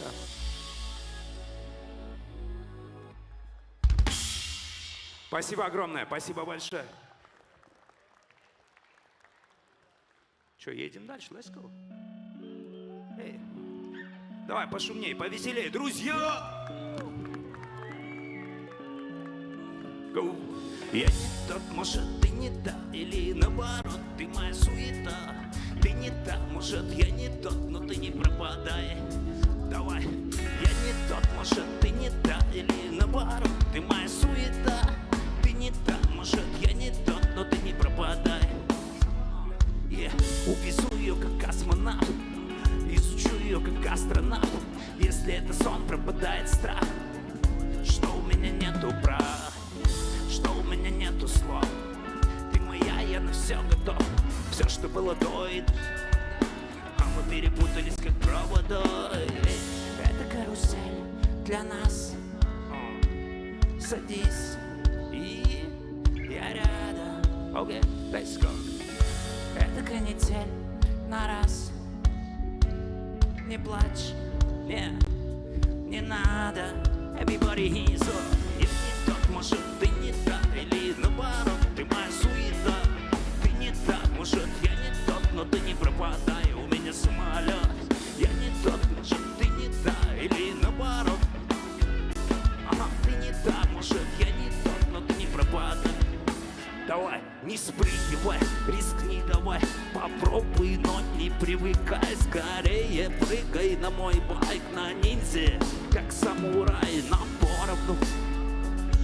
Луна сегодня полная, я понял все и подошел, а ты стояла go. Это карусель для нас. Садись, и я рядом. Это канитель на раз. Не плачь и не надо. Давай, let's go. Я не тот, может, ты не та. Или наоборот, ты моя суета. Ты не та, может, я не тот, но ты не пропадай. У меня самолет. Я не тот, может, ты не та. Или наоборот, ты моя суета. Ты не та, может, я не тот, но ты не пропадай. Давай.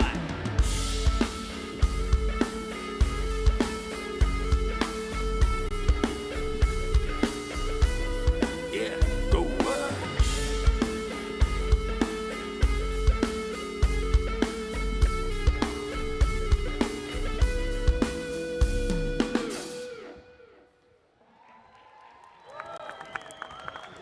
Спасибо большое, Ташкент. Спасибо огромное. Let's go.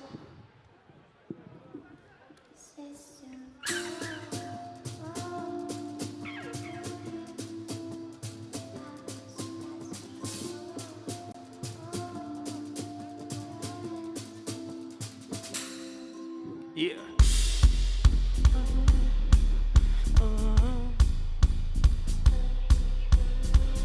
Давай. Yeah. Не бывает дыма без огня. Солнце выходит после дождя. Отпусти, не души меня. Ты нравишься мне, но ты не моя. Не бывает дыма без огня. Люди о нас много говорят. Отпусти, не ищи меня. Я уйду на свет от фонаря.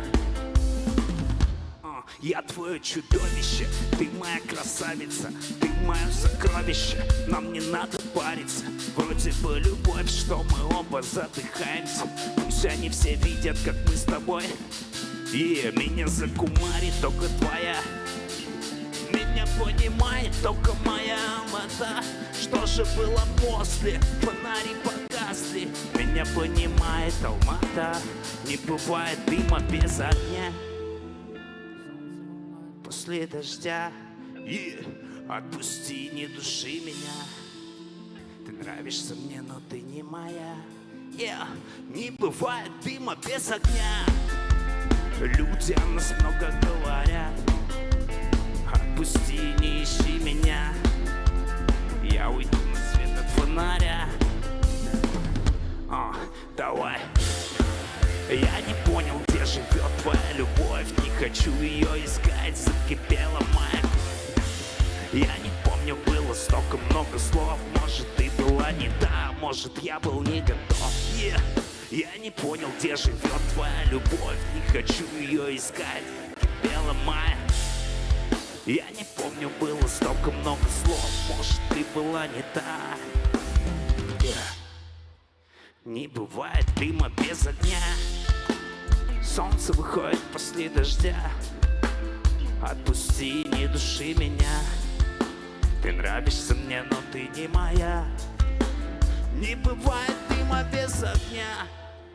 Люди о нас много говорят. Отпусти, не ищи меня. Я уйду на свет от фонаря.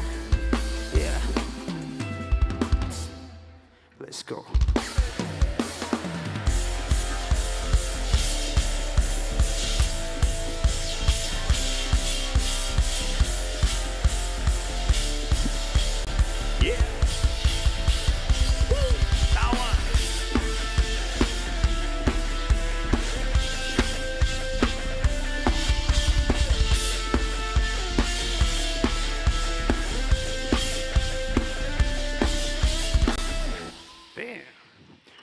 Спасибо большое, друзья. Спасибо. Дайте шума, Ташкент!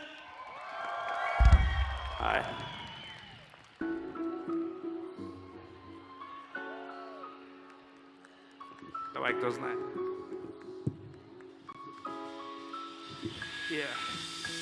Кино снимать не надо нам.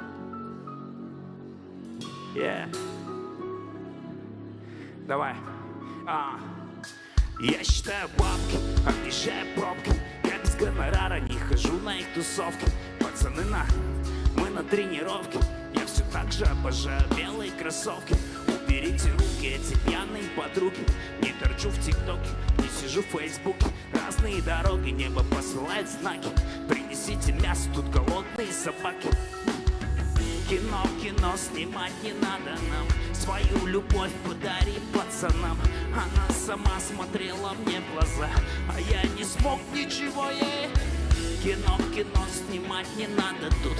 Я знал финал, к тебе не подойду. Цветы букет подарил в пустоту. Купил билет, улетел в Алмату.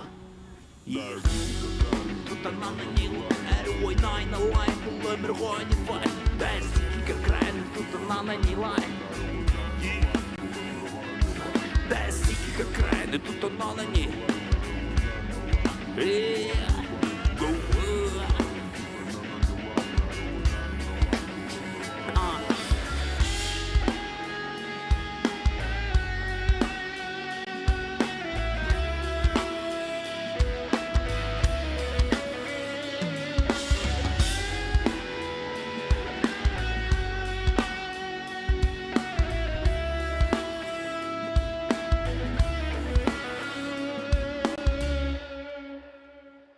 Дайте шума нашему любимому гитаристу и барабанщику. Хома и Леха, дайте шума! Damn, boy. Let's go. Let's go.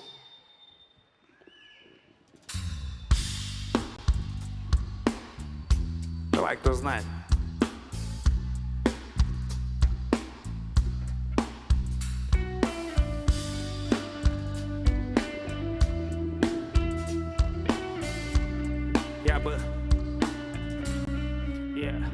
Я бы прокатил тебя, я бы полюбил тебя невозможно. Я бы подарил одну из планет. Мы улетали, аж мурашки по коже. Я бы прокатил тебя, я бы полюбил тебя невозможно. Я бы подарил одну из планет. Мы улетали, аж мурашки по коже. Честно, я тебя еще не знаю, ма. 2 минуты, ты уже родная, ма. Как тебя зовут и как твои дела? Чё ты ходишь от края до края, ма? Пустой квадрат и тусклый свет. Закрой глаза, иди ко мне. Знакомые бренды на твоем белье. После я уеду далеко, но буду возле. Обещаю, что приеду к тебе в гости. Возвращаться никогда не поздно. Ты мне нужна иногда. После я уеду далеко, но буду возле. Обещаю, что приеду к тебе в гости. Как бы ни манили эти соски, ты мне нужна. Я бы прокатил тебя, я бы полюбил тебя невозможно. Я бы подарил одну из планет. Мы улетали, аж мурашки по коже. Я бы прокатил тебя, я бы полюбил тебя. Я бы подарил одну из планет. Мы улетали, аж мурашки по коже. Покидаем остров, вылетаем в космос. Рано или поздно, сегодня можно все. Мысли вслух, аппетит растет. Мы с ней улетали. Я не знал, то ли это ночь, то ли это день. Залипал неоновый луч, нарисует день. Масло намажь на мою, масло намажь на мою. Я не знал, то ли это ночь, то ли это день. Залипал неоновый луч, нарисуй тень. Масло намажь на мою постель, масло намажь на мою. Я бы прокатил тебя, я бы полюбил тебя невозможно. Я бы подарил одну из планет. Аж мурашки по коже. Я бы прокатил тебя, я бы полюбил тебя. Я бы подарил одну из планет. Мы улетали, аж мурашки по коже.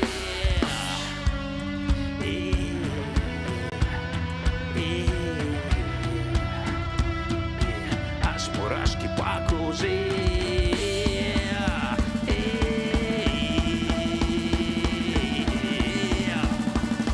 Улетали, аж мурашки по коже. Спасибо огромное, спасибо большое, Ташкент. Всех с праздником, да? Всех с праздником, всех победителей поздравляю. Всем удачи. Winner, chicken dinner. Поехали, let's go. Go!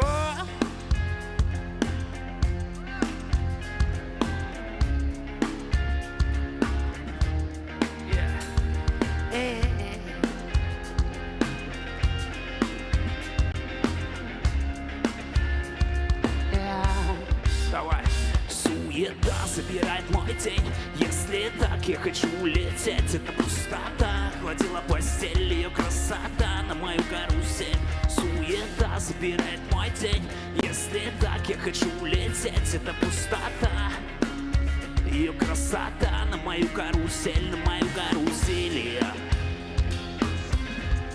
Ага, yeah.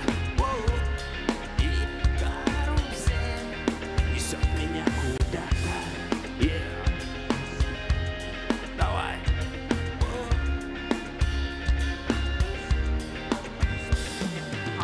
Yeah. Давай, yeah. Дай мне доступ, прыгай в карусель. Все так просто, мой личный космос. Ну и пусть эти люди раздельно. Нам параллельно. Найду ответ я на все твои вопросы. Разогревая, хочешь июль или апрель. Сегодня взорву тебя, как это папир. Такая сладкая, как эта карамель. Она замутила шоу, захватила зал. Я ее давно запатентовал. Руки потеряли контроль. Мои руки потеряли контроль. Она танцевала, вау, я запоминал. Тело закипело, как же ты. Я взламываю твой пароль. Мои руки потеряли контроль. Суета забирает мой день. Если так я хочу улететь, это пустота. Хватила постель, ее красота на мою карусель. Суета забирает мой день. Если так я хочу улететь, это пустота. Ее красота на мою карусель, на мою карусель. Карусель. Воу. Несет меня куда-то. Yeah. Воу.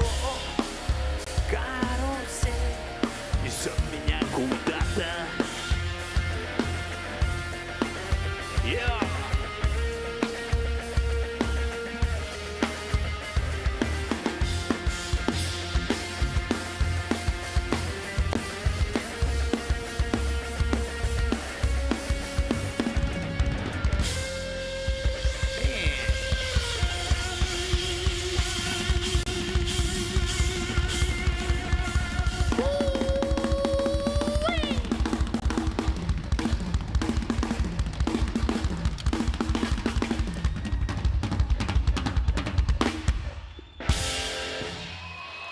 Спасибо огромное, Ташкент.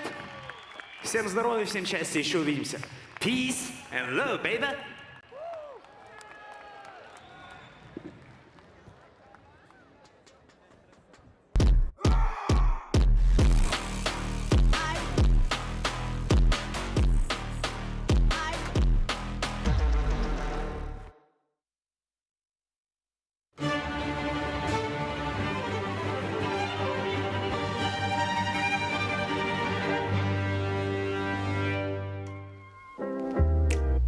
저는 농심 레드포스 소속의 XZY이고요. 팀의 팀장을 맡고 있습니다. You guys haven't been part of the S-tier PUBG Mobile events for quite some time. What's been holding you guys back? 팀원들과의 서로 믿음이 부족하고 단단하지 못해서 성적이 안 나왔다고 생각합니다. If you wanted to face off 4 versus 4 against another team in the final circle, which team would you choose? 맞붙고 싶은 상대는 포메리칼 바이브의 바이브 팀이고요. 이제 그 이유는 좀 개인적으로 친분이 있는 선수도 있고 이제 글로벌 챔피언십 MVP 2명 선수와 쟁쟁한 선수들이 많이 있어가지고 그런 강한 팀과 4대4로 맞붙고 싶습니다. Realistically, which team do you think is potentially the champion team of 2025 PMGO and why? 대표적으로 세 팀을 뽑고 싶은데 이제 리젝트와 저희 레드포스 팀과 이제 4MV를 뽑고 싶은데 최근에 사설 대회 했을 때 4MV가 되게 강한 걸 느꼈어가지고 4MV로 뽑고 싶고 이제 리젝트는 저번 GO 때 되게 압도적인 경기력을 보여준 그게 있어가지고 한 번 더 뽑고 싶고 저희 팀도 최근에 좋은 성적을 낼 수 있을 만큼의 연습 과정을 거쳤다고 생각해서 자신 있어서 저희 팀 뽑았습니다. Talk about your friendship with Doke and in how badly you would have him in your team. 2023 PMGC에서 처음 만나가지고 이제 경기장 안에서와 이제 경기가 다 끝나고 나서 되게 많이 친해졌었는데 그때 얘기도 많이 나누고 해서 이제 아직까지 그 뒤로 만나지 못했지만 아직까지 친분을 유지하고 있는 것 같고 이제 독 선수가 저희 팀에 와서 같이 하게 된다면 이제 독 선수는 장거리 사격과 이제 근접전 둘 다 훌륭하고 IGL 능력도 뛰어나서 되게 잘 맞을 것 같아요. 네, 이제 항상 응원해 주시는 저희 국내 팬들과 이제 세계에서 저를 응원해 주시는 팬들도 많은데 항상 감사드리고 저희 이번 GO 열심히 할 거니까 많이 응원해 주세요. 감사합니다.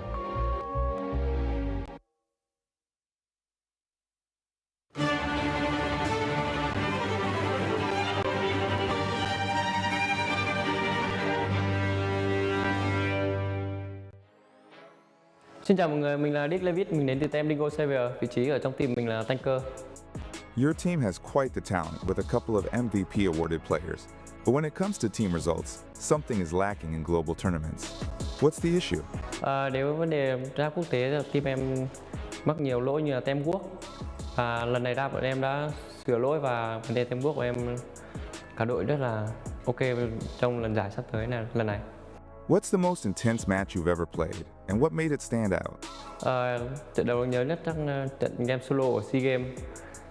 Em nghĩ mang huy chương về cho nước nhà đấy là trận đấu em đáng nhớ nhất. How do you mentally recover after a tough loss in a crucial match? Bình thường em và cả team thất bại trong một trận đấu nào đấy, bọn em về cùng xem lại và giải quyết những lỗi lầm mà các team gây ra và nhìn nhận nó để cố gắng và làm cho nó hoàn hảo hơn trong các trận đấu tiếp theo. What's the best piece of match advice you've received from a fellow gamer or mentor? Cứ cố gắng thay đổi bản thân thì mọi thứ tốt đẹp sẽ đến với bạn. Which main event team do you consider to be the most formidable threat for you guys? Theo em thấy thì đội tuyển mạnh nhất là chắc là FMV vì họ có những nhân tố bí ẩn như là MVP thế giới do top chẳng hạn và các thành viên còn lại cũng rất mạnh, không toàn FMVP thôi. Cảm ơn các bạn đã cổ vũ team mình trong các trận đấu tiếp tới nhé. Bye bye.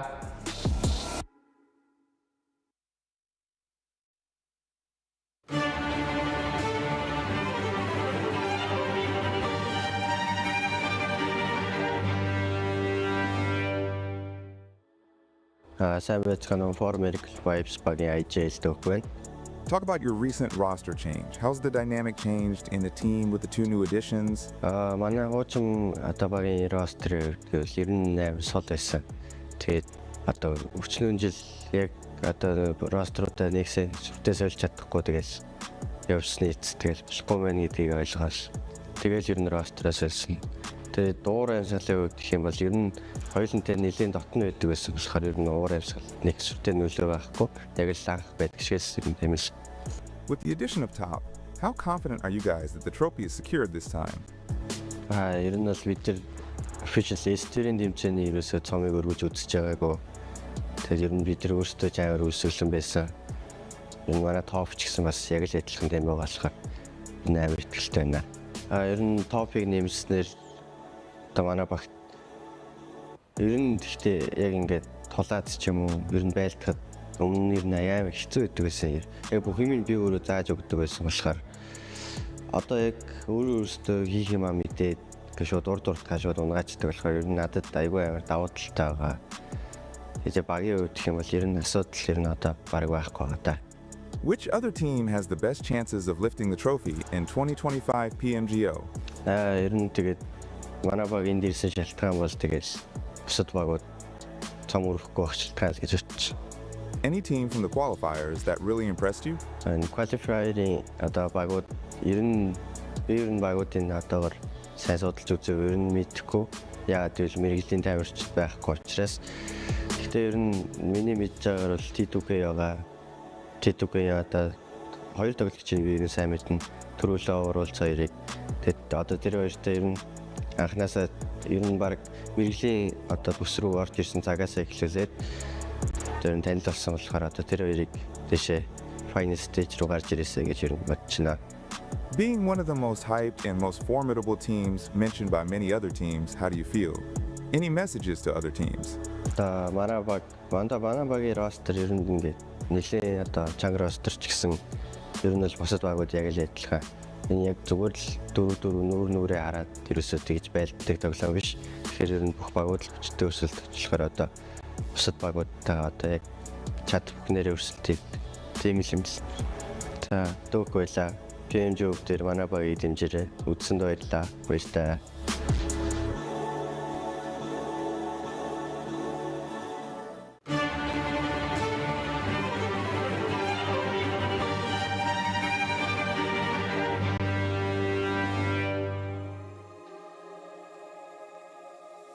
Hello guys, my name is Novix and I'm a player from Team Nigma Galaxy and my role in the game is fragger. You guys have come quite close to glory a few times in international tournaments. How prepared are you guys to reach the finish line fastest this time around? We reached some like only top 3 in all the tournaments we played last season. I think we're preparing a lot for all the team, but we're lacking on some individual mistake. And during this off-season, we tried to fix that a lot, so our goal here is to win the tournament. As a PUBG Mobile athlete, what is the biggest challenge that you have faced over the years? For me, the biggest challenge as a professional player is to be consistent, stay on top, dedicate a lot of time to the game and make some concession in real life. Sometimes it's tough, but it's part of the job, I think. As for the qualified teams fighting for a spot in the main event, which team has caught your attention the most? For me, the biggest opponent in these prelims is going to be the Turkish team because they are really aggressive and they have strong gun skill.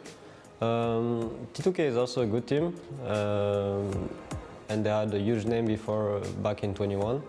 And I think all the team have chance to qualify basically, but some of the team are going to be way better.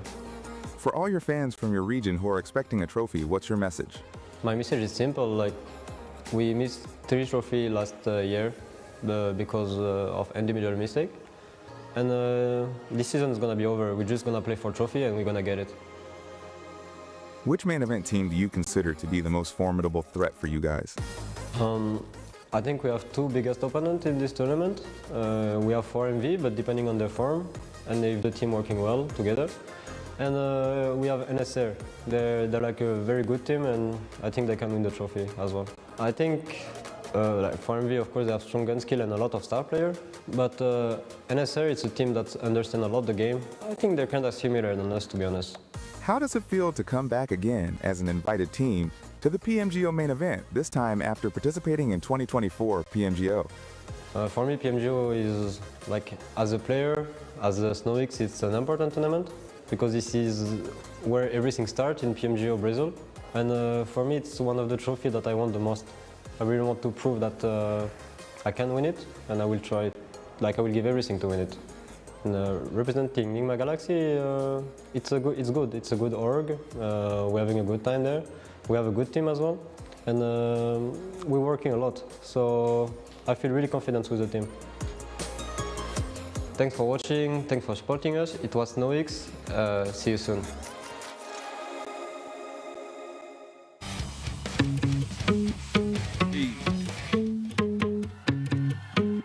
Yo, nimaga va? Assalomu alaykum. Insta kasali, hamma go'zal. Lekin show business bundan xursandmas deb o'ylayman. Climax Esports.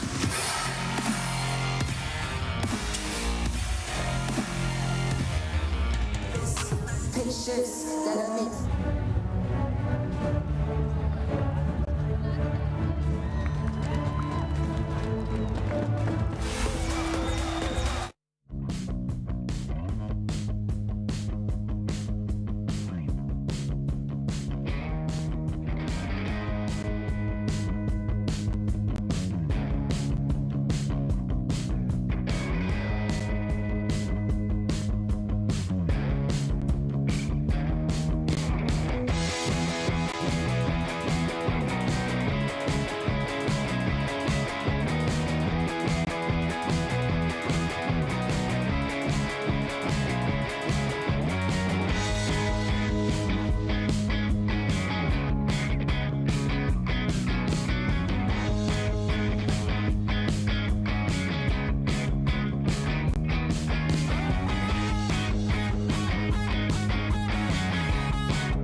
I was still, my bad. I was still enjoying myself there from that performance from Asa Prince. Great, by the way, but it did give us time to talk to some players and some coaches, though, and we got some good spicy stuff. So just to refresh your memory, hopefully we'll be able to show you the overall, because right now Regnum Karya is in first place. They have passed the smash zone. They have achieved the 80 points needed and some. And this team could win the whole tournament if they end up getting a chicken dinner here in the next game. Something to keep in mind, though, is the hot drops. Yes. And actually, I wanted to almost delay like the mid-time like little concert we were going to have, because there's actually so many theories that are going to be happening. 3 teams don't drop that far away from the side of Regnum Karya. You have 3 teams. That's going to be Deek Xavier, there's going to be Nigma Galaxy, and one team that's just hot on their heels. Actually, it is going to be Go Quality here, Nipchiro, that could be trying to just ruin it for Regnum Karya. Absolutely, I think that is entirely a good chance of doing that. We did speak to Regnum. They were like, yeah, we're gonna win this game. They're feeling really, really good. However, maybe they're not really accounting for those 3 teams that you just mentioned, because they do not only drop nearby, but very close. Are we going to have 4 teams in Ross? Oh my god, that'd be so funny. No, I don't think so. But generally, you also got to keep something in mind. You want to try and slow down the game plan of Regnum Karya, but you also don't want to hold to your chances of reaching the 80-point smash zone. So like, you got to find that perfect balance. And again, Regnum Karya drop split. Maybe just focus 4 players on that one player, hinder their chances of a win, and then maybe just play your entire game plan as you usually would. Maybe. We don't really know what's going to happen. We don't know. This is the first time we have seen the smash roll in effect here in PUBG Mobile Esports. And I did enjoy seeing a little bit of the players being relaxed. They don't seem too worried about everything, especially from Nigma Galaxy. And for Nigma Galaxy, I feel like the biggest question is going to be, can this team please just keep 4 players alive? Because to be fair, they have been performing so well the whole day. They just need that win, and they need to, first of all, cross those 80 points as well. And I mean, they got it yesterday, right? They got one of those wins under their belts. This is not a team that cannot win in this lobby. But it was near Pachinki, right? They had a circle kind of heavily going their way. True, I haven't seen but a it's win not where that they're the like... zone, It's not that the zone got handed to you, it's what you do with the zone that got given. And I think, you know, they took advantage of some things. I think they've been super consistent. We want to see more action, but I do see that they could win in this next game. For everybody out there, we'll have to wait and see what's going to happen. But don't forget that players worldwide are checking in on the World of Wonder map. Enter the map ID currently on your screen. Immerse yourself in the full panoramic experience of the PMGO Uzbekistan offline tournament without leaving your home. Start your virtual venue tour now, and maybe I'll end up being there, all the 7 pixels of me. But I'm just really excited to see what's going to happen here on this next match. So you know what? Let's go to the last Erangel of the PMGO Uzbekistan with John Allen and Blank. Ladies and gentlemen, keep your thumbs and fingers on your Infinix GT20 Pro at all times, and in case of emergency, smash! That's right, it's time for Regnum Karya to get into this one, into the thick of it. We're into the double digits on the match count. It's time for 10. They're the only team currently with the ability to smash on through this entire tournament and make it in with a chance to end this tournament before match 6. Something that we've never seen before. Can Regnum Karya make history here on this stage in Uzbekistan? It's a question on everyone's minds right now. Now, last game they came 2nd place. They were awfully close to a chicken dinner, but it wasn't what they needed then, but it's what they need right now. There are other teams chasing currently. Go Quality at 78 points, 2 points off that threshold. They can make it this game, surely. Right, guys? Surely. Must be able to. That's definitely going to happen, depending on how many laps of Erangel they do, that is. A point a lap, I reckon. Yeah, we've got to start handing those out at this point for teams that the longest distance on the roads. LGD falling down a little bit. DX Xavier 51 points at 9th place. They started the day off very, very well. Nongshim Red Force, I would say they've redeemed themselves today. It's not the craziest results from them, but considering their performance yesterday, it was a whole lot better. Circle vastly off towards the eastern side, giving Black Esports a nice, good chance here after their chicken dinner on our previous match. Regnum Karya All eyes on them. DXavier are closer to the ground here, at least to Wild. Silas hits the deck first, grabbing the vehicle, looking to try and pick up his teammates if he needs to. He will be on call should evacuation be necessary. Keeping 4 players alive, the name of the game. Upgrade and Hellion both across the water from them. And will be scrapping with one another. The iron sights on the K9. But the bark is bigger than the bite this time around. I was close. I was real close, actually. See now Upgrade, Influence Rage, both in Yasnaya together. Taking a look over towards Regnum Karya, currently in Rozok, with Hellion quite close by. Currently on the north side, rotating through up towards Severny. Regnum Karya can get looted up quite quickly. The question is, do they want to continue finding eliminations, or do they just want to find a really strong central position, play this game out awfully safe in hopes of a chicken dinner at the end of this? It's a gamble. And it's uncharted territory as well, Blank. The theory crafting is all well and good, but it's yet to be put to the test. With this Smash rule set, how does it change the game? No hot drops, that is for certain. Not this time around, we aren't trialing that. Regnum Karya uncontested currently, as it stands. It felt like DXavier may have tried to get involved, but didn't quite have the inside track. Yeah, I think that for DXavier, obviously they've moved away from Pachinki. They're playing apartment school, so they would be very close by, but it did look a little bit dangerous towards the start of this game. I will say one thing, though. We heard an interview earlier. I'm not sure if you guys were able to tune in at the same time. Perhaps you were going to take a little break, you know, get something to eat, get a drink. That's fair enough as well. But if you didn't catch it, there was a really nice thing that Silas said during that interview. He was talking about how they were pipped to the post, right? They were 1 point off. But despite all that, he went home pretty happy because he enjoyed himself. And I think that is a fantastic thing because honestly, when he was over on S2G, there was such an amount of pressure on that guy as a player. Moving over to Regnum, I think, has breathed fresh air into him. That's taken the pressure off. He plays a lot better. He plays a lot more free and relaxed in these games. And he's better off for it. And you know what? He is one of the most respected players in the world. And we were worried about that too, that would that pressure get to him? Would it mount up? And being able to take second place and go home, be like, I am just glad that I got to be there at the main stage in London. I think that deserves a win here at PMGO, that kind of attitude. The story that he has told with his career is impeccable. Upgrade on the hunt for them, though, and it will be Wild and Silas to face. Upgrade, spray down, Molodoy, get out of here. Those are potential champions you're hunting. I like that. Regnum Karya is not going to let anything get in their way going forward.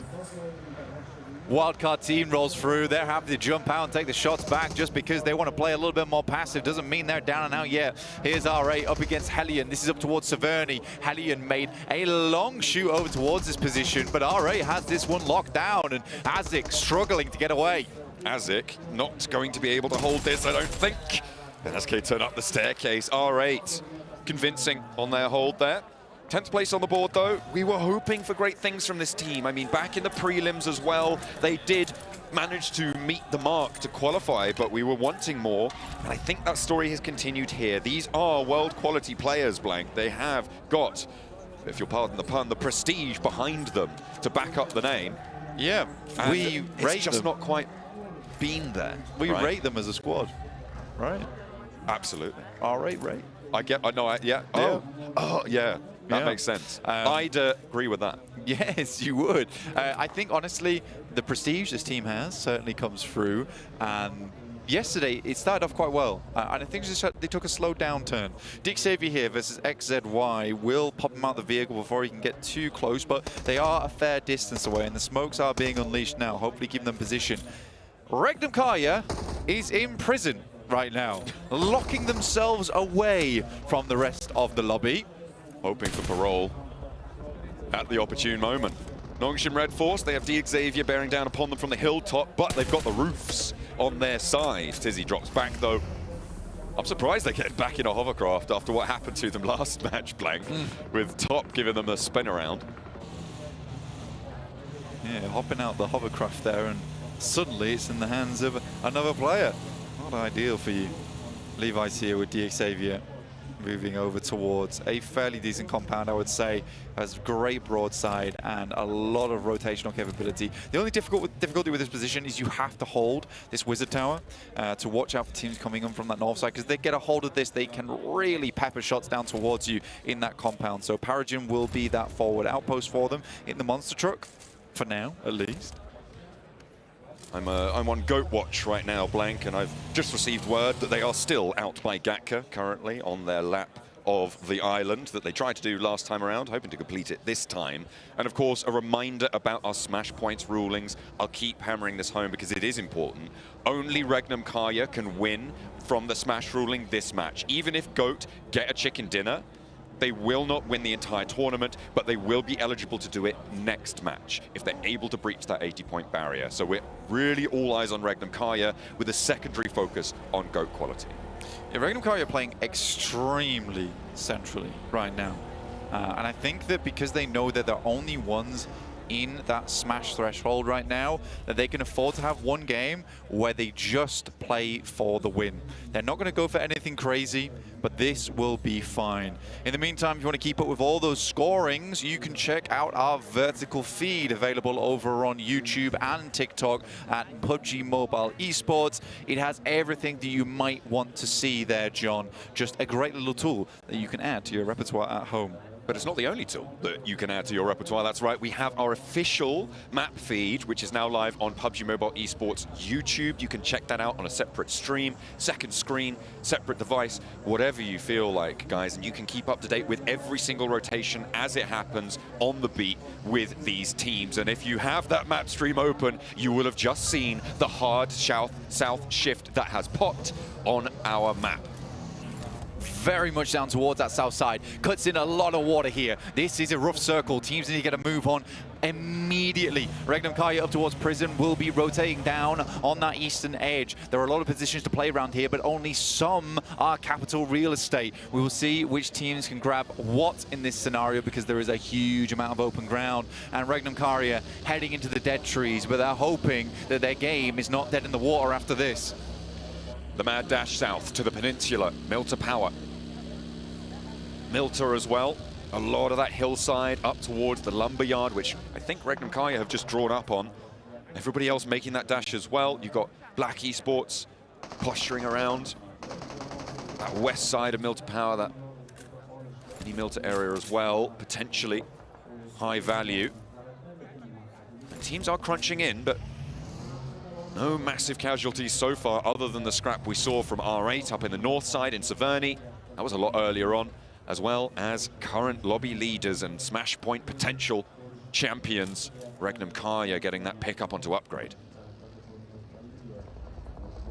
Reject far down towards that south side. It's actually a really nice position for Reject. Yeah, they're tucked in, but honestly, you'd rather be there than anywhere else with the way that the circle has pitched up with almost 50% water inside of this zone.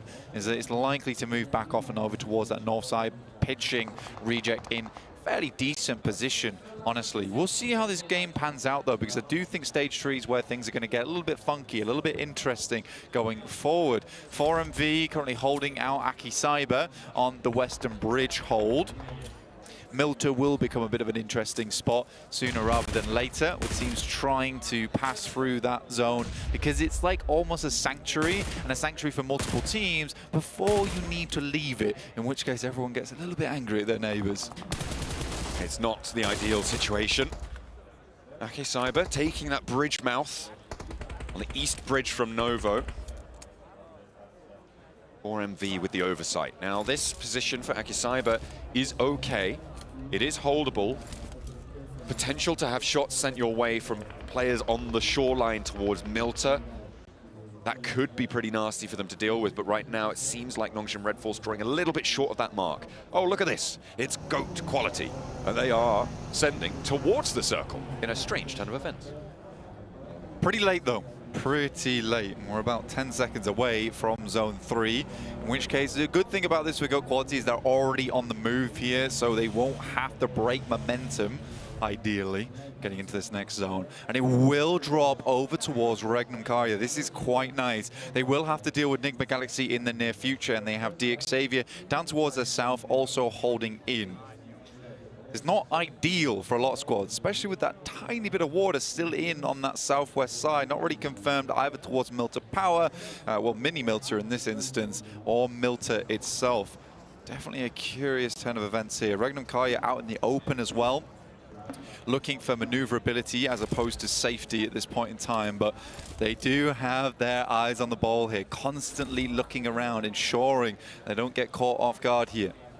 With only 2 opportunities for another team in the lobby to take this one away from them, Regnum Kaya also have to remember the points in this scenario, because it is not unlikely that we do go the full distance to the full 12-match set. This is what I'm saying, is this the only game where they can really gamble on playing a safe match, as LGD starts to take a hell of a lot of damage here coming through from R8. Marth, though, off the distance. That's Nigma Galaxy taking shots down the hillside, and R8 have to back it up.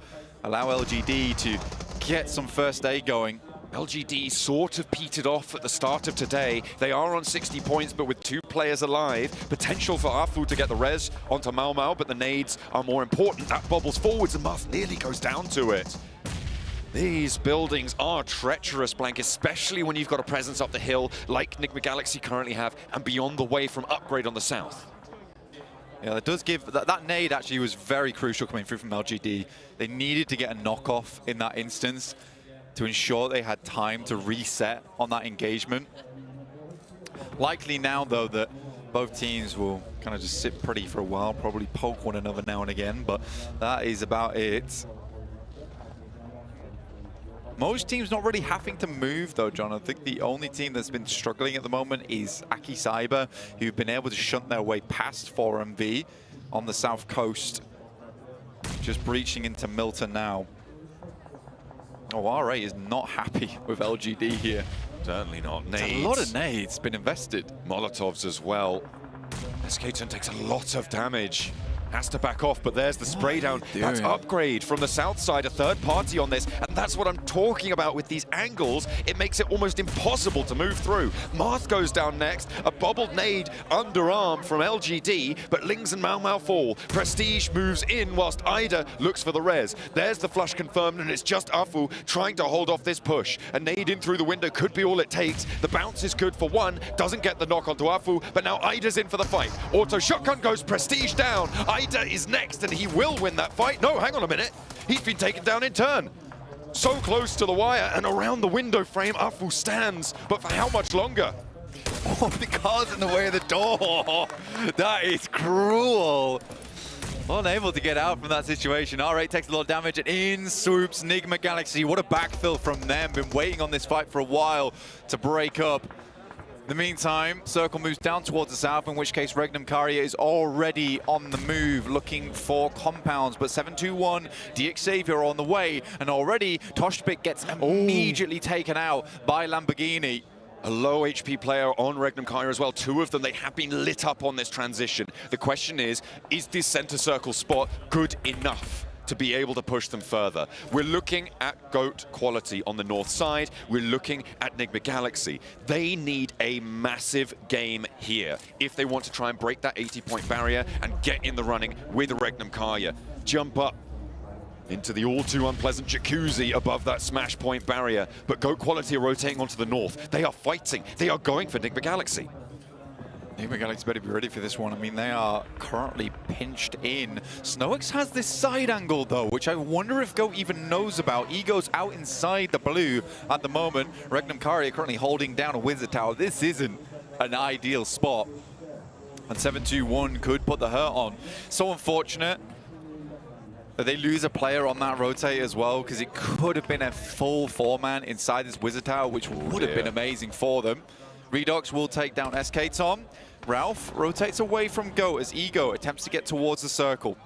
Redox is handling RA almost on his own here. Doesn't really have too much backup across the way. Needs players to roll on in, but there's another team chiming on into the fight. Redox hops out the window. 3 players alive, maybe now 2 as the blue zone envelops this engagement. GOAT quality picked up 1 in that blank. They're now on 79. So close now for GOAT Quality, but they're taking punishment as they're rotating in. Effys is quite far away, and he goes down to Buzz there. Xavier waiting in the wings for GOAT to go a little bit further, and Effys is so far back away from the rest of the team. Very unlikely they'll be picking him back up again. GOAT need one more point to break that barrier and be in the running. Regnum Karya still sitting pretty in the center, but the 7-2-1 aggressors, as you talked about earlier, potential to spoil that. We'll have to wait and see if that's going to work out for them. Enigma Galaxy needed 17 points at the start of this match, and it's starting to fade with Ralph and Snowix, the only 2 players alive. They've got 3 of those points, but they still need 14 more. And getting that done in this scenario, in this jam-packed circle, with GOAT Quality breathing down your neck, I'm not sure it's possible. Lit up in the open field, Ralph goes down, the vehicle in smoke, in flames, and it's the 7-21 aggressors to pick up the points. Enigma Galaxy draw short. And with that, a second elimination for GOAT will sit them in Smash territory. 80 points found. It would have been amazing for Regnum Karya if GOAT went down with just the 79 points, in which case they could have another go at it. And my main worry, though, for Regnum Karya is that they're more of an Erangel team, in my opinion. They're less of a Miramar squad, and I think that that's going to come into effect when we go over towards our next 2 Miramars. If we make it there, that is the question. 3 players can win. And in the position that they hold, I mean, they're a bit isolated and don't really have too many outposts here. But they can hunker down and try and keep things calm. The circle is a hard north shift, but it only really cuts out Black Esports here. Everybody else already in a somewhat decent spot. And again, a second reminder this match, even if GOAT Quality get the chicken dinner here, they do not win the tournament yet. That will be next game they will be afforded that opportunity, because they had to break that 80-point barrier before the match starts in order to be eligible. Xavier in a fantastic position at the moment. And with a very good opportunity, actually, to push further up, but probably not in range of the Smash territory. For Xavier, they can certainly put themselves further up the prize pool, at the very least here. GOAT still at 3 players. Basically, Regnum's praying for a south shift, because although their position is pretty, let's say, not rubbish, but it's not incredibly defensible. It's not a fortress. The best thing for them is that 7-2-1 is going to take the brunt of the force coming through from Nongshim Red Force, as well as force from Aki Cyber. That's a lot of force. It is a huge amount of force. Let's hope it's not an unstoppable one, or if it is, then they can be immovable in their own right. There's the spray down on the run out. One of those points, I think, went to the 7-21 aggressors. I think the other may have been to GOAT Quality, as we take a look at some of those long-range inter-compound shots. GOAT really currently taking shots down towards Xavier. 4-v Zol rolling up. But not much more than that, as Nongshim Red Force will take them down. Like I said, they have been having a real turn-up of a day today. It's very nice to see.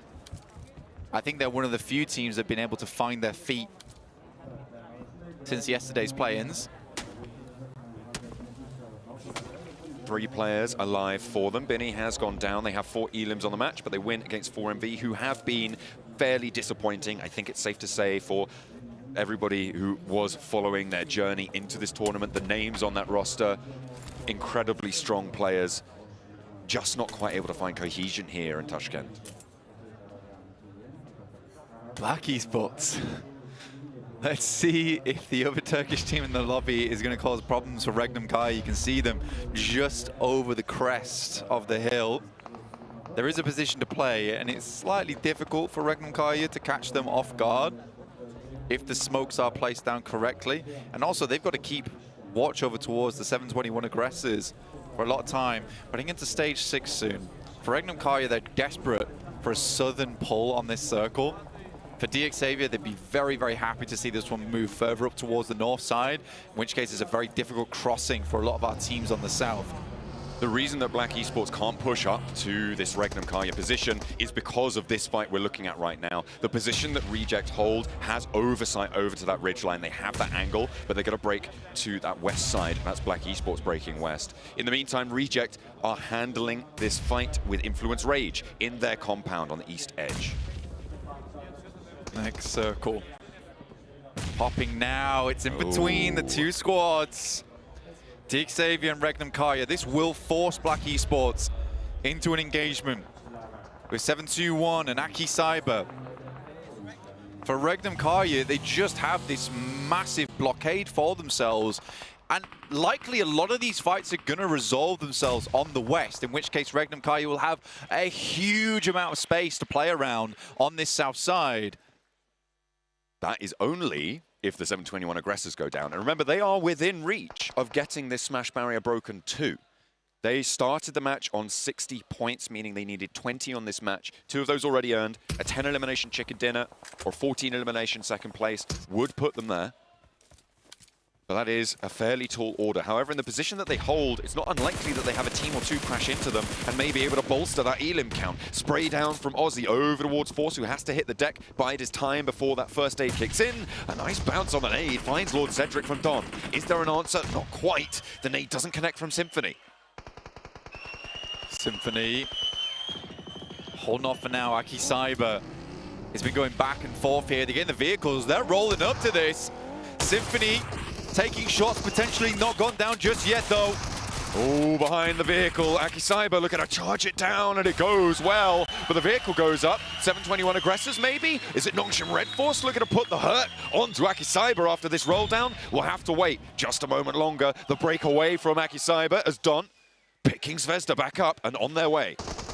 Again, it was always going to be so likely that these fights resolve, but I always thought that 7-2-1 might get involved in it.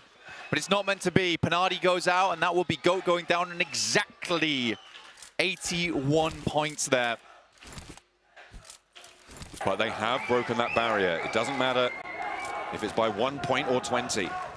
The smash rule will apply to them the next match. Tizzy moving on in towards Aki Cyber. The 721 aggressors want every piece of this that they can find. Zvezda caught as the push through the smoke from Tizzy works out. Force now the last to stand for Aki Cyber. Will he be able to pull off another spectacular play? We'll have to wait and see. Nongshim Red Force diminished returns on this engagement as they are down to 2 players. The 721 aggressors ready to try and cut this one apart. Force goes down, and Aki Cyber are out. 6 teams remain. Down to Tizzy once again alongside XZY. 7 elims. Lovely stuff. Xavier dealt with GOAT earlier on. What a game this is. The only other team in the top 8 right now is the 721. And they'll likely be pushed in by this next blue zone, in which case Regnum Kaya better be ready for this.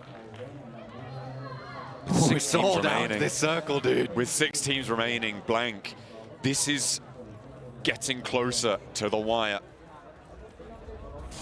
Ooh, drum roll, please. 2 seconds, 1 second.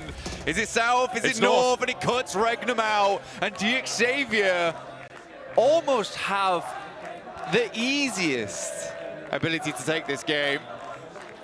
They should do, by rights. The question is, where do Regnum Kaya go on this? Do they try and hold their current position and stop the 721 aggressors from moving early? Or do they want to get ahead of the curve? They have to wait for the 721, unfortunately, because they need to clear out this south side before they can start figuring out what they want to do going forward. Realistically, they need a stage 8, stage 9 to crunch the guys from Xavier out of that compound, but it sits pretty neatly in on the northern edge, giving them free fire down towards this southern area of the map. The circle closes now.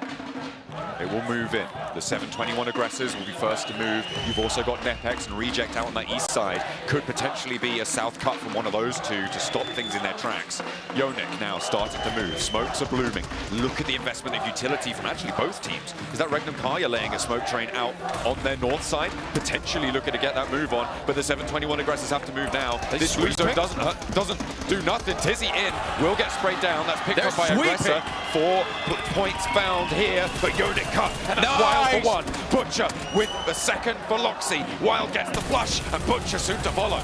That is very bloody clean coming through from Regnum Kaya. They needed those shots to come through immediately, pinpoint accurate, but now Reject sending shots through over towards this Wizard Tower. They know they have to move as well. This is going to be so rough for Regnum Kaya. They're going to have to move off towards the left-hand side. Spidey down. That's the 721 aggressors out and eliminated. Regnum Kaya now with no contest. They've cleared it. The first job is done. That crate gives them cover. They can move up to this ridgeline. Reject or eating from the north side. No Xavier way. can't challenge this angle just yet. Divine on the off. Need to be careful. Loxy. Go down low. Toshpik is out of it, but they have 3 players with cannons. And the crowd are their back. All of Turkey looking for it. Regnum Kaya. Oh no, Wild is flush. Position. 2 players left remaining for Regnum Kaya. This could be it, but it's looking so unlikely. The circle cuts a little bit of Xavier back in. Regnum Kaya desperately needs Nepex to crash over towards Xavier, but it's so unlikely.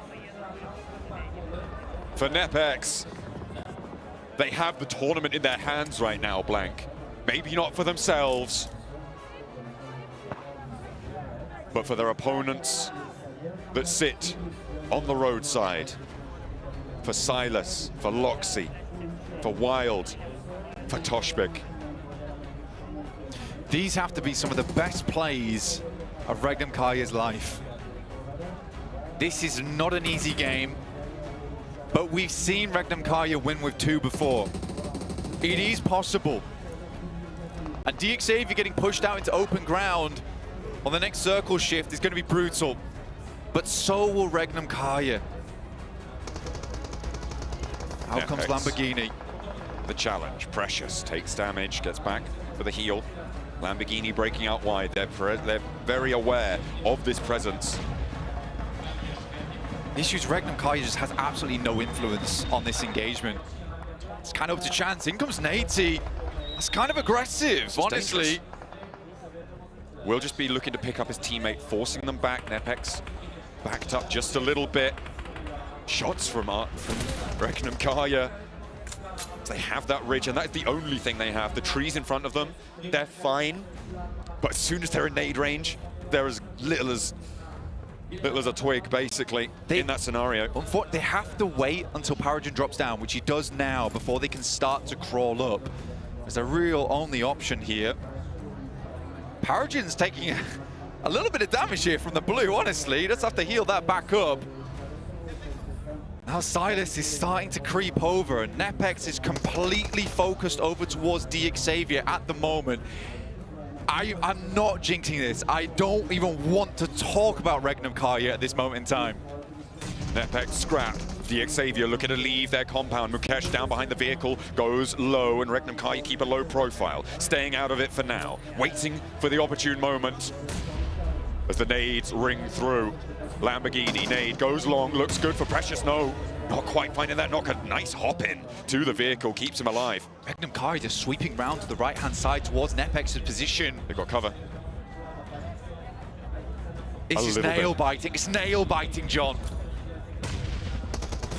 A nade on high, but that's Paragon going down to Domain. Nades in from Regnum Kaya on towards Mukesh. It will not find the knock, but it does do a little bit of damage. Gives them an opening on the flank, but that will alert Nepex to the presence. Precious is down! Moving in. Precious is down. Mukesh is low. A sliver of HP there. How Lamborghini is Mukesh falls. up? The backline for Xavier needs to stay strong. A flush onto Lamborghini.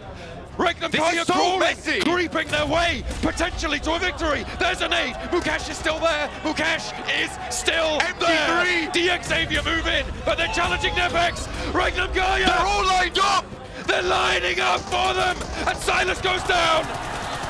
Levi finds it. Loxy hits the deck. Denied. So close.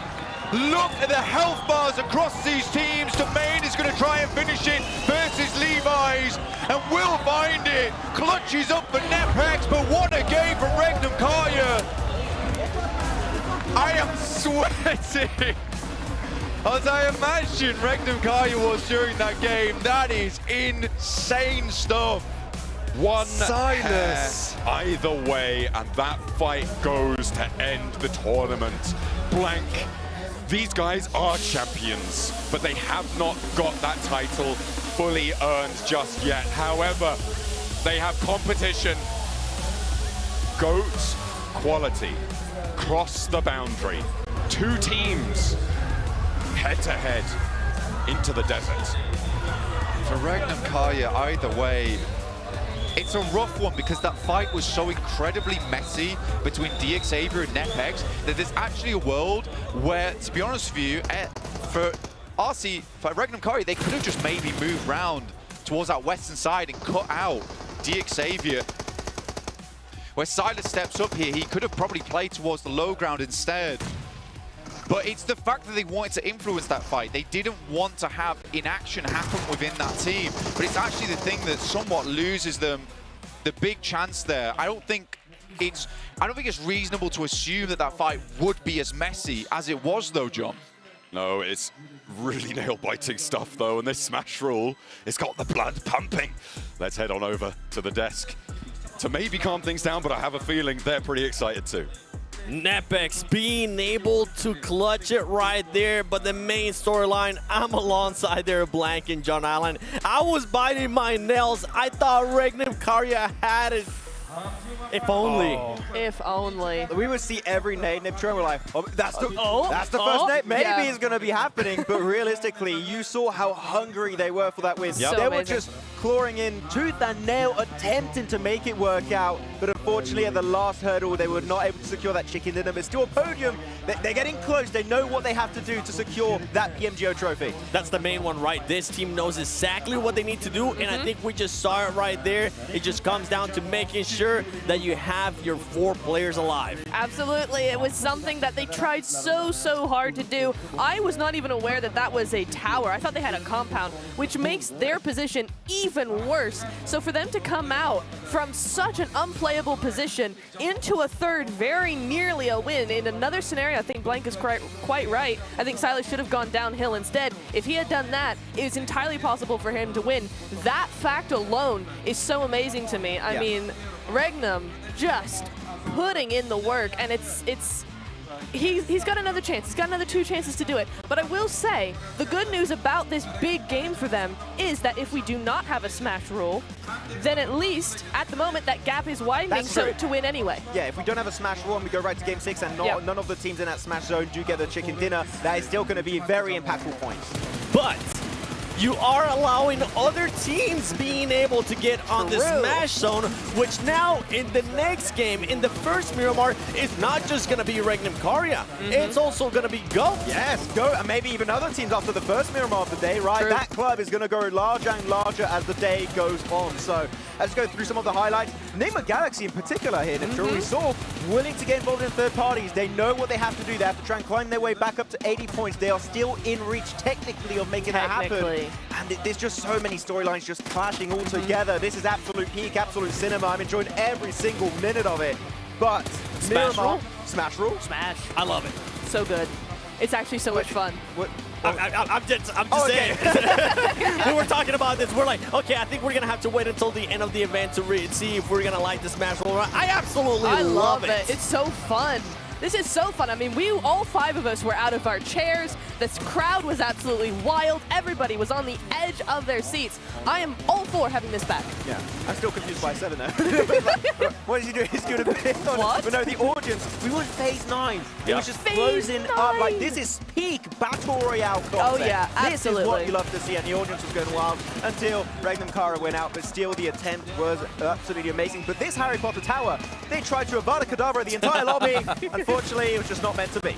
I mean, it shows that desperation sometimes gives you the strength that you need. I mean, that play in the car to cross the road, you said it before, it was smoking. It had 2 wheels popped up, and they still managed to get across that road. I do want to bring up one point, though, very quickly when we're talking about teams that are fighting for that Smash Zone 80 points, right? Nigma Galaxy giving 2 points to T721, who are getting closer and closer now. I mean, they did give points to Regnum in return, but that was another top 5 finish for them. Yeah. And they're looking better and better as the games progress. I mean, there you go. They started this match with 60 points. Exactly. Now they're just going to be, what, like just barely over double digits to reach 80 points. So one good Miramar could be happening for them, right? So we got so many teams that are going to be, again, we said it here, 7, joining that Smash Zone kind of club. And we're going to have to keep attention to so many teams, and that means more teams are going to be included in that conversation of possible hot drops. We know Miramar teams are willing to fight early, are willing to camp roads, to maybe take vehicles away, to take down a player or two. The conversation gets very eerie and complicated as we go forward. I'm intrigued to see if the 7-1, when we end up going to the overall, if they did just enough to get to those 80 points when they end up adding up the placement points. I don't think it was enough. But the thing is, if at least they'll be really close. And the positive out of that one is that this team was able to get a win yesterday in Miramar. True. Yes, it's very true. They're one of our Miramar teams. So can they do it again? That is the question as we head over to the overall ranking. And that Smash Zone just got twice as big. So actually, for the next game, if Regnum Karya and Go don't get a chicken dinner, the conversation is going to be mainly focused around T721 aggressors, Nigma Galaxy, and Deke Xavier. LGD Nepex could still maybe even reject, but we need a big win. Like literally, actually, where any one of these teams on this first page or not in the Smash Zone could be getting there literally next game and could be smashing on game 6. True. Possibly, if nobody ends up winning the next game, right? Yes. Going into the final game, we could have 7 teams in the Smash Zone. I think there's not that many points in the lobby for everyone to make it up there. I think let me two just teams dream. might make it.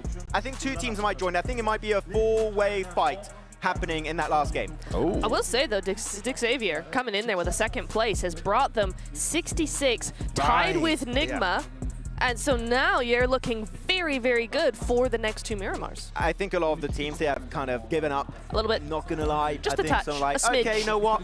For me, in my mind, I'm already in the plane. I'm going back home because we're not really involved in the conversation. We're just points on the leaderboard at this moment. Yeah, it's a bit of a shame. But you'd have to do what you got to do. And you know what? Somebody's going to be down there. I mean, anything can happen here. These teams at the bottom, they're going to end up getting desperate. They're not going to want it to finish just yet. They're going to want to get some more points, too, because the prize pool does end up affecting them, even if they are too far away from the 80-point mark, if they are too far away from being able to become the champions. But we have to wait and find out. Yeah. We do have 2 more matches left. And for everybody currently at home, don't forget that BYD is the #1 NEV producer in the world. As part of the PUBG Mobile Global Open, BYD is proud to be the event sponsor. Learn more about BYD models and flexible financing options at the BYD booth during the event, or visit BYDauto.com. Because right now, everything is heating up. The tension within the arena, especially whenever Regnum Karya was able to stop the 7-1 from making that rotation. Oh my lord, yeah. Everybody's mind just started popping. Everybody started getting out the seats. They were like, all right, we're time to go. Let's get this win sorted. Didn't happen, but just means there's another game of epic action coming. Yeah, I mean, wild, Tospic, all the fragments are looking so good, but Silent Side Jelly's on point. I'm telling you, they're going to be close again to getting another win possibly here. Our heart needs a break. We'll be right back after this break.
It's starting to heat up here. It's getting hotter and hotter, but don't forget that in the heat of the battle, the fastest and most powerful survive. The Infinix GT20 Pro not only delivers pro-level speed, precision, and seamless gameplay, giving the ultimate edge to all the players around the world. This is the official gaming phone, built to outplay the rest.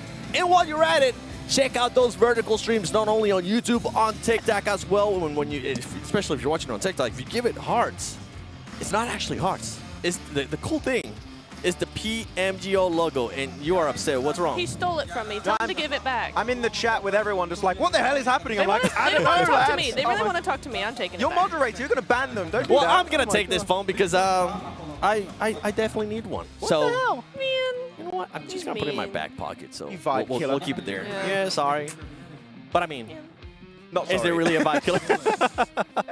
The thing is, right now with what's about to happen, GOAT is now gonna go into contention of being able to be the winners via the smash rule. Is this team also ready? We have seen already Regnum Karya being able to switch up their playing style. Can GOAT do the same? And for some of the other teams that are currently very close within that 80-point gap, Nictura, what will they be doing?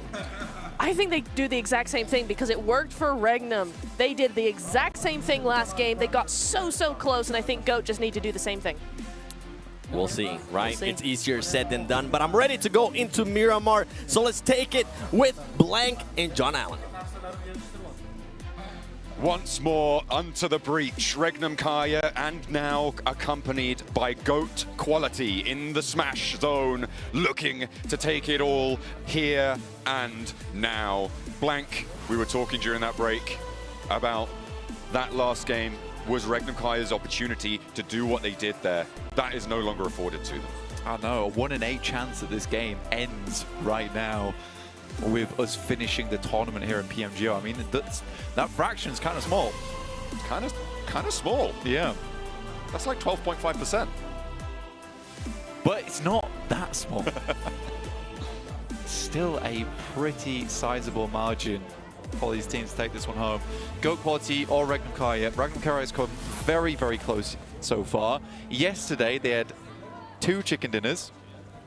Okay, I just got ahead of myself there. I thought GOAT Quality were hot dropping Regnum Kaya on the north side. They are extremely close. I'm all legit. Goodness me. I mean, They are very close, but no cigar this time. Well, actually, to be honest with you, it totally makes sense for Regnum Kaya to hot drop on GOAT. Because go for it. If they just hot drop GOAT for the next few games, 67 to 102 points is a crazy margin to get to. For 67 to 80 and a chicken dinner. Yes, but the question is whether they'll even get there. Right now, if they make this game hard for GOAT, it ensures that their point scoring stays ahead and the game would finish on match 6 with Regnum Kaya winning. So actually taking down GOAT going forward would be the smart maneuver. If you didn't want to implement smash rules and just hold out another team because you're so far ahead in the rankings, that could be a possibility. And they are setting themselves up in the way of GOAT. You're not seeing the numbers anymore, Blank. I think you've read the matrix here. I think I have. I think you're the one. You're beginning to believe. Perhaps. Or maybe they're just going to stick to their guns and hope that GOAT don't go all the way. If you get into the late game, you can face off against them in the late game as well. Ooh, knock. A Winnie knock actually coming through over towards the 721 aggressors. That comes in from 4 Miracle Vibes, who have not been living up to their name, it's safe to say, over these last few days. The vibes have not been immaculate. They've been probably immaculate so far. 3, 2, 1 Miracle Vibe. Yes, quite quickly as well, dropping down in number.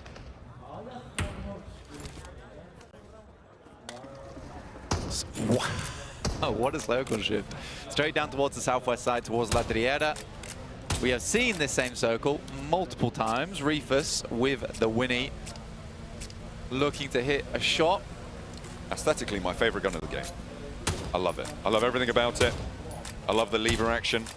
I love the sound of the reload. I love the scope. Just a shame about the gun, really. Yeah, not amazing. Not amazing, sadly. 721 aggressors passing through over towards that area right now. Looking to get themselves a central position. Remember, this is the team that's chasing. It is unfortunate. They lose a player early, though. And on 67 points, that is the team chasing alongside with Enigma Galaxy and DX Xavier over towards that 80-point threshold. It is an interesting dynamic. Ooh, DX Xavier also losing one. Levi goes down and out. So 2 of our 3 chasing teams, not to count everybody else out, but those are the closest, have lost a player. And no points to be found in Retribution. Go have to pass through Regnum Kai, just so you know. I'm glad that I know that. They could rotate all the way down on the eastern side and try and pass him, but this is the main crossing for Go. The question, yeah, do they go through La Cooperaria is the question. It looks like they are. They'll swing, they're trying to swing wide on it, but... Whew. All right, DX Xavier in for a fight, though, in the meantime. Lamborghini goes down, and that's the second player to fall for DX Xavier. Upgrade, up for a fight, up for a scrap. Trying to put on a show for their hometown fans, who have been behind them all the way. No matter where they are on the tables, they're winners in their hearts. Buzz goes down to a nade from Nate T. The drop down from Paragin. Pump action around the door frame, spots one. Sent it into the wall instead, thinks better of it. Thinks, you know, that's kind of mean to shoot someone else. Not going to do that. This is unbelievably good news for Regnum Kaya, as well as Go. 721 losing a player early. DX Xavier soon to fall with Paragin on no HP. Attempts to get the shot, will find one, but that it is it. DX Xavier goes down with 66 points. And no chance for the smash rule to happen now for them. No, absolutely, because you cannot activate it unless you have already earned 80 points at the start of the match. Only Regnum Kaya and Go have that in this match. The 721 aggressors, Enigma Galaxy, and the outside chance of a couple of the teams beneath them as well do have that in the back pocket, but they need massive games here. The smallest game needed is for the 721 aggressors, and they're fairly central on the circle. Casting our minds back over to the leaders right now, the 2 teams that sit on the precipice. Regnum Kaya have left La Cooperaria. Go Quality did not run through them. No, but they've held them out for a long, long time. Redox still leaving from El Pozzo, and Regnum Kaya is slowing down. They are setting up the Caltrops right now. This is hilarious. This is not how I expected it to go down. No. But I'm really happy it is. It's creating tension. Definitely creating tension. I think this is going to go to match 6, likely. I feel that too. You know what is really impressive, Blank, and I don't know if we've really covered it enough. Go Quality. They came through from prelims. This is not one of these direct invite teams. This is not one of those massive names from global PUBG Mobile esports scenes in the past few years. These are really impressive plays coming from an up-and-coming team. And that is exactly what the PMGO is all about, right? And the fact that we haven't really touched on that speaks to the quality. It does speak to the quality of Go Quality. It feels like they are in that conversation very naturally. Yeah, I think that's a really good way to put it, in the sense that, like, we haven't really questioned the fact they're up towards this top bit side, because I think throughout all of their days, they have shown themselves to be a team that can sit shoulder to shoulder with the other squads inside this lobby. 721 aggressors getting peppered. That's another one out. 2 players. I would say it's very unlikely now for the 721 aggressors to get up towards 80 points, which once again, whew, it's just Enigma Galaxy, maybe LGD, maybe NefX, 21-point games. I believe in Ralph, you know. They've got the western side of this circle, Blank. It's pretty decent. Here we go. Here we go. The north side, you're right. We're locked in now with Regnum Kaya. Behind them, further up to the north, about to breach towards El Pozzo, is GOAT Quality. You've got outposts from Reject as well. Kid plays spoiler to it.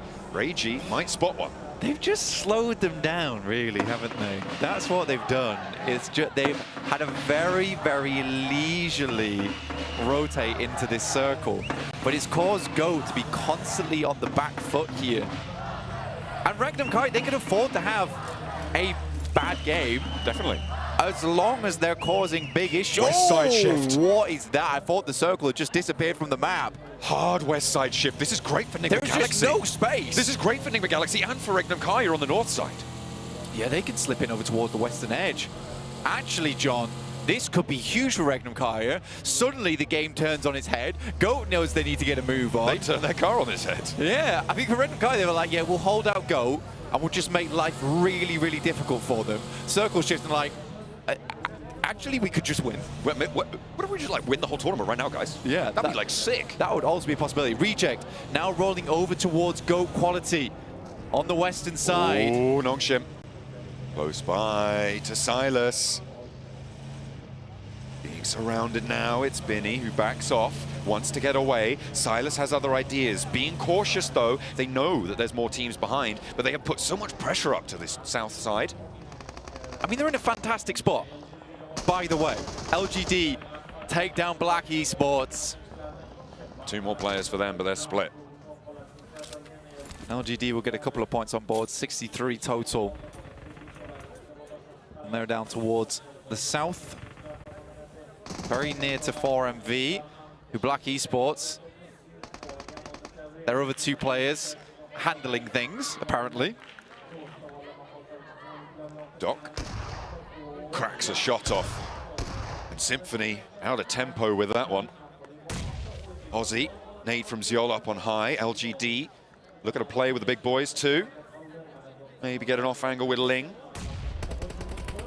Not going to be able to find it. They aren't out of possibility of getting into the smash bracket as well. LGD, they have been quiet today, but with 63 points, 17 points behind that margin now, they would need a 19-point game total, as they have already earned 2 points, in order to break past that 80 points. And fingers crossed that neither Goat Quality nor Regnum Kaya win this one. Regnum Kaya allowed Goat Quality a little bit more ability to get on into the middle, and they have used that. Well, they had to free up space, right? They definitely had to free up space. They wanted to take this western side, then they have to allow Goat Quality in. But Goat Quality is taking a hell of amount of damage right now. Uh-oh. As they pass through open ground, it's Enigma Galaxy and they crash. Oh, just get out of there. Just get... Compound Ralph is there. He's fleeing like his life depends on it, and maybe the tournament depends on it too. Snomix has the backup. Beautiful shot. Goat Quality lose a player. Ralph goes down in response. But that is nasty. Enigma Galaxy crucially did not get that point, but another player knocked. Varonic falls. Effie's dropping as many smokes as possible, knowing he needs to get his player back up again. R8 struggling as Divine lays down shots from a distance. I think that was the flush onto Goat Quality. They're on 2 players now, Blank. Regnum Kaya maybe with another opportunity here. As soon as Goat Quality go down, they can play the same gambit that they did in the last match. Yeah, well, I mean, to be honest with you, they already caused this, right? Where because they just kept stopping and starting and stopping and starting, it required Goat to just jitter behind them, essentially, and force them into this decision where they didn't really have a very good spot to go for at all. So unfortunate, and again, it just gets ahead of them.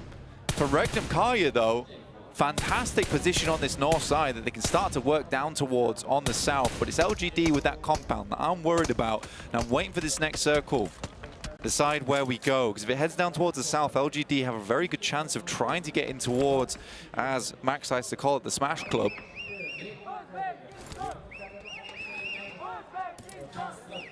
Now Valo on a wide split for Enigma Galaxy. 2-1, remember they lost Ralph in the open. And Narvalo maybe just looking to spoil the day for teams trying to rotate on that western side. Enigma Galaxy, they had this shift kind of in the back pocket. They kept this split as teams moved in, and they have been punished. It was Goat Quality to take control of the compound that they had, but on only 2 players is not going to be super big. Wild, okay, he's gone down. This is Reject crashing in. Regnum Kaya with Toshbik looking to hold this one, but I think Divine wants the flush. The knock, Loxy on that off angle up against the unplayable cliffs.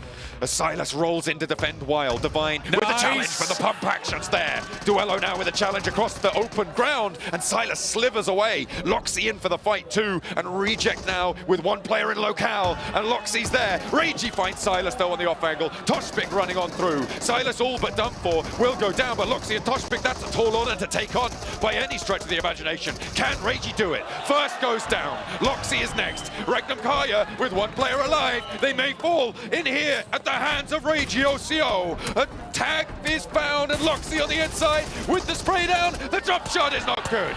But it delays long enough for Wild to bleed out. Silas did his best on that front line, and in comes Nepex. This is going to be a difficult hold for Regnum Kaya as they're surrounding the building.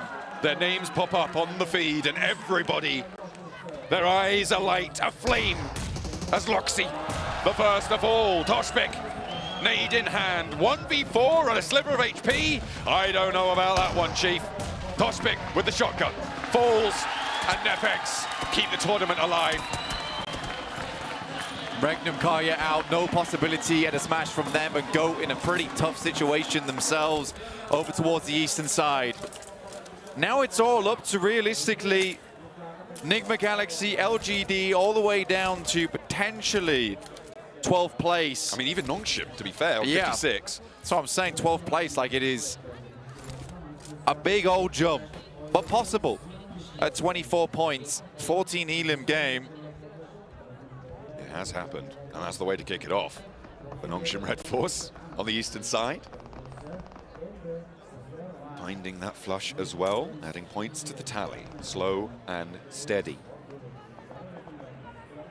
Nigma Galaxy regroup out to the west side. They want to go into the hills where they found themselves. Our tournament leader right now is out, but it is so fortuitous for them that GOAT Quality also have stumbled, but not fully fallen yet. Not just yet.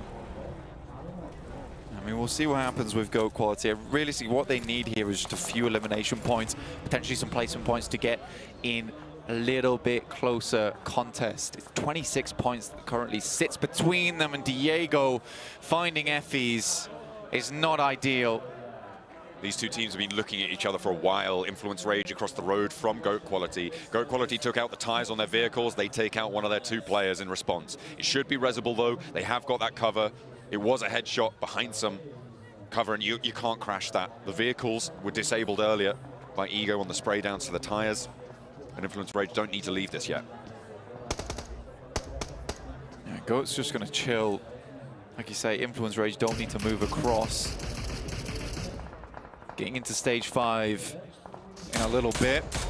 LGD currently with a very strong compound, looking to close this game out well. As nades pour down. Lovely arc on that one from top. Like a mortar, this lad. Ooh, Menziol, look at the arm on this guy. Gonna be able to lob them on in, but not gonna be able to do any more this volley. Maybe look for another. Akicyber, 2 players currently standing in the roll down. Okay, they want to go aggressive here. Doc breaks out wide, 5 nades in the pocket. Will be able to lay down the law, I'm sure, on this angle, but 3 players now to face him. They have managed to restructure just a little bit. Nade to the vehicles, will not find the damage. Doc now 4 nades in hand. Looking to launch another. 3 in the back pocket, clears the tree. He's slowly zeroing in on their position. Force breaks out to the vehicles. I wonder if those footsteps are heard, but he's continuing to strafe across their position with these nades. Now with the last in his pocket, will he be able to land anything? It feels like he's not got the job done. Not quite what he wanted. Snowix from Nigma Galaxy. This is important, taking shots over towards Nepex, who are held out on that north side at the moment. Nigma Galaxy looking to get in towards the exclusive club at the top here. Over 80 points.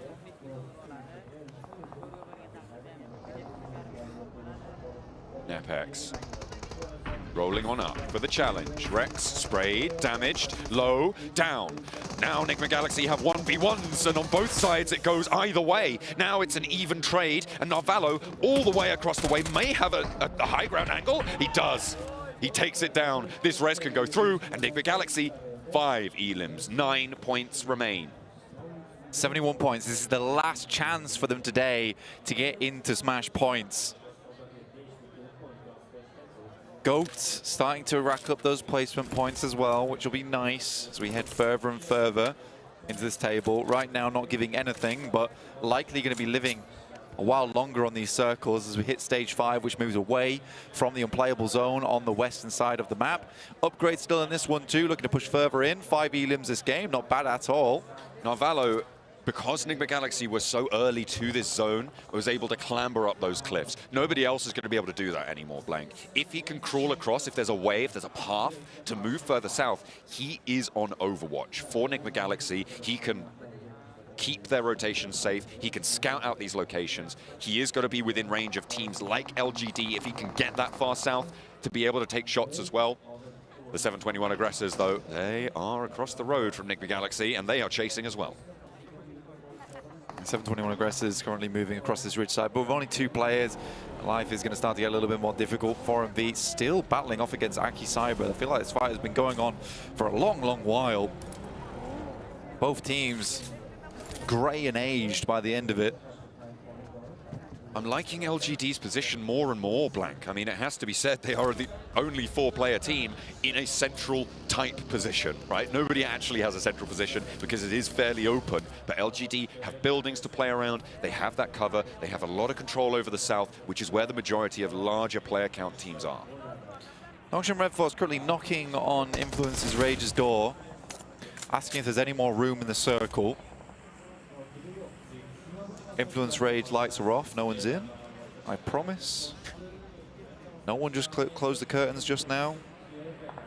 That was the cat. You were seeing things. That was the cat, mate. Wasn't me, wasn't me. 4MV, Aki Cyber, trading blows.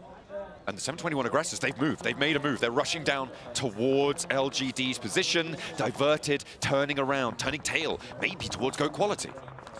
Yeah, if they take GOAT quality position, that would actually be very, very nice for them, but it looks like there's been stopped short as 2. Fair enough, all things considered. I think this is not Valo taking shots at them, and they have no idea where it's coming from. He spots aggressor. Oh, he's taking him down. They really do not know. Yeah, it's because Enigma Galaxy have such massive control over this northwest side. Looking pretty good. Aki Cyber Zvezda, who was a bit of a force to be reckoned with. He's able to find a nice nade over towards Doc there. Cyber still have more to do, though. With 4MV, 2 players alive. You got Top and Xiol to deal with. Top wants to change the tune on this engagement, but Doc is already flushed out by Don, the M249. Another point for Aki Cyber. They're up to 60 with 2 players alive. Zvezda, mini 14 in hand. Top of the hill, Xiol fending off against Upgrade. Over the way. Nongshan Red Force crashing into the Influence Rage compound. They were home, it turns out, Blank, but unfortunately, looks like Doc has a chance for the 1v1. Lil Boy around the corner, goes low, but doesn't find the knock. Lorizin can lob those nades in. Lil Boy wants the heal. Lings has got the links. It's the links. Good to see it. Has to hop out. The players are bleeding out on the ground floor here. Lorizin up to the wall. XZY has the challenge with the M249 on the off angle. Doc in with the shotgun. Lorizin by the fence, clips him as he falls through the window, but goes down to the off angle. That's GOAT actually stealing away on towards Doc. Didn't get the flush on him though. Oh no, Ego will take down Doc, so that's 1 elim. It's better than nothing. I mean, they don't need elims, they need chicken. It's true. That's what they're looking for, but with only 2 players, guarding out a team is the first step on the road. I mean, as 2 players, it doesn't look horrible from their position, honestly. It's just when teams start to flow over their way, or when they're pushed out next. I still like Navalo's high ground. I think it's going to have a big impact here. With 5 elims, they still need 9 points. That could be just the chicken dinner. Could be adding a couple more on the elims and getting up towards 2nd place as well. We'll have to wait and see how they look for it. In the meantime, Nongshan Red Force looking for the heal. Tizzy does get back to full HP, but the blue zone is pushing. Lil Boy has to get out of here or go down trying. Molotov to the top of the stairs, forces him down, and they can look for the challenge. They know he can't get back up there. Nicely played from Tizzy. That was a very long shot, by the way, coming through from Narvalo over towards Upgrade. I really do wonder what the distance on that was. 721 aggressor in such open ground. Upgrade wants to pass over the top towards them. It's not happening. Woo! Molodoi with the double. 6 teams remain and 2 players alive. This is the scenario that Regnum Kaya were in last match. It's almost exactly in terms of the numbers. Not in terms of the position, different map, different game, but the point still stands. With 2 players, they're not in a terrible spot. Yeah, Nongshan Red Force starting to move across the road here towards Go, inside this building. For Go, realistically, a high placing would be good for them. 1 elimination is not amazing, but Upgrade, Ramses will find 1. Luckily, the nade is clean from Effie's. To stop the push from Nongshan Red Force, that goes to Nigma Galaxy. That is important. Remember, now they only need 8 points on this match. Ego will be rezzed, but Nigma Galaxy starting to be the only team to control it. Narvalo, I think he's dropped down from the high ground here, Blank.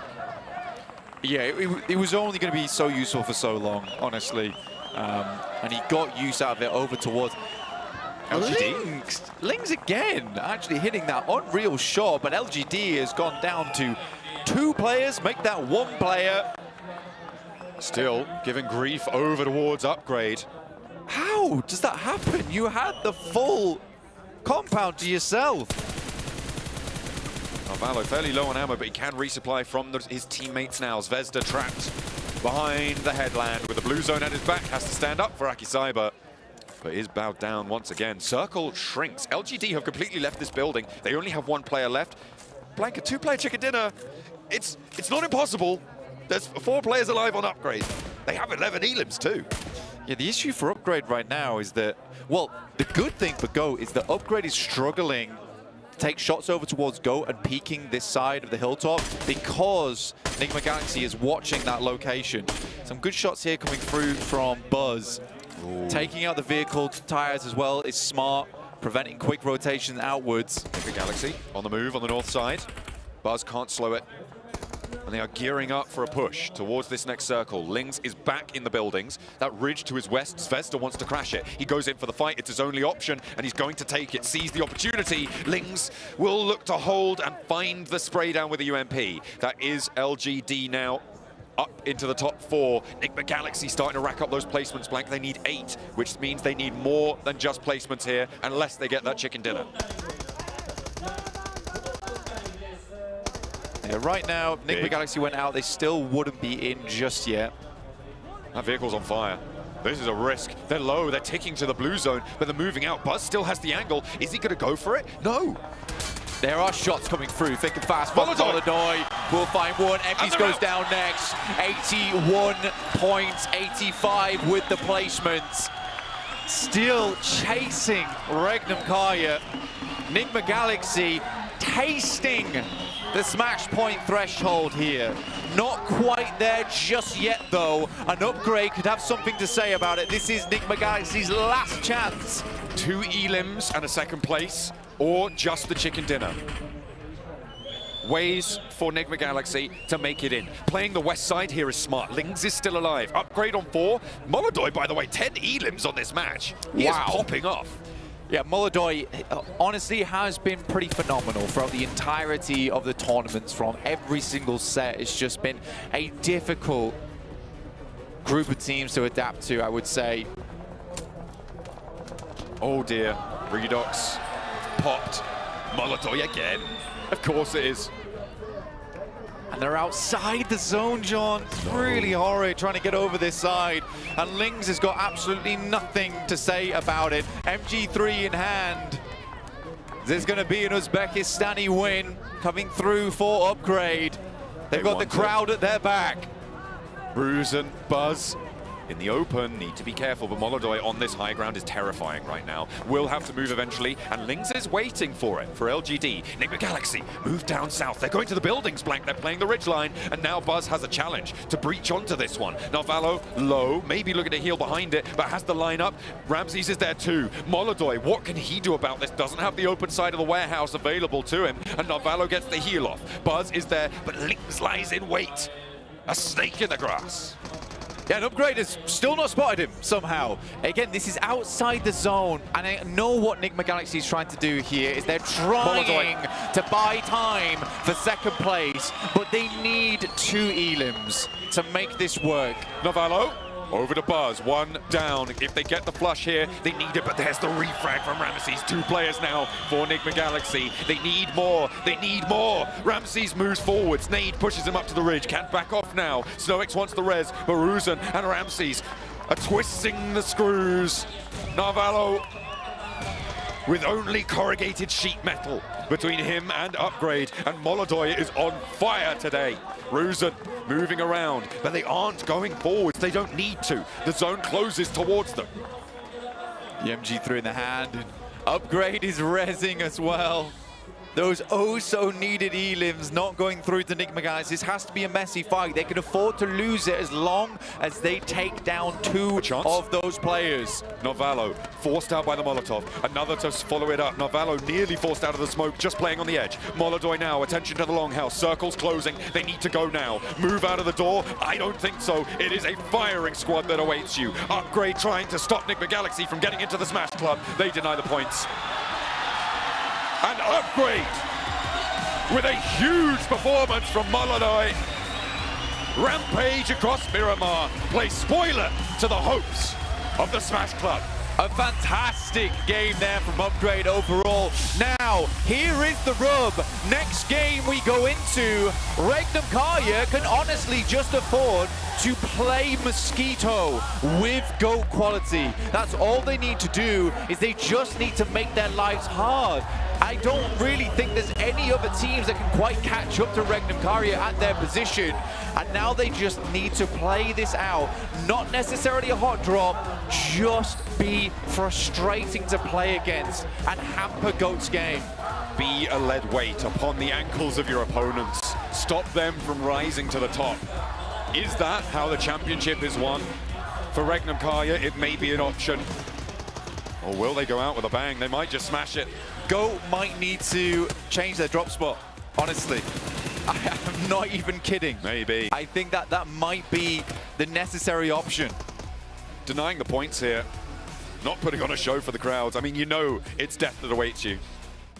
That flow down towards the south flank into those buildings was their death sentence. And Upgrade are all too willing to execute. Molodoy at the front with a mega performance. Over to the desk. Congratulations there, Molodoy, but we gotta talk about what's gonna happen in that next match. I don't think that was enough for Nigma Galaxy to be able to clutch it and be in this match, so we'll have to wait and confirm it once we end up going to the overall. But along the lines of what Blank and John are saying, GOAT needs to be careful, because at this point the gap it's so massive between themselves and Regnum Karya. Regnum Karya could just hot drop them. They absolutely could. I see that in their future if they aren't careful, right? Because let's think about it. The gap is big enough. It's at this point going to be something like 30 points. GOAT didn't do too much in that game. So what's going to happen is if Regnum loses, they still have a really good chance of winning, because the odds of GOAT actually winning the entire game are, you know, enough to take the risk. If GOAT lose that hot drop, Regnum wins automatically. Yeah, you could just try and wound them. Like, that is really something that could be happening. There's a lot to take into account for this final game. Of course, Molodoy, again, congratulations. That's a massive game from him. The home crowd is so high. Bruce Boss, of course, he also had the MG3, was having a great time. But looking at Nigma Galaxy, denying points, I think they just didn't know who their opponent was, so there was a fear like, we don't want to give the Smash ruling to maybe Regnum Karya, maybe GOAT, we just don't know who it is at that point in time. But I think they were just 1-2 points away, like they were close to making it into the Smash zone, and I think they barely missed out. Maybe numbers are just their biggest enemy here. Yeah. Based on what John was saying, they just needed one more elimination or 2 more eliminations to make it to that Smash zone.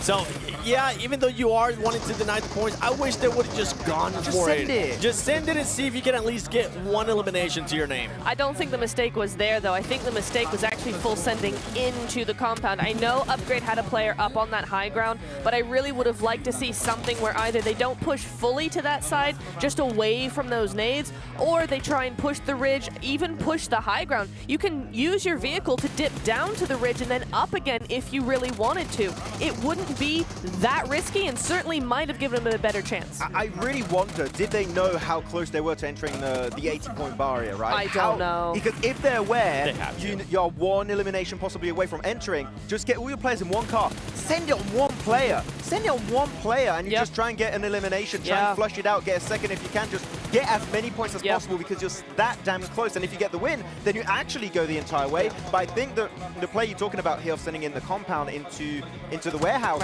is just a survival play.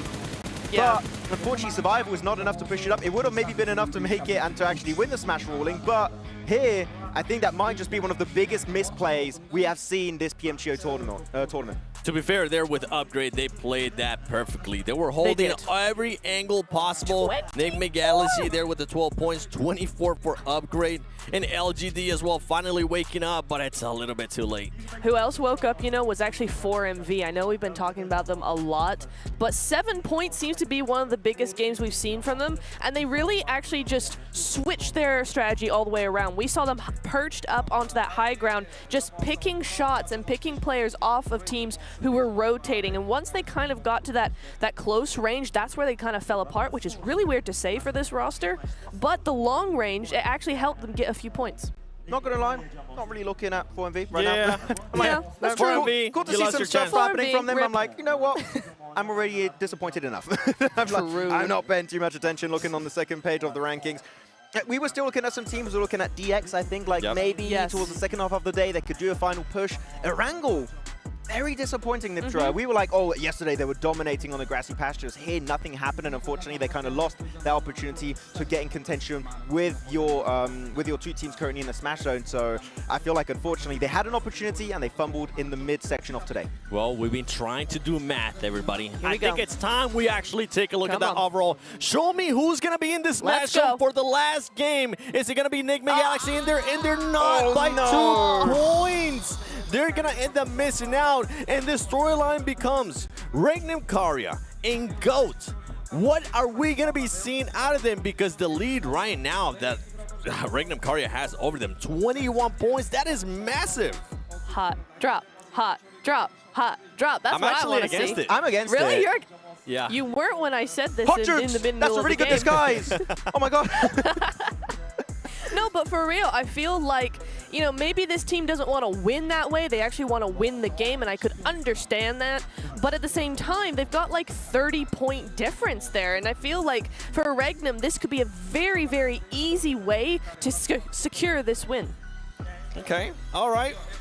Max, I don't agree with it. You don't agree with it. Tell me why. Like, I get the theory behind it, right? You are technically saying you fight Go, you already have enough of a point lead. If you just eliminate them, then you win the entire tournament. I get that. I still believe that Go have shown willingness and the strength to get big chicken dinners. Not just like medium-sized chicken dinner. It is the thing that, do you want to take that risk minute 1, where like a slight difference in like dropping from the plane and you arrive maybe a second later and then someone's already looted a weapon. There's so much to take into account. The loot also is quite impactful in those kind of hot drop situations. I get, again, the theory here, Niptra. I think it makes a lot of sense. I think the risk is just so high that there's too many factors to take into account. Would you be willing to compromise, Max? Would you be willing to do something maybe along the lines of setting a trap for a rotation for Go? That, yes. Yes. Approved. I could be on board with that. So you're jumping. I'm not jumping, I'm compromising. Ah! That's, you know what? We can shake on that. Mark of a good analyst right there. Yeah. Compromise, yes. And you guys can't see her right now, but she let me hang it. Oh. You want to give it Max stuff for losing. But yeah, for some of these teams, I mean, we'll have to wait and see who's going to end up surprising and who's going to be playing that spoiler role. I do want to continue on with this storyline. Regnum Karya versus GOAT.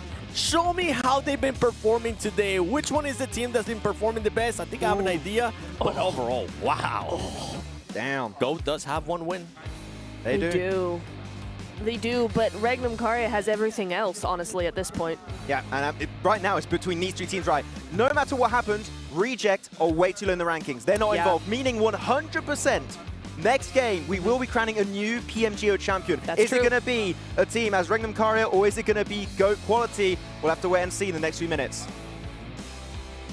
Any guesses? Regnum.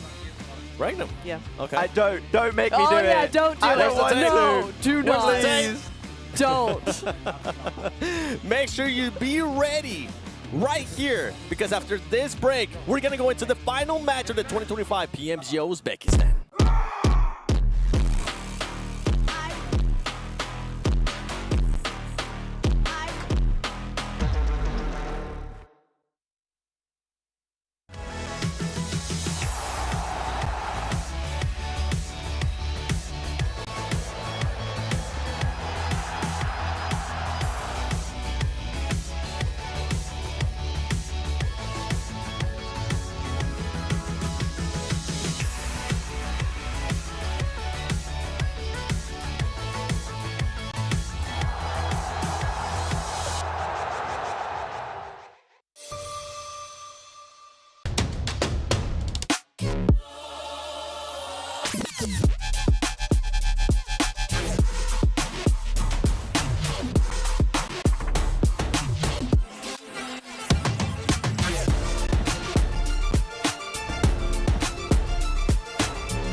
I would say it's a tight race going into the last one, but if Regnum Karya ends up playing their game, if they make sure that just GOAT doesn't end up winning, this is theirs to win.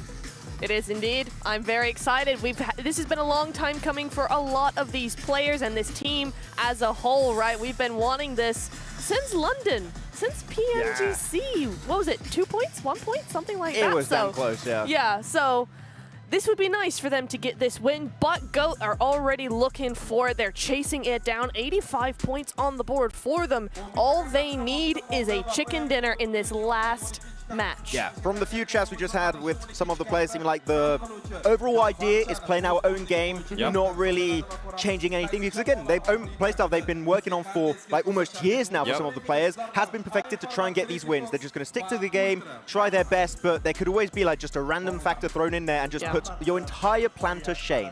Us three just got a chance to talk to the Regnum Karya coach. We asked him anything different. No, we're just going to play our game. Maybe a chance of a hot drop? No, we think GOAT is just going to land somewhere completely random, so we're not even going to risk it. But he did say, Max, that they are willing to maybe compromise a little bit and try to cut him off in a rotation if possible. Compromise? I think I heard that not too long ago. No, realistically, if you know the entry point of GOAT, how they tend to enter into the circle, we can just maybe go for wide rotation and shut that down specifically that way without really putting yourself in too bad a spot itself, right? So I think there's a really big opportunity. We do see stuff like that going down. But again, we're just theorizing at this point. Anything could happen. Phase 1 circle could be one of the weirdest circles we've seen in a long time. We might get an island finish over to the east. Okay, maybe not. Don't. But maybe. No. Yes. No. Yes. No. That was one of the best finishes we have seen. It kind of was, though. D plus it was pretty awesome. Like, oh, we want it again, but we're not here. For GOAT, though, I mean, for this team, not only do they have to go pretty much try to win this game, right? They have to try to win via the smash roll if they want to become champions. But if they don't end up being the champions, if they don't end up winning, they need to be careful because there is one team that's fairly close by. Yes. 7 points away, and that's Nigma Galaxy. I mean, I've been talking about them all day. 7, 3. They hate that number. 2. Nigma Galaxy are chasing that second place, and you're right. There are only a few points left for them to close that gap and to actually go out at that second place. And the way that they played that last game, 7 points seems to me entirely possible for Nigma Galaxy. The third place curse, man, is really bad for Nigma Galaxy. But Redox said second place. We were trolling him, going like third place. He said, we're going second place, which realistically, Nigma Galaxy, when it comes to getting wins, like they do struggle, but they tend to always get some pretty high point games, like at least elimination-wise. I think there's a high chance that here GOAT could just be targeted by a team they don't expect, which could be Nigma Galaxy, because at this point, I don't think they have too much to lose realistically. Yeah, I was looking at some of the other teams. One team that you actually mentioned that doesn't really matter when we look at the overall, but it does matter of what they're able to do here. It's going to be 4MV. This team, nowhere near the front, right? I looked at top earlier. I was like, I'm kind of sleeping right now, and he just laughed it off. Don't worry, I have a good friendship with him. Fair enough. He got the joke. He got the joke. But the thing is that team is able to frag out. So you're talking about targeting. You're talking about some of these teams having to worry about that. If you do go against a team that has been really fragging heavy, for example, like 4MB, if you're trying to be Regnum Karya and make sure that GOAT doesn't end up winning, if you're trying to be GOAT and make sure that you do end up winning this last match, they need to make sure they back off from that fight in Aptura. Absolutely. I felt like 4MV were just only now starting to wake up, which is a real shame because it's match 12 and it doesn't matter anymore.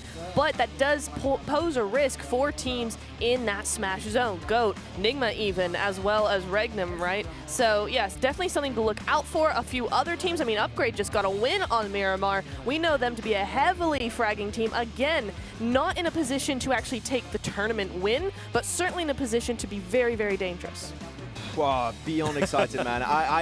How's this game going to go down from minute 1? It could be one of the weirdest games we've ever seen, or it could just be like down to the normal gameplay until the very last few circles like we had in the last triangle. Expectations are high. What are we going to get at the end? We have no idea, but man, I'm telling you, the smash rule might just be happening very soon. You know what? Let's do something that we haven't done throughout this whole tournament that much. Let's try to do a quick little prediction game. Ooh. I'm going to start off with you, Neptura. Regnum. Regnum? Yes. To win this match, Nigma to win this match, Regnum to win the whole thing. Oh, hi. Max! You know what? John, before we go with your prediction, John, going into this last match, do you think GOAT is going to be able to clutch it up and win it via the smash roll, or do you think it's going to be Regnum Karya? I think it's quite unlikely for GOAT to be able to clutch this one up. You know who I'm backing? It's who the crowd's backing. That's right, Upgrade. Oh. This Back to guy. back. This. Nice. Oh. Get a load of this guy. Disappointed. That's crazy. Oh, what a Black, wild prediction. my third unofficial analyst. Yeah. By the way, you do have some amazing points during that cast. Thank you, thank you. Who do you have? Regnum Karya, honestly. I think that they've already... It's weird how quickly they've cracked the code on Smash rules. That's all I need to say about it. It is weird how quickly they've cracked the rules on it, because immediately they know that they just need to be a nuisance at this point, and they're far enough ahead. There's a lot of nuances to it, which I had not thought about before until we actually got into tournament proper. So honestly, very exciting rule set. Silas, pretty smart guy. Yeah. Pretty big brain. He's ready. They're so relaxed too right now. They've been in this situation before. They know exactly what they have to do. It's theirs to lose. And last but not least, ladies and gentlemen. Wait, did we predict? It is going to be Max Man pick. Regnum Karya, no smash. Alrighty. So you know what? Let's get ready here as we're going to be going to the final game of the PMGO Uzbekistan 2025. I'm excited to find out who's going to end up winning. Could it be Regnum Karya? Could it be GOAT via the smash rule? Boys, take it away. You know, it's crazy that Maxman predicted 4MV in those final moments to get a 79-point game and win the entire thing. I don't know how he could have said that, to be honest. But we are going into our final match. We have gone the distance. The question is, smash or no smash? Smashless. I think it's a smashless one. We'll see, though. I could be proven wrong very easily. We'll see what happens. I mean, for Regnum Karya, I think, honestly, for them, it has been a wonderful tournament. Like I said earlier, I think Silas absolutely deserves this win here at PMGO. That team, not just him, but his team as well. I mean, Wild, Loxy, they're all so good at the game. And I'm very, very proud to see their development over time, because they started on Regnum Karya looking really quite all over the place. But since then, things have only gone from kind of, you know, lackluster to better. All right. To even better, to PMGC. They've almost got it. And now here at the PMGO, they're looking to take themselves an international stage. And I really do believe it can happen. But this is interesting. Regnum Karya heading down towards Picado. They decided not to go up towards La Cobreria because they assumed that GOAT quality would be switching their drop spot, which they do have the Torre Armada. But if they drop La Cobreria, they could have held them out. But there's a lot of variables there. And I think you just want to take variables out the mix here for Regnum Karya. If they're able to get 10 points ahead, that 85-point margin, and GOAT goes out early, it's just over, really, at that point, isn't it? So Regnum Karya looking for a consistent game. Seems to be what is on their minds, what will be at the forefront. I think, and they touched on it on the desk, the biggest conversation for me is Nigma Galaxy or GOAT quality. In second place, who's going to be able to take that second place, that second fiddle? Because right now, GOAT quality obviously 85 points, 7 points ahead of third place Nigma Galaxy. And I feel like Nigma Galaxy have started to turn up, especially in that last match. Maybe some missteps in those final moments, but either way, I think that is solvable. Yeah, I think for Nigma Galaxy, the problem with them right now is that they are a very competent team that sometimes doesn't have the confidence in themselves to make maneuvers that they could pull off. And I think that it has taken quite a while, because Nigma Galaxy started out as a pretty haphazard team, to be honest, when it was put together. And slowly over time, they have learned each other's mentalities, how they play around one another, and have improved from there onwards, which is fantastic to see. And I think at this point in time, Nigma Galaxy just needs to take that next step and be like, yes, we can crash that campaign. Yes, we can take this 4v4 easily. And they just haven't quite got there yet. But I'm really, really proud of all of them. And I love a team. More than anything, I love a team that sticks together and works through their problems, because that doesn't happen more than enough in PUBG Mobile. It's like one tournament loss and teams disband. So very, very happy to see Nigma Galaxy stick with this team, realizing, you know, that there is potential there. It's teams like Team Spirit that spring to mind when you talk about longevity. Obviously, there was a bit of a shuffle a year or two back, but they have had a fairly consistent setup. I mean, they are fairly solid there, but you're right, Regnum Kaya definitely now starting to keep themselves together, and Enigma Galaxy as well. These two teams, I mean, they're demonstrating what that sort of cohesion can do. I just don't think that this is how you win a game, though. GOAT must know they need a smash on this match. And if they were to overtake Regnum Kaya at 106 points, it would probably have to be a chicken dinner anyway, right? No, just get like 23 elims. Yeah. Go down third. So I think for GOAT, like playing up here, Torre Armada, it's so out of the way. It'll be a long rotate, so they're already starting themselves off on the back foot. Whereas Regnum Kaya just sits themselves dead central in Picardo. Very, very nice for them. I mean, Chan was playing with his food on this point. At this point, there were 3 players from LGD staring down Zeptimus just then. They were like, should we get this point? They were Lock like, on. Wait, I'm not ready. Engage fire. Engage. Bang, he's dead. I mean, they confirmed it. They did do that. I'll give them that. A whole point for LGD, 71 points. They are also technically in that conversation for second place. For the PEL, to be able to jump on up there would be good. Yeah. It would be probably one of the best performances we've seen from the region in quite a while, I would say. Yeah. Do you know what I'm really sad about? What are you really sad about? No early smash. Oh. I wanted a match for smash. Yeah. That's unfortunate. It's just been a normal day for me. it's what we've seen, just so regular. Yeah. Yeah, it's unfortunate. I mean, Regnum Kaya were this close. I will say, it has made it very exciting, though. So, I agree. I like that about it. It's true. Although I am going to sleep well tonight. Yeah, just no 3-match smash. I will not be sleeping tonight. I have a flight very early. Ah, that is true. Mine's in the afternoon. I'm pretty happy about that. Either way. Yeah, good for you. Yeah, kind of is actually. Kind of slick with it. Love a 3 p.m. flight. Regnum Kaya still just holding their nerve in the middle of the map. This match is entirely, this tournament is entirely dependent on what GOAT Quality opt to do here. They are now mounting up from Torre Armada. Where do they go? We could have a Creative Fields finish. We could go back to La Drillera on a pretty crazy shift down to the southwest side, a Montenuevo kind of area. Enigma Galaxy, it's Paragin, rolls up with the buggy, nice. And the buggy rolls away from him. That should be an easy pickup, but Navallo has lead sent his way too. From off in the distance, Paragin goes down. He does get the point though, Navallo attributed for the elim. Yeah, I mean, there's not really many other places that Paragin could have gone there. He'd already scaled 500 feet up into the air. So DXavier do lose a player, which is pretty significant in terms of the points tables. 6th place right now, very close to a lot of teams around them. And honestly, 59 to 66, that's from 12. 57 to 66, that's from 13. There's a lot of movement towards the middle of the table. Oh, there is. I mean, big games for anybody down towards maybe 10th could see them in 2nd place if a massive chicken dinner comes through. But it is all on elimination count. Enigma Galaxy are going to look to snaffle those away. So are LGD to try and push their way up too. RMV very close to Regnum Kaya. GOAT still moving in on that northern side. R8's in front of them over towards water treatment. Enigma Galaxy having that lineup across the hilltops. Oh, hiding.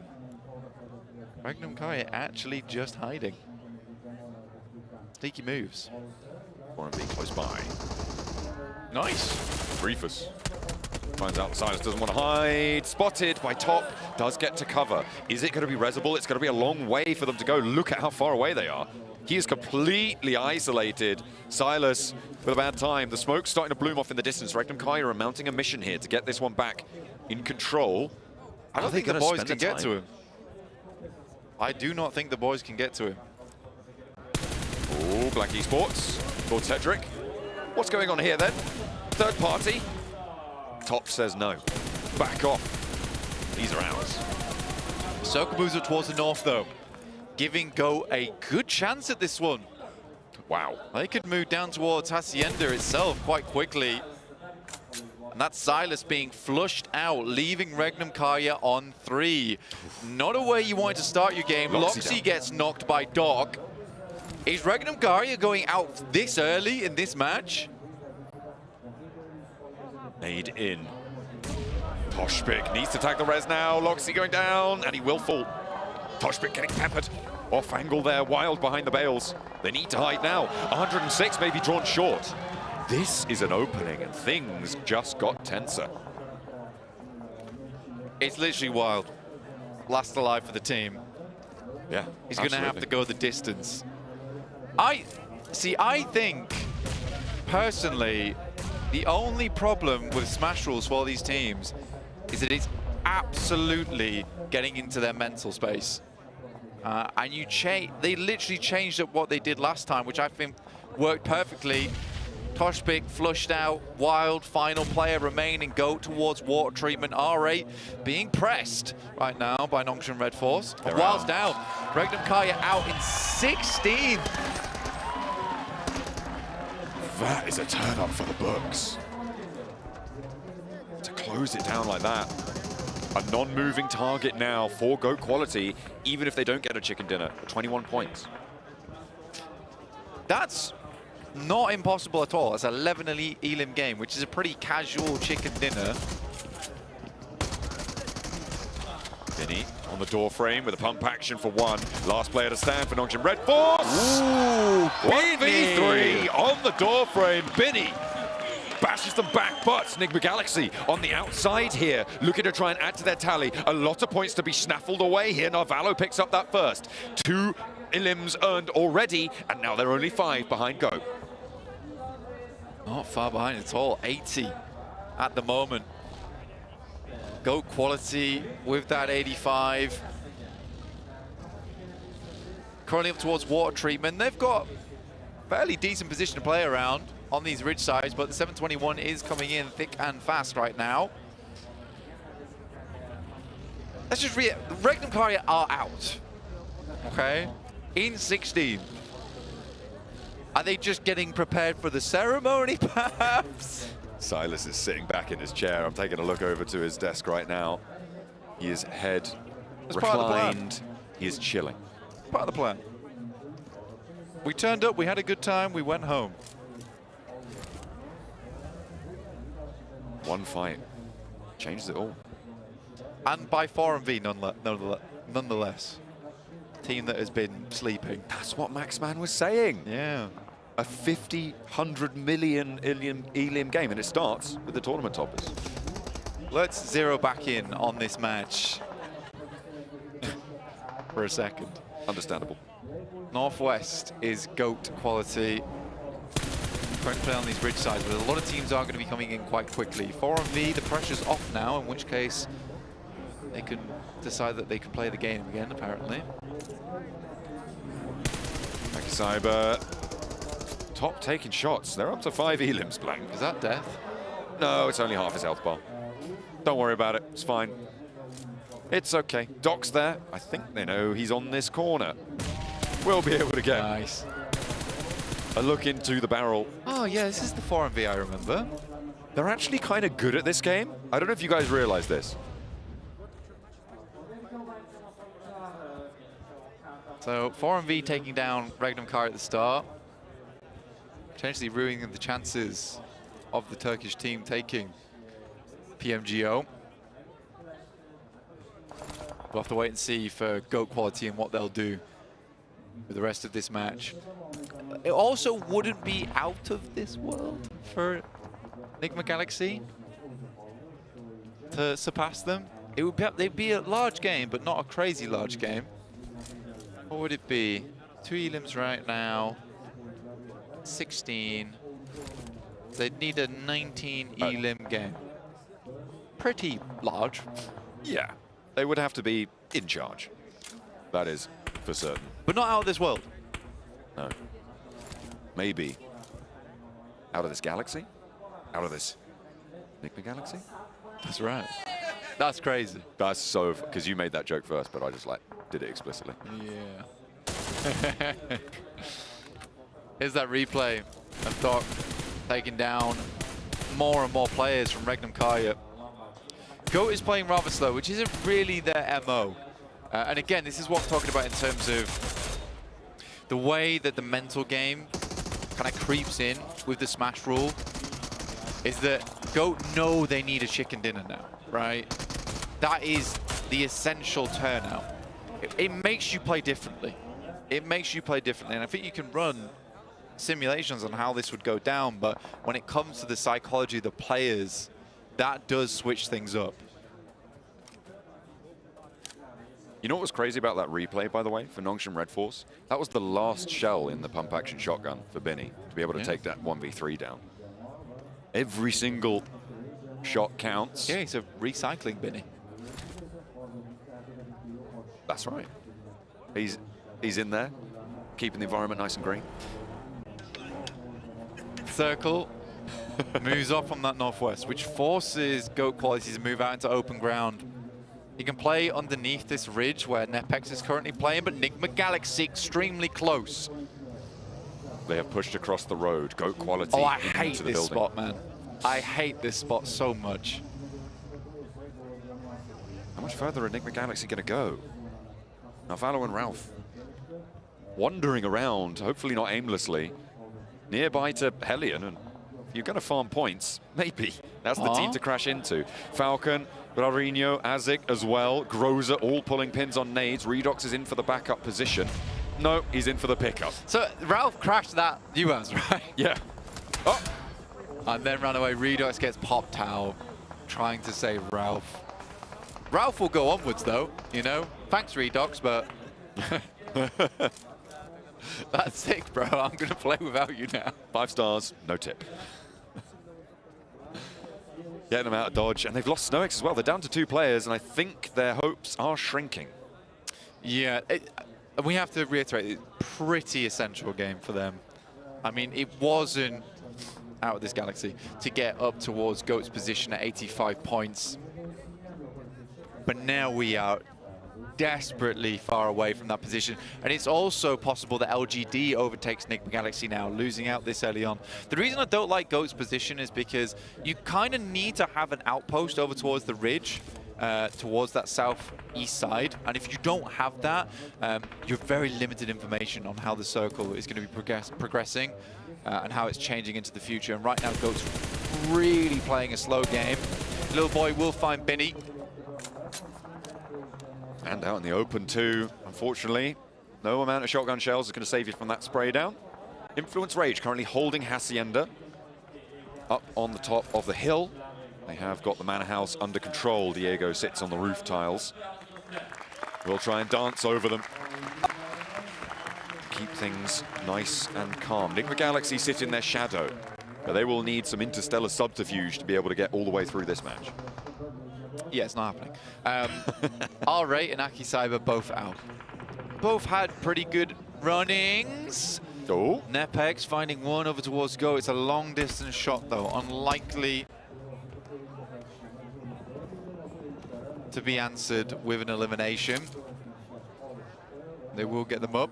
Dig Xavier though, spotted by 4MV. Currently on 8 eliminations this game. And climbing. How many do they need?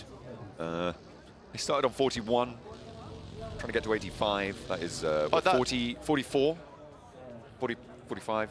Yeah, that's probably not happening, but they could just have a calm 5th place. Redeem themselves, final game. That would be pretty chill of them, I think. Right, so GOAT's starting to move out now, and they absolutely need to. So they get up towards the ridge side, and this is where they need to get that scouting done. It is absolutely essential. Next circle drops, and it keeps them in on this ridge side. That's really quite nice for them. Might need to worry about teams crossing up over towards that north side, though, like Reject or Dig Xavier, trying to take that position. The 7-2-1, though. Yonix scouts off to the west. Could spot his forward position if he's lucky. Although luck really hasn't got anything to do with it. It's whether he's looking at his screen or not. Maybe but not going to go too far afield, not just yet. The zone starting to crunch them, putting the pressure on. Southeast side, remember, LGD not out of running, certainly for a second place. Maybe not first place, but still a chance for them. They've already got a point on the match. Still quite a bit to keep track of here. Enigma Galaxy just hanging on as long as possible. It's something similar towards that last game. So did GOAT, and they still got fairly far into the match. It's not unheard of. GOAT would have to go out fairly quickly, though, here if Enigma Galaxy want to leapfrog them. But even then, there's LGD, and like you say, 7-2-1. Barreling their way down the corridor towards the upper placements. There is a calm that settles in the foothills of Hacienda for stage 5. The moves to be made yet to come through. The 721 aggressors push up to the circle fairly straight away. Not too much. On the western side, out of San Martin, a little bit of conflict from DX Xavier and Reject, but will simmer down. LGD, the major push, and it will be enacted. Tian, the first, on the off angle, crashes into the side building, unoccupied. The second two follow up. Lings and Afu into the building, but Lings goes boom as Ramses lays a landmine beneath him. Mau Mau low HP with the M249, though rattles off a couple. Will go down in response, so it's 2 players versus 3. Mau Mau flush. Ruzan in for the building. Molotov onto the top floor. No window hops this time. Afu wants the fight. Goes downstairs to try and flush out the pretender to it. Ruzan with the DBS. Spots it. Puts him down, and LGD may be falling here and now. I mean, they're already massively diminished.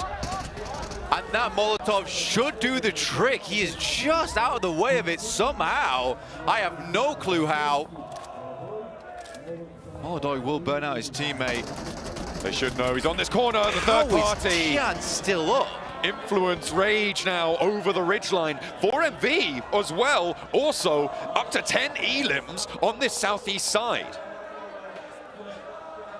Makes no sense how Tian doesn't go down there. I don't know what kind of elevation he had. Ling's very low. Molodoi will finish it off.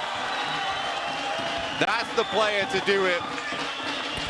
Circle will be closing now. We can refocus back over towards GOAT quality. Stuck out on the northwest edge. This will push them in. This will force their hand. Upgrade with 2 players on the southeast side. LGD fall for the PEL, 4th place at the moment, with the 721 aggressors wanting to take that away from them. They have had their moments here, but it is not where we will be putting our attention for the remainder of this game. 4MV finally take a casualty. They have been in the wars so far and profiting mightily from it. Molodoi looking for even more. Unreal plays coming through from this guy all today. A huge elimination game coming off our previous Miramar. Now GOAT are gearing up to go. You can see them all in their vehicles. What's their next move? Reject. Crawls over towards the eastern side, and they're heading over towards Nepex. They know they have to do something. This is the moment. They could decide the tournament if they're able to clean through it. Horns down, head first, Goats charge in. Nepex on the backside of this compound don't have a front hold on it, and that's going to allow them up to the wall fairly cleanly. Varanik does take a little bit of damage, but they have the time to go for this one. The 721 aggressors could maybe flow in for a third party on this if they want to find the points, which I would hazard a guess that they do. We'll see if that comes into effect. This could be good. Ego nade up on high. Lands it? No, not quite on. Now they know where he is as well, which is a little bit problematic, but they've given space here, allowed the 2 compounds at the front for GOAT to get in. Nades flowing through. Rex takes a little bit of a tickle there. GOAT's been saving utility for this moment in time. Nepex looking to hold them out. They've done it multiple times before with several other teams, but never quite with a team like GOAT. Ego, again, another nade in, and it finds Domain. An opener onto the corner building. You can see Mukesh and Precious immediately needing to respond here. They're pushing in, but GOAT quality are hot on this fight, on the trail of an Elim. And there they go, in for Rex. Ego first down, though. Will not be able to win the base. Mukesh has the backup. Baronek is next. GOAT quality falling. Banati the last to stand. Their hopes dwindling before their very eyes. Out in the open of the yard. Will be going for the fight with Precious, and it is all over for them. The GOATs made mincemeat of by Nepex in the compound, and now it's only Nigma Galaxy that can change this. But Regnum Kaya, I think they've realized. 2 thumbs up from Silas, he's happy. It's done and dusted. The last storyline here is Nigma Galaxy pushing through to a 2nd place. The 7-2-1. 69 points, looking to go even further from the eastern side. Enigma Galaxy bear down upon by Influence Rage and the Butcher himself up north.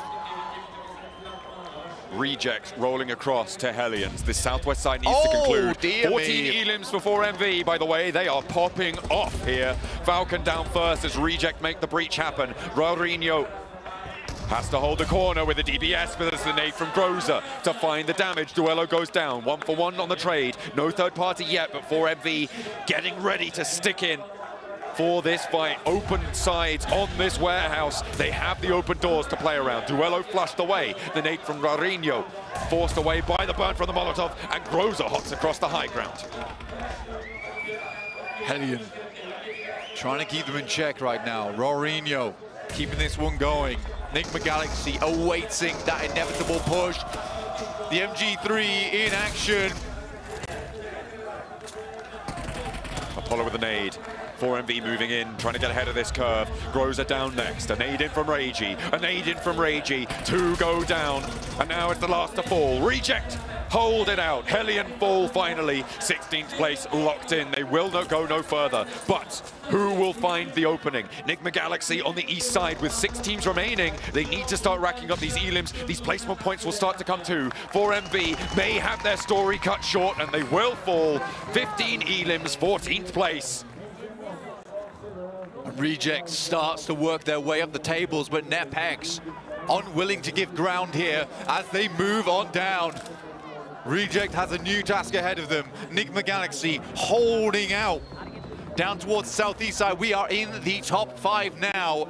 Nigma Galaxy needs 4 more points. 6 more points. Who wins the tiebreaker? That's the question. GOAT have at least 1 chicken dinner. It's definitely GOAT that wins the tiebreaker, so they need 6. Clean 6. The 721 aggressors, not out of possibility that they could also take this 2nd place away, Blank. 69 points to 85 is jumpable with a chicken dinner and 4 players alive, starting to light up. Over towards Rex, not going to get the flush yet though. Spidey, the 721 aggressors, it goes central once again, forcing teams into the battleground. A cage match between 5 squads, all chomping at the bit on these tables. It has been so close over the last 2 days, Blank. And it is always going to be close all the way to the end. The divisions between these teams, almost impossible to see through. No light can make it past that gap. Shoulder to shoulder with one another as they march towards stage 9. 5 teams in stage 8. A lot of players still in this one. Nigma Galaxy's got a lot of skin in the game here. Refusing to go down in 3rd. Airdrop picked up by Divine. Holy Bullets added to the roster. Push from 721 aggressors. Backed off. Scouting done. Yonik dropped off. Has to hit the deck. Damage was sent his way. That's all the way from south from Influence Rage. Nade in from Yonik. Looks for pressure, short of the rock. The Molotov behind it. Enigma Galaxy have an angle too, but they have to move. Spray down from Aggressor. Good for one, good for Flush. That goes to Divine from Reject. Could be crucial, still no points for the 721 Aggressors, but they have a position now, and Nepex wants to try and change that. Aggressor around the edge, can't land the shotgun, but the Butcher's here to play. And the UMP able to take it down, retribution found, but through it all, Enigma Galaxy now alone on the east side. Butcher in the north had to move over towards the west to help out. 721 still grinding, still pushing. 5th place looking to move over the top from LGD, and they should do just that with the placement points alone. We are in the final circle. 5 teams remain. Enigma Galaxy have claimed a point blank with 1. They need 5 more. Reject, eliminate, influence, rage. They're picking up the points. 2nd place would be all Enigma Galaxy need on the eastern side. Can they find it? The blue zone's pushing them in. Aggressor. I don't think they have the points to reach 2nd, but can they assist Enigma Galaxy in their ascendancy? Out into the smoke. Will be shut down if they go down now. Ralph is low. Duello falls. Nepex. 3 teams remain. Ralph is there. Novello needs it. Novello, stay alive. That's all you need to find. The 721 Aggressor with the nades over the top. Reject now. Looking to keep it together. The blue zone's pushing, and he's going to get the res. Navallo, their solo sentinel, needs to hold out on this southeast edge. The 721 Aggressors. They've got a foe in front of them. It is Reject, rejecting the possibility of going out in 3rd here. Reject sightlines towards Navallo. He makes it to the tree. The 721 Aggressors spot Ralph down again. Only Navallo. He's out in the blue zone. He's going to go down. Oh, I don't That's think disaster it's for Enigma Galaxy. How are they going to close this one out, though?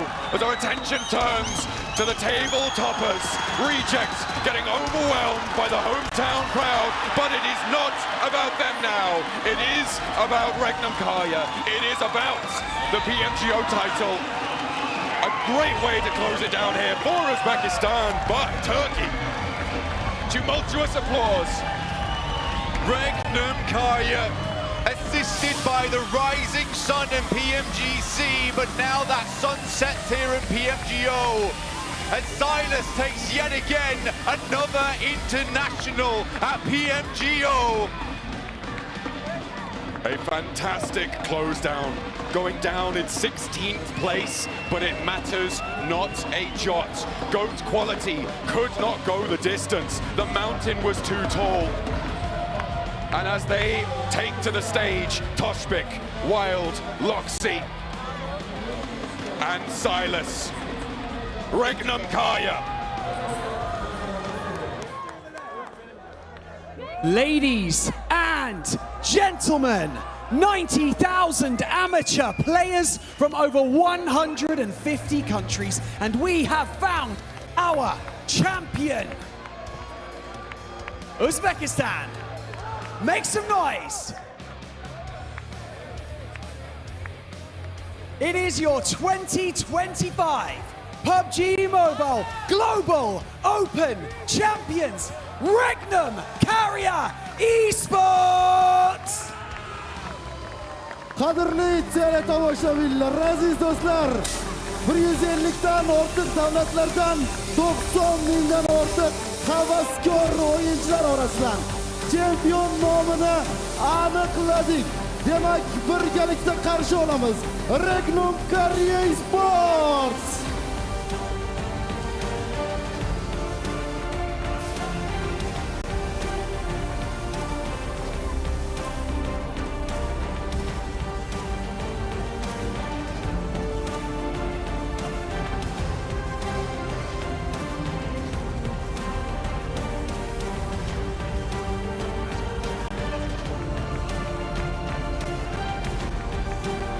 Wow, that was a nail-biting situation right until the bitter end. Gentlemen, we have to have a quick conversation, don't we, here on the main stage?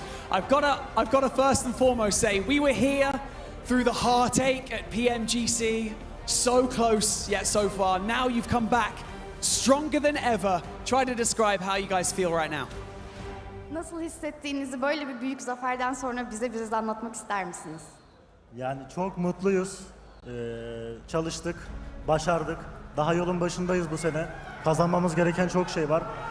Destekleriniz için teşekkür ediyorum. Sağ olun. We are so happy. We really studied, worked a lot, and we are here. And it's just the started of the way, so we have just started.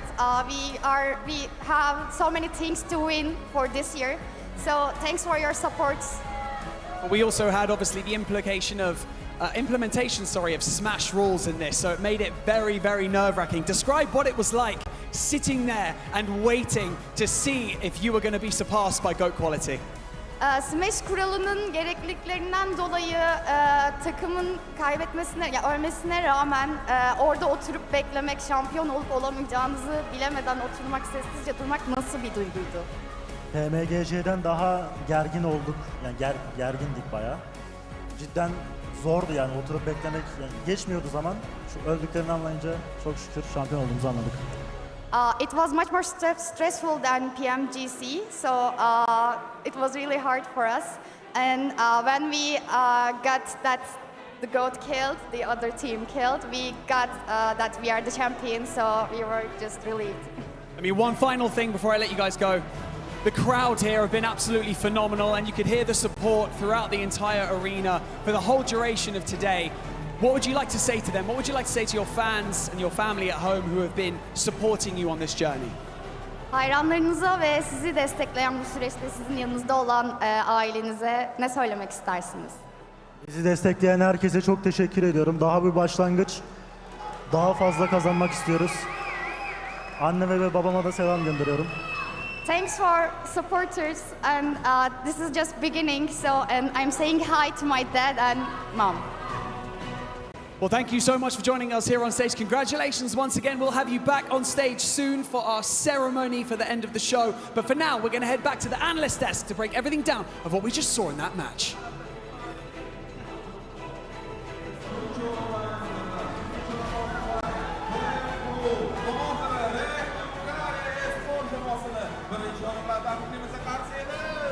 Regnum Karya, finally, after what happened in PMGC 2024, being able to become the champions here at 2025 PMGO, and Silas becomes one of the only few players to have 2 global trophies to his name. Yeah, joining the ranks of Nova Esports, of Vampire, able to win 2 global trophy events, and the man is king once again. One of the best, if not now you can maybe say the best IGL currently in PUBG Mobile Esports. That man is just so damn good, and he proves it once more here in Uzbekistan. So good. Every play that they came in that they weren't thwarted by was really good. We saw so much come in from them. We saw the aggression, we saw the strategy, we saw those epic rotations as well. Fully deserved. I think everybody watching is going to be rooting for them. So a massive congratulations to Regnum Karya.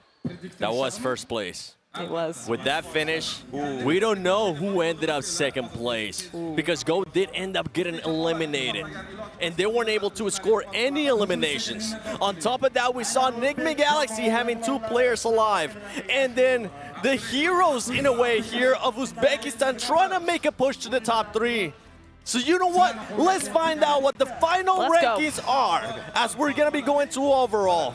And who is in second place? The Galaxy! They beat the third place! Second place being 1 able to clutch it by 1 point! point.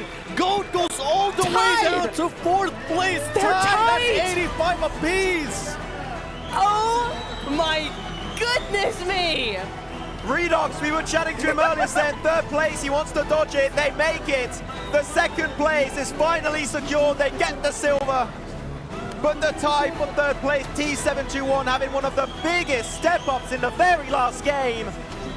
Absolute madness from this Uzbekistan team. If for some reason this would have ended up being tied between T721 and Enigma Galaxy, they would have ended up winning because they did have 2 chicken dinners. But Enigma Galaxy, with those 2 players alive, being able to just stay alive a little bit longer, are able to finally clutch up a 2nd place after a heartbreaking 3rd place at PMGC. Norvalo is the man, the myth, the legend from France specifically. Yes! Able to push them up at the last hurdle. Oh my word.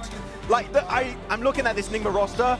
they have what it takes to win global trophies. I really hope to see this team stick together because, oh my word, these guys are crazy good at the good old PUBG Mobile. They're showing it over and over again. Now let's keep going down the list. GOAT, as I mentioned, they end up going from 2nd place all the way to 4th.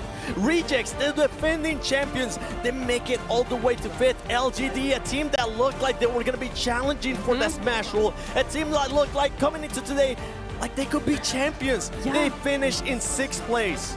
It's rough. That is rough. But NepX, I want to talk about them. They really stepped up today.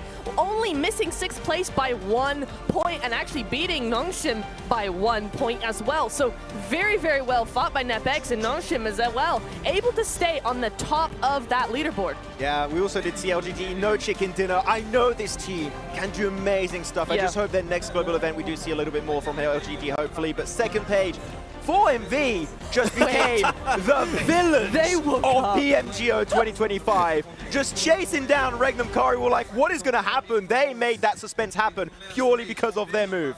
I know I said Top wasn't angry that I told him that he's been sleeping, but I think I finally made him wake up. Or at least the whole team woke up with those 15 eliminations that they were able to get. I'm sorry. Out of 58 points, 52 are eliminations, 6 placement points. IHE. Excuse me? Again? This team, to be fair, I gotta give this team some props in regards to, yes, all of their points are coming in from those eliminations. If they can narrow down max those placement points, this could be a scary team if they end up qualifying to PMWC. This is just the beginning of their adventure, right, heading into PMGO. Though I do want to talk about 2 teams, Akis Cyber and also Upgrade. Local team having a little bit of a taste here of some of the best PUBG Mobile esport level out there, and I really hope we do see them come back stronger in their next adventure. There you have the elimination leaders. Wow. 20, 20, 20. And just to make it fair, Loxy there finishing off with the 20 and Doc 19. That's 20-20-20 vision, right? That's 20-20-20 He got 19 out of the 52 elims, right? Yeah. That's a crazy ratio for Doc to have. Crazy. What? Okay. Wow, all right, like My a man's third of those gaming. elims, sure, why not? I mean, we knew it, he had it in him, but my goodness me. Molodoy coming in there from Upgrade. Tizzy, how many the of those man. elims did he get as a solo? Because he was always So just many. a He was sole always survivor. just solo. That's mad. Hey, Tizzy, I'm excited. You, Well. sir. Well done. Yes, Chuka. you. Chuka. But you know what? That was just the elimination leaders.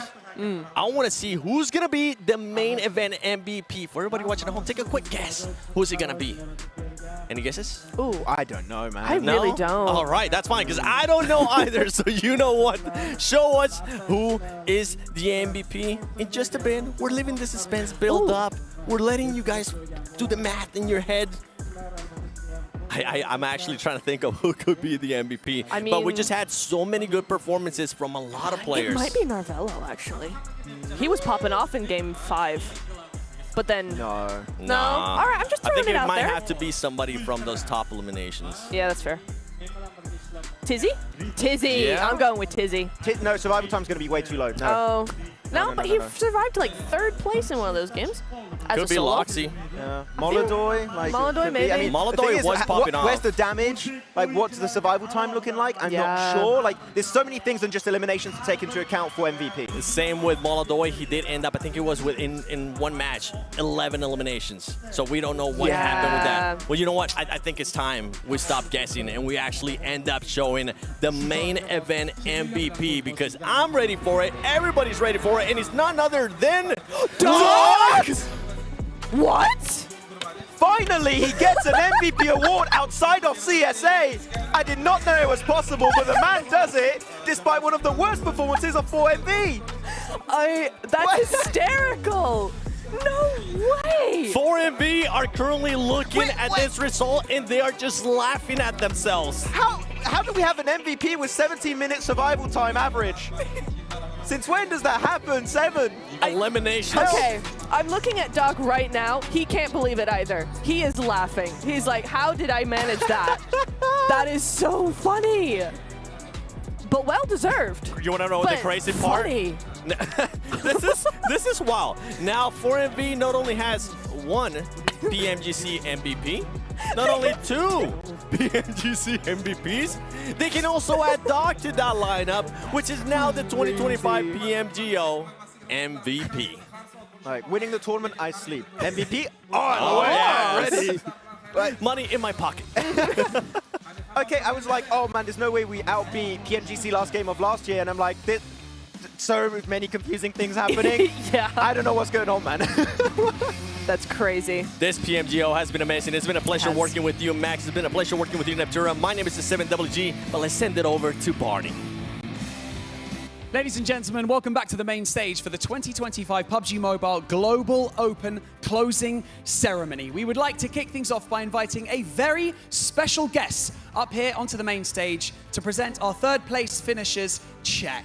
It is, of course, the General Manager of PUBG Mobile Publishing and Global Esports and Head of Emerging Markets Publishing, Tencent Games, Herman Zhao. Xonimlar va janoblar, Toshkent shahri mezbonlik qilgan PUBG Mobile Global Open'ning qaynoq taassurotlarini davom ettiramiz va hozirgina bizni yonimizga kelib qo'shilgan inson taqdirlash marosimida bizga yaqindan yordam beradi. Xalqaro Esports va PUBG Mobile nashriyoti bosh direktori, yangi yo'nalishlar va nashrlar bo'yicha direktor Herman Zhao janoblari. Qarsaklar eshitilmayapti. And now, in third place at the 2025 PUBG Mobile Global Open, make some noise for the 7-2-1 aggressors! Qadrli do'stlar, 3-chi o'rin sohiblari, vakillarimiz, qarsaklar bilan qarshi oling. Z721 agressor jamoasi.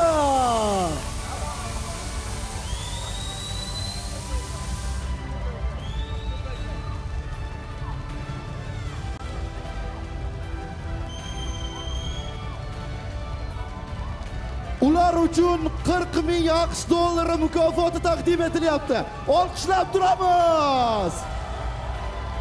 Congratulations, gentlemen. There is a check for $40,000 that you are holding right there. An absolutely impressive performance, and hopefully this will fuel your fire for your next live event. Qarsaklar eshitilmayapti, qadrli do'stlar. Tabriklaymiz, sog' bo'ling, salomat bo'ling. Herman, you stay right here. You can stay here. And now, please welcome to the stage your second place finishers at the PUBG Mobile Global Open 2025, Nigma Galaxy.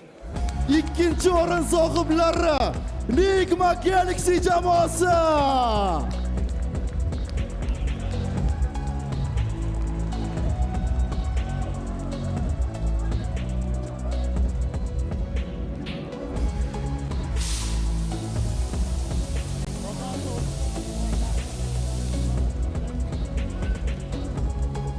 And Herman is going to present you with your check for $50,000. Congratulations. Ular uchun 50,000 AQSh dollari mukofoti topshirildi. Qarsaklar bilan olqishlab qo'yamiz. You should all be so proud of yourselves. Congratulations once again, and we cannot wait to see you at the next competition. And thank you again to Herman Zhao for joining us here on the main stage.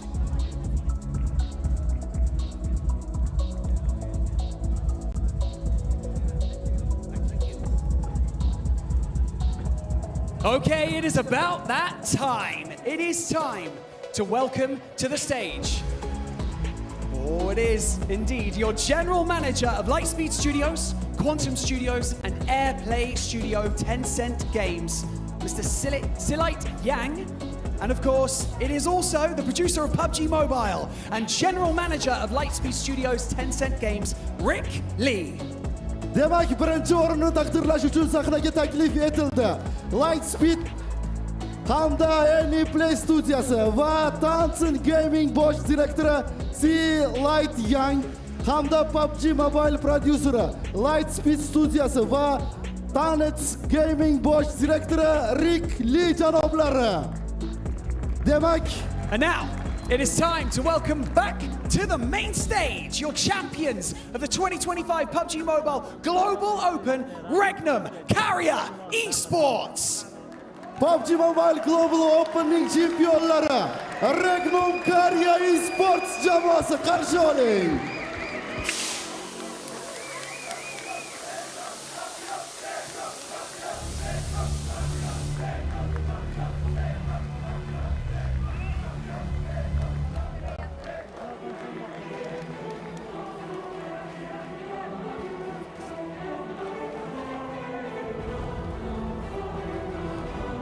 And you have this check right here for $100,000. Congratulations.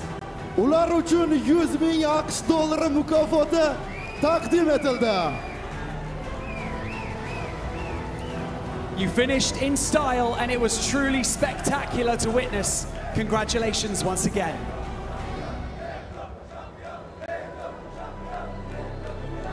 Okay, Rick Lee, Silat Yang, thank you so much for joining us here on the main stage. You may now exit the stage.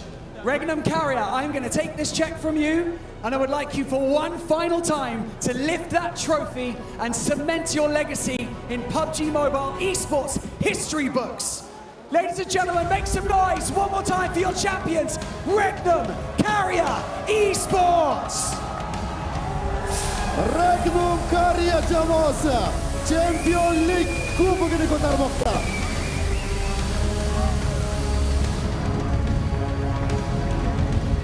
What an absolutely phenomenal week of competition we have had here in Tashkent, but from the Uzbekistan finals to the prelims, and now with our Smash Rules main event, we couldn't have asked for a better set. Congratulations once again to our 2025 PMGO champions, Regnum Carrier Esports. Thank you so much to all of the players, to all of production and talent for putting on such a fantastic event. My name is Barney Banks, and that is Maruf over there, and we will see you at our next event. Good night. Xonimlar va janoblar, bir hafta davomida kibersport muxlislarining e'tibori Toshkent shahriga qaratildi. O'zbekiston finalidan to asosiy musobaqalargacha hammani hayajonda ushlab turgan ushbu chempionatga va ijodiy jamoaga minnatdorchilik izhor etamiz. Men Ma'ruf Xo'ja va hamkasbim Barni shu nuqtada siz bilan xayrlashamiz.